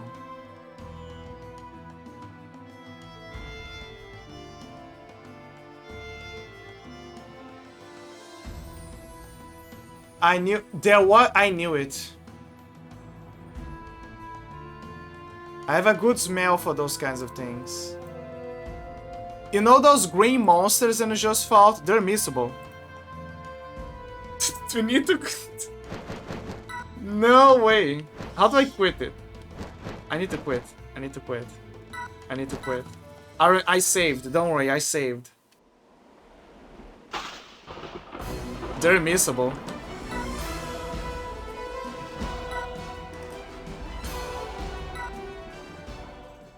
I knew that there was something off. I have a good sixth sense for that kind of stuff. Oh no.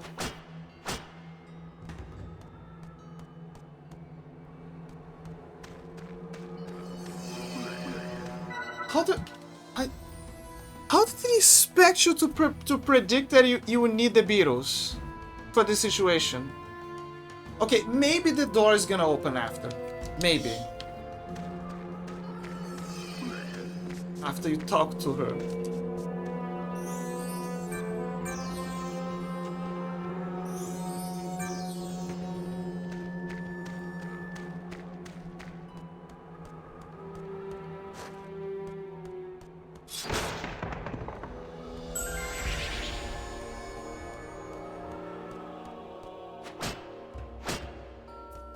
How would you know that there are 3 missable monsters? How would you know? There is no way for you to know. It's like the Okami problem again.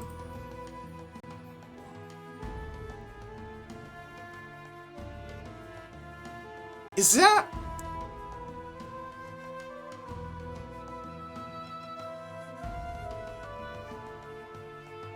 Let me see if there's a way to...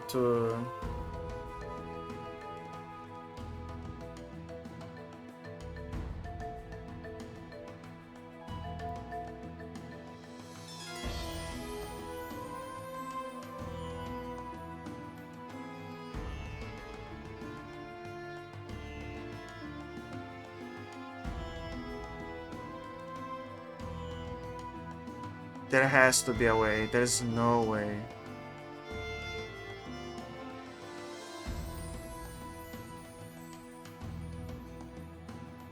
It says that they have 2 locations.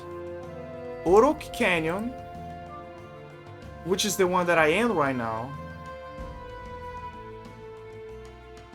But according to the wiki, it doesn't say that they...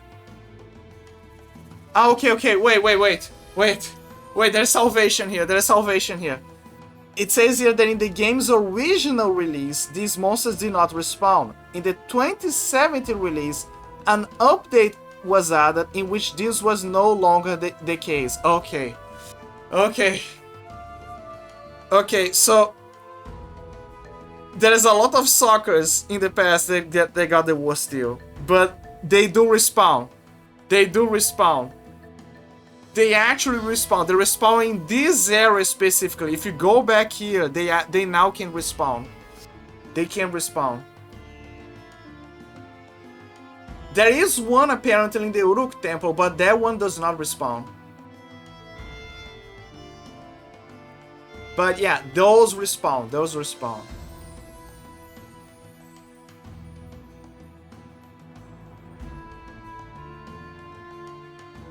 Dude, I was getting pissed. I was getting very pissed. I don't like when games do this. The last game that did this to me, and it made me very mad, was Okami. So Okami or Okami HD, whatever, has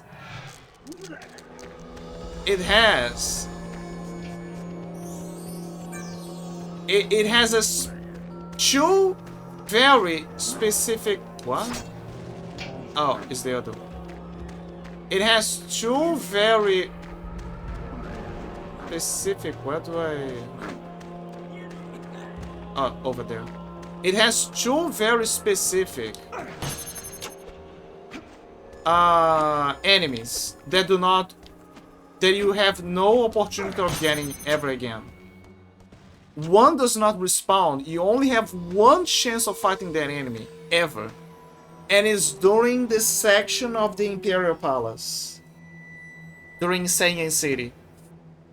Like, when you become small, like, there's only 1 chance for you to get that monster. If you see a blue scroll, I think it's a blue scroll, get it. It's kind of like a weird scroll because it's very lonely. Like it feels weird to see that scroll floating about. Yeah, go for it because that's a rare scroll. It's the only chance you're gonna get of fighting the enemy. The name of that yokai is the Mirror of Doom, if I remember. There is 1 chance that you can get of getting that guy. One chance.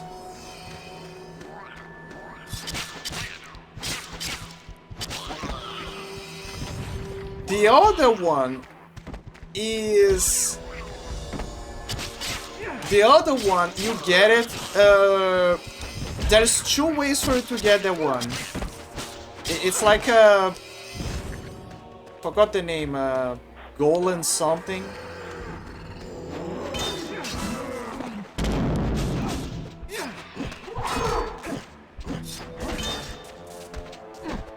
But basically, the only way for you to get that enemy, he spawns kind of frequently. A bit rare. Actually, he's a bit rare. But the point is, he does spawn. But the problem is that the region that he spawns can only be accessed once. You cannot go back there. After that, the only way for you to get that enemy is, I believe, at the final boss section of the game, if you go back to a certain arena.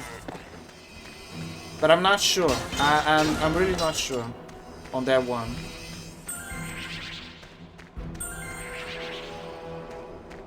Okay, that guy.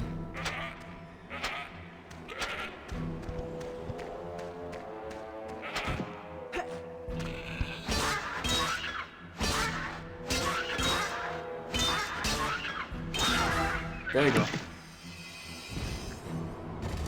But yeah, those are the two missable enemies that you need to get in Okami. And when I learned about that, I got so mad. I had to redo everything. I mean, I didn't restart the whole game, right? I beat the game. And then after that, I did a speed run to those parts so I could catalog those missable enemies.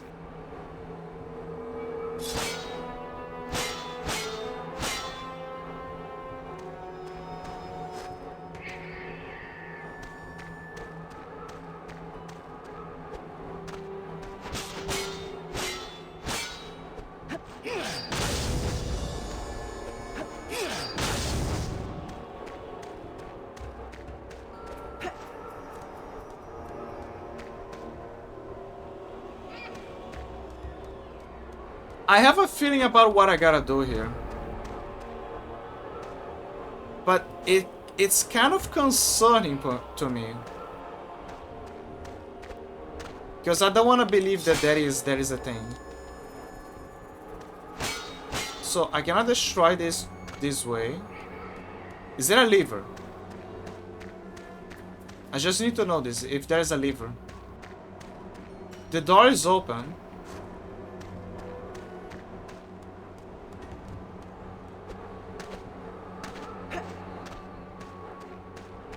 But there was no capture beetles. That's the problem. I'm gonna go back there. Maybe I can... I hope that there's capture beetles, because if there isn't, this is an oversight from the game.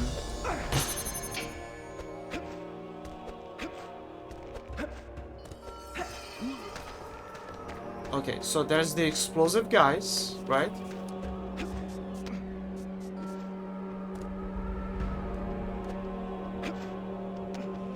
Right here. There are no vases or anything for you to capture beetles. There's one for life ups, but no beetles.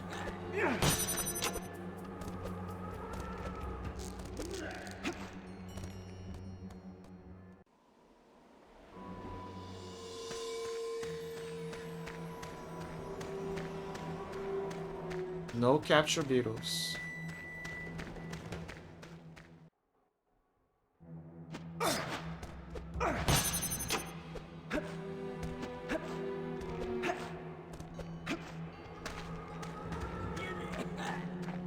Let me see if I can break this again and spawn capture beetles. No, it seems to only spawn the anchor. Why is this concerning to me? Because it seems that the game is alluring you alluding to, that you need to use those explosive guys to destroy those pillars. I do have them in my inventory. I have 2. But what would happen if I didn't have it? I would need a capture beetle. But does the game give you a capture beetle? That's the problem.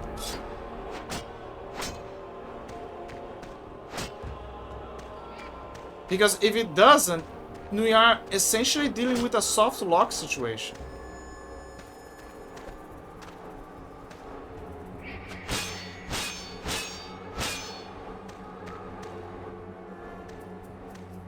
There is no way that they would break a situation like that.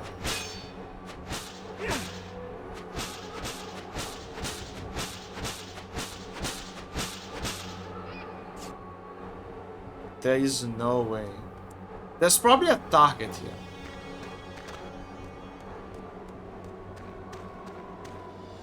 Okay, let me do a bit of a research because this is grabbing my attention right now.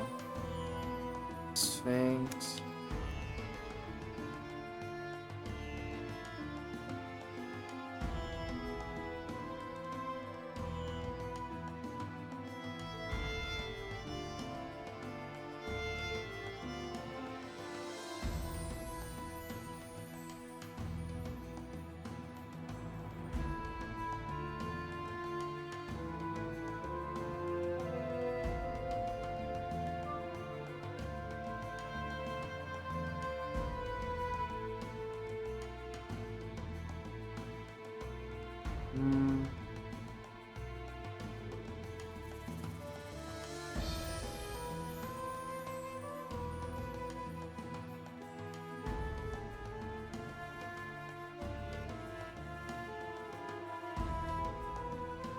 Let me see if there is a soft lock.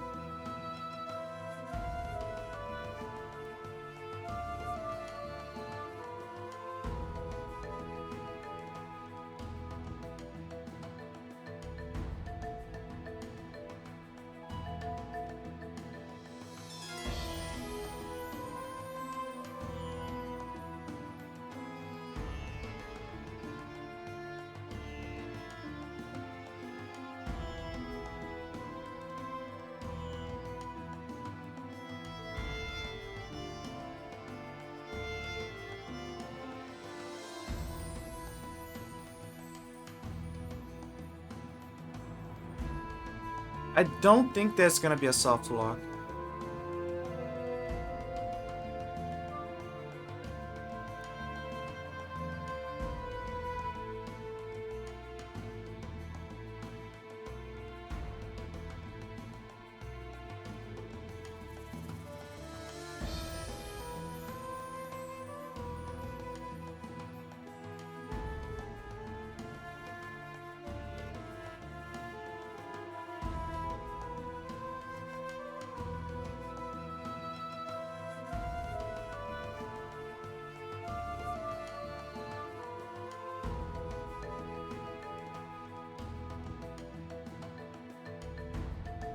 Uh.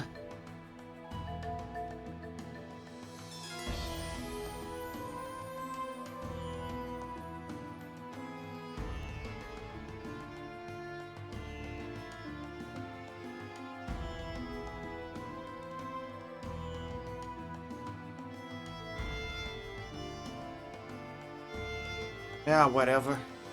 Never mind. This is gonna choke to me more than it's gonna.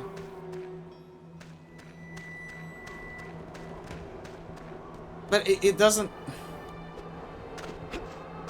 Oh, the ads are in place. Maybe that's what I need. I need a break to refresh my brain. I'll be right back.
I'm back. Guys, I found it. I found it. I found the solution. I cracked the code. I actually cracked the code. I cracked the code. I cracked the code. I actually cracked the code. Let's go back and save. You're gonna understand now. That is what was scratching my head right now. I got it. I cracked the code. I was right. The only item that drops, the only place that drops items here is this obelisk. Over here. This milestone here. The problem is that it's a random drop, essentially. Sometimes it drops an ink. But there are cases where it drops something else.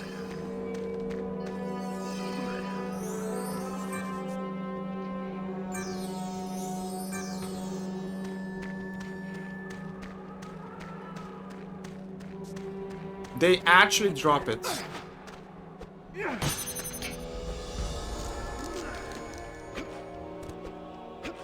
Let me see if I can quickly go back. Yes, I can.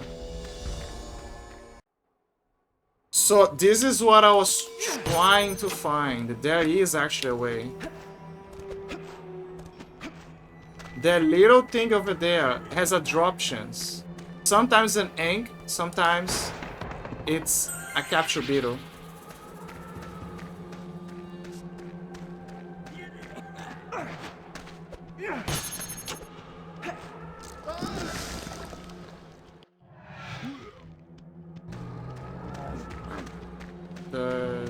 Okay. Oh, it goes back! Look! You just gotta wait.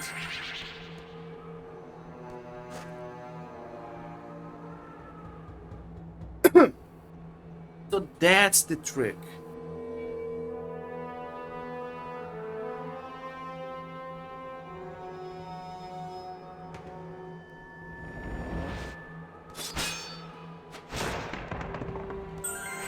There's a drop chance. You're gonna give me the beetles. Give me the beetles. Because think about it, we only have 2 of those.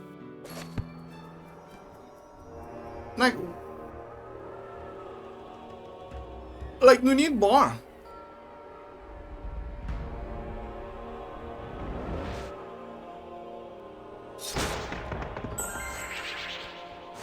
But it is annoying. Like, you would not expect that you would need capture beetles at this part.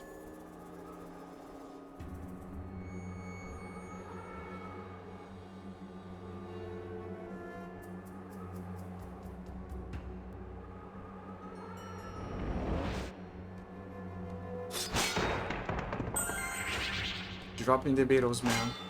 Give me the beetles.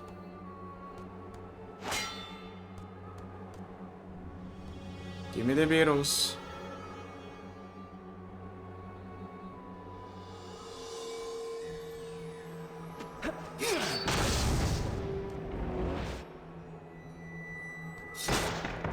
Give me the beetles, please. So what the hell is this? Is the...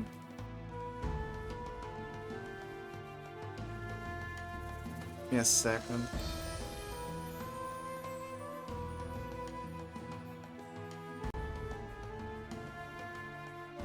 Wait, this is supposed to be here.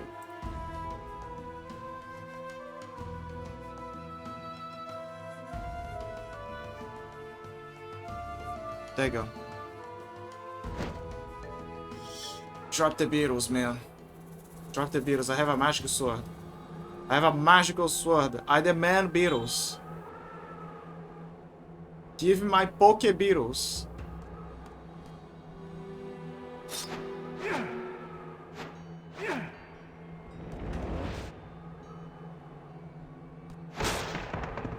Give me the beetles, man.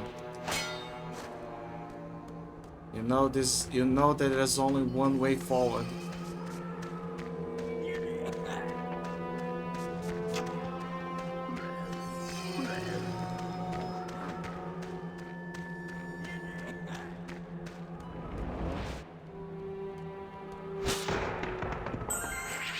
Unbelievable. Unbelievable.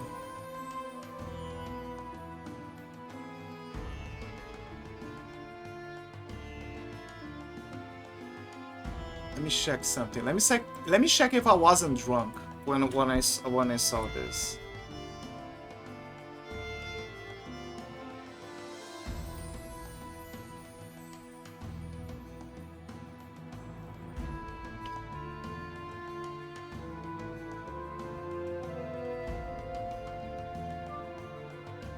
What's the drop rate on capture beaters from generating statues? That they drop from the statue across from the save statue?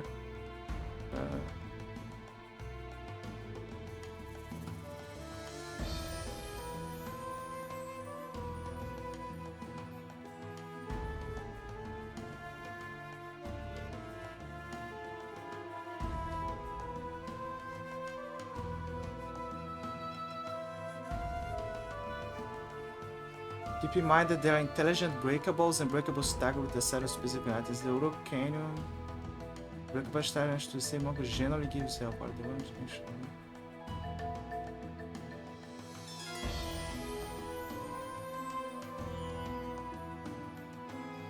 I see. So basically, certain objects have a higher drop chance for certain things. So, for example, the pots, like the pot by the armadillo, the one that was at the Anubis temple, that one had a higher, super hyper rate to drop capture beetles. This one has a higher rate of dropping bronze anks. There is a chance for capture beetles, but it's small.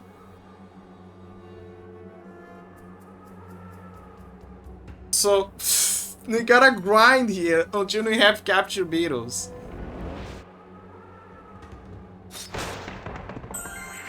We literally grinding a gacha for capture beetles. If only I knew. If only I knew.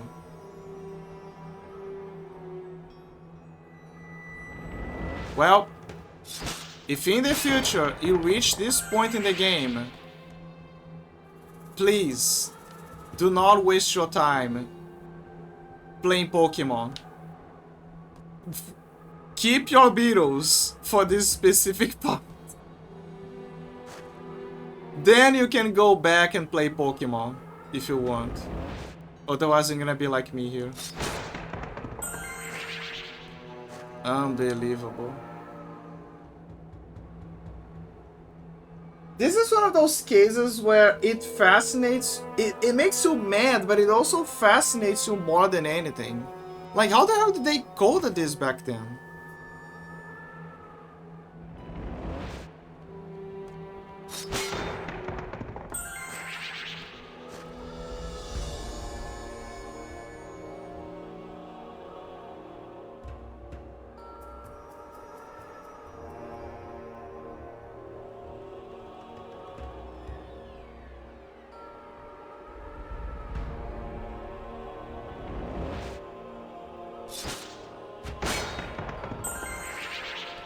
I'm gonna do a few more attempts, but after that, if I don't get the beetles, how about we just call it? Let's just call it. Let's just focus on other stuffs in life, you know. Let's just focus on the beautiful horizons. The beautiful horizons. Maybe another day I'll play Hades. Maybe another day I'll play Fear. I think it's time for us to give a bit of a rest for Sphinx for a while.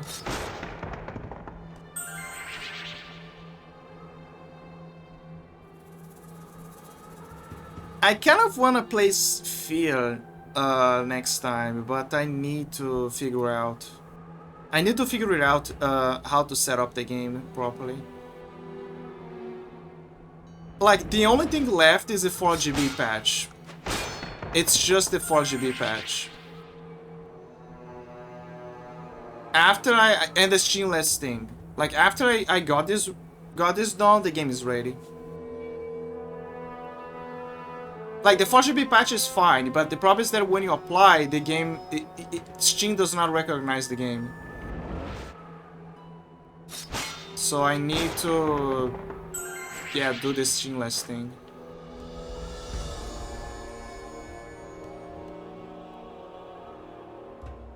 Or I could go back to Hades and I can play Greek Simulator.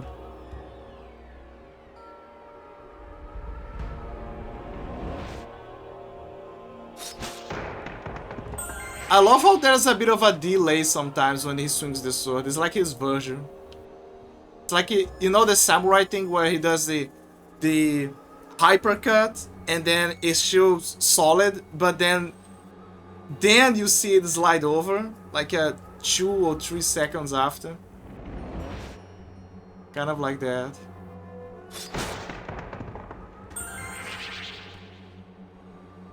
Maybe I gotta quit the room when I come back. You know? Because it's a regenerating statue, so maybe the set value, maybe it will regenerate what it has, but the set value will change.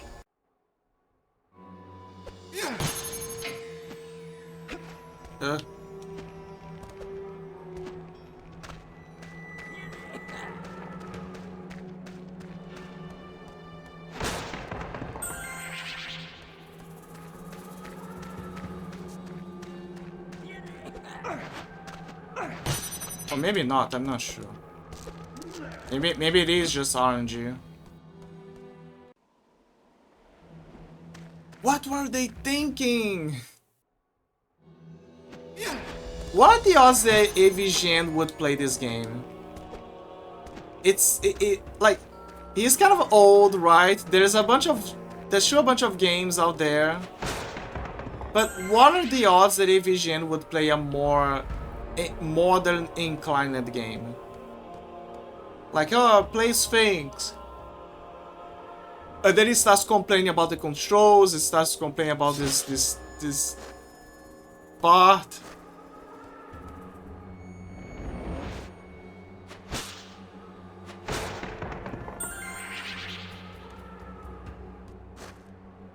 How about 5 more slashes, guys, and then we can call it for today.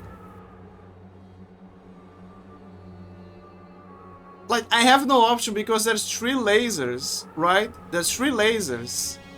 And I only have 2 of the explosive guys. Like, let me see. See, I only have 2. I need 3. Like, right now, I reached a soft lock point. I'm just praying that I'll get the Beatles here. They say that you get the Beatles. There is a drop chance, but the drop chance is very low.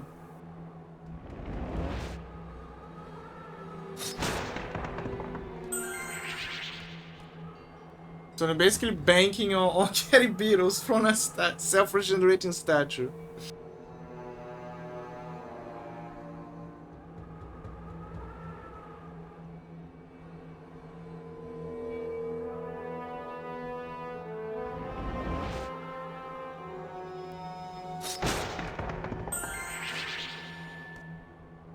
Maybe this is an analogy of life.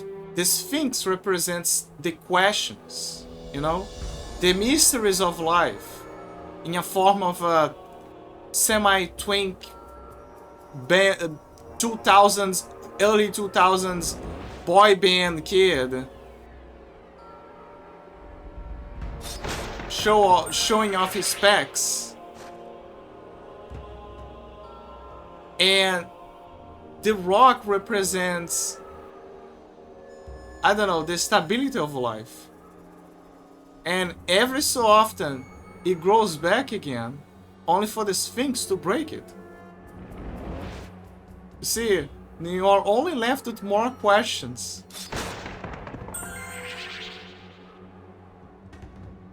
And every time, it takes away your life.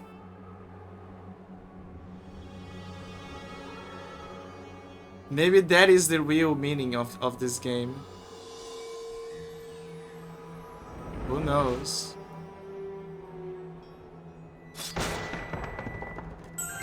This is insane. Okay, let me see the wiki that I saw just earlier. It says that looking at the code, the chances are inversely proportional with a small random factor. Health, ice start, and dust capture bleeds in that order. Money is also weighted to reduce the chances against the other items. Bronze 50. Intelligent pots never give more than 1/3 of your maximum health. If you don't need any other ability item or health, and you are near the money limit, you also only get bronze scarabs no matter what. Pretty much it.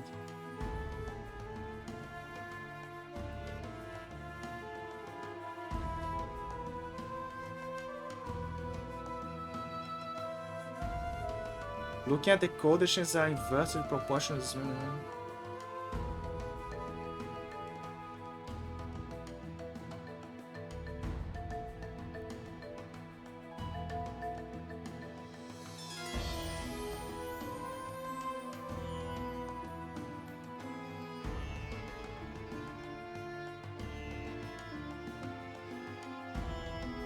Why these aren't infinite?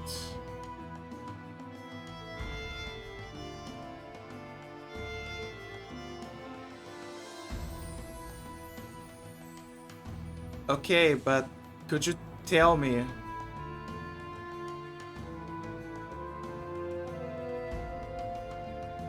After using the respawning stats to get full health after 10,000, then they find drop catch boost.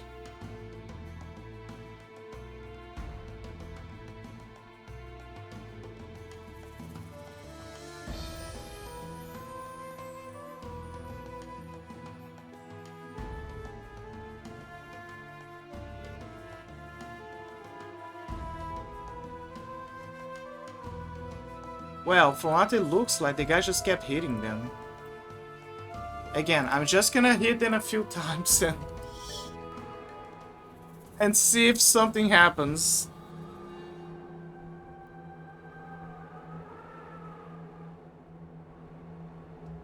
Actually, this is fascinating. The dev itself re-answered the thread there and confirmed that about the chances thing.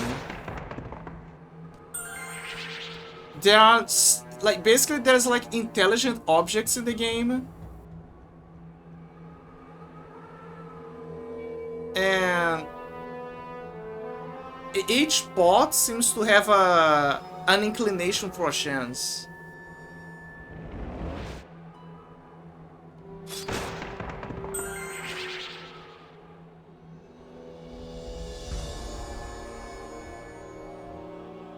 Come on, man. Come on.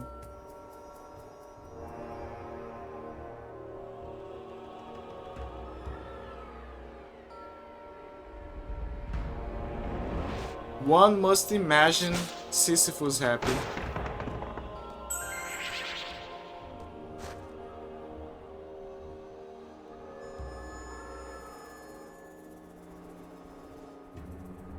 I wonder... The tail kind of... I have questions, like how did the tail work here?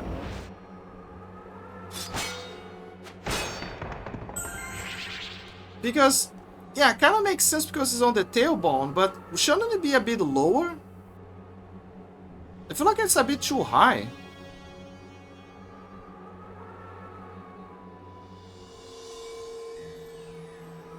Should be a bit lower.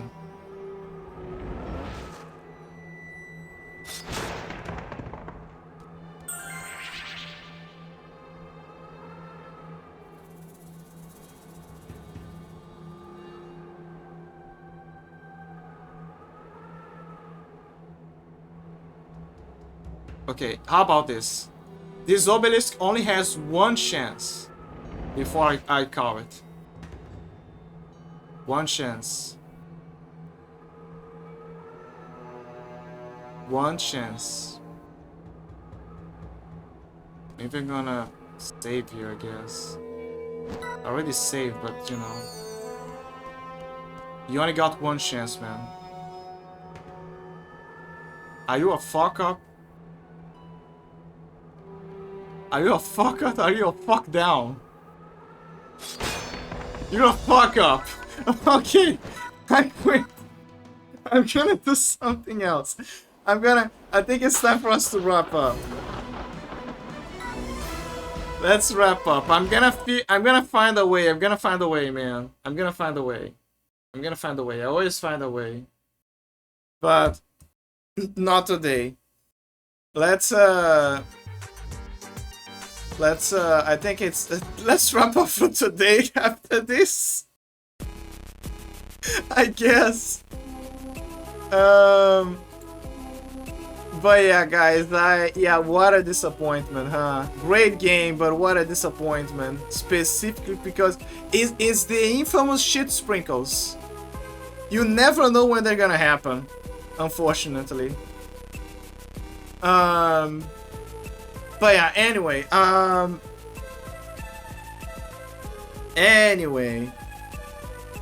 gonna try to I'm gonna try to get the Beatles. But also in the meanwhile, I'm gonna try to get the.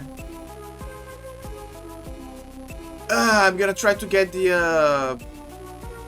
Jesus, I'm getting tired. I'm gonna try to get the Fear 1 to work if possible.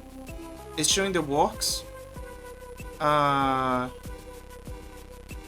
And if I do, it's gonna be the next thing, which is cool because Acerta, a friend of mine, he wants to see me play the game.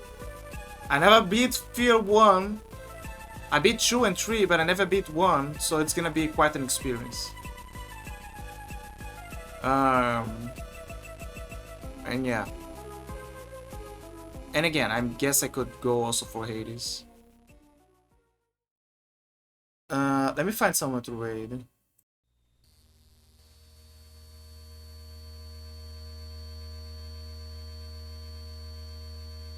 Kirby, that's not a music. Okay, this is a music. There you go. Perfect.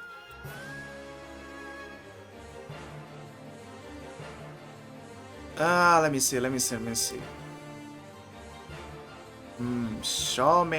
So many people. You know what? It's been a while. Let's raid Arthur.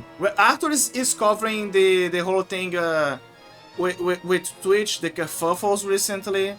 So that'll be interesting. I think he recently started. Let me see. 1 hour. Yeah, he started by 1 hour. Yeah. That's the usual. Raid message. The raid message.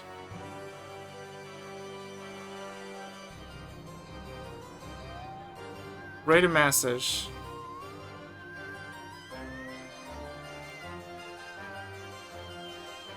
Give me the Beatles.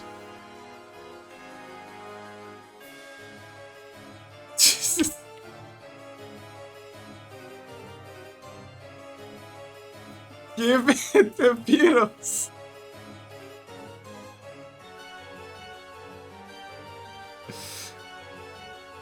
Give me the Beatles. There you go. There is gonna be a raid message. Raid message. What a message, huh? What a ending. What a message. Okay. Raiding Arthur now. It's been a while since I raided him. Been a while. It should have been a while. Where's Arthur?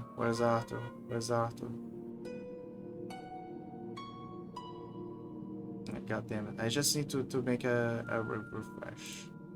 There you go. No, I don't want scary music. I want scary music, but I want the cool scary music.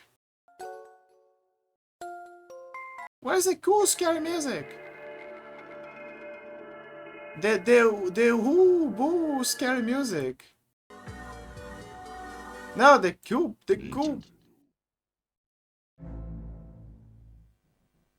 Ah, come on, man. No, that's too scary. There you go. Yeah, okay.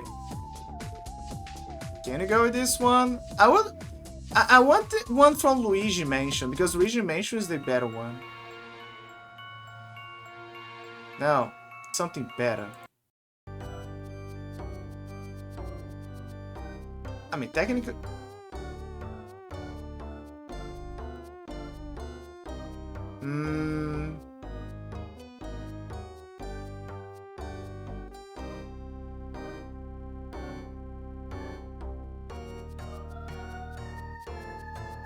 I don't know, man. I don't know. I'm very demanding, you know. You know what? Fuck it. I'm gonna go my way now. Where's my way? Yeah, there you go. That is my way. Is my way? It is the highway or it's my way or the highway? There you go. Ah, darn it. Arthur is at the screen, the BR back screen. We can wait. We can wait until Arthur is back. We can wait. Anyway, plans. Like I said, Fear, Hades, etc. Let's see who will come out first and whatever. Maybe something else. Who knows?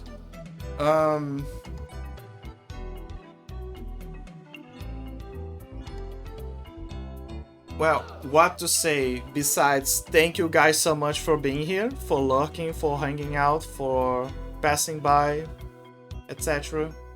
etc.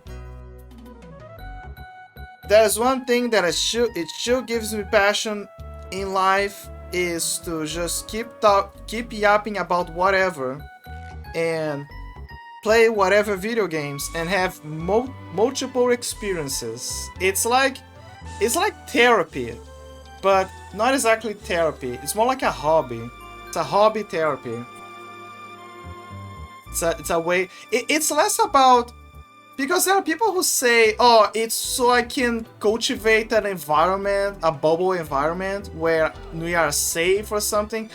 Sure, it's alright. It's alright. You do you, right? But and then there are others who are like, "Oh, it's so I can." There are people who are straight up like that. It's so I can have a god complex. Just so I can have people think just like me and I can just rule over them. There are people who are actually like that.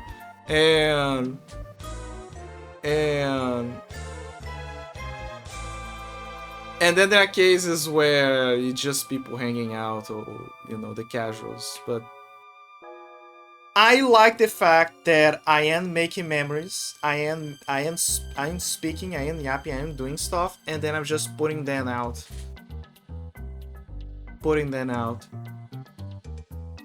out and storing them. Both of them. I don't know, it's refreshing. I guess it's all the years that I've been doing those things, and I didn't have many people to talk about that stuff. Even if there's not many people, it's good to just speak out about it. And then maybe one day I can just look back and be like, "Oh wow, that was me. Oh, that's cool. Oh, I used to have a weird voice. Now I have the voice of an old man. A 500-year-old man." Yeah. That is goals for the future, huh? You gotta admit, it is kind of low-key a goal for many people to live long, but not just live like a decrepit old man or an old lady. I mean, live, and not in the sense also of, live my youthful days, because those things are not gonna come back, right? You gotta move forward. No, I mean like living like a badass. I'm talking about, I don't know how the future will be, but it will be cool if we all become the new boomers, but we become cyborgs. We become cyber boomers. Now that is an idea. Why settle when you can go full cyber boomer? Okay, Arthur is back. Okay, time to raid him. Thank you guys so much. I already put my plans out. See you guys next time. Be safe. Have a wonderful day. Enjoy the month of October with the Halloween, with treats, with sweets and pumpkins and hot ladies and hot witches and hot werewolves and kicked up monsters and yeah. Enjoy all of that stuff. Okay, thank you everybody and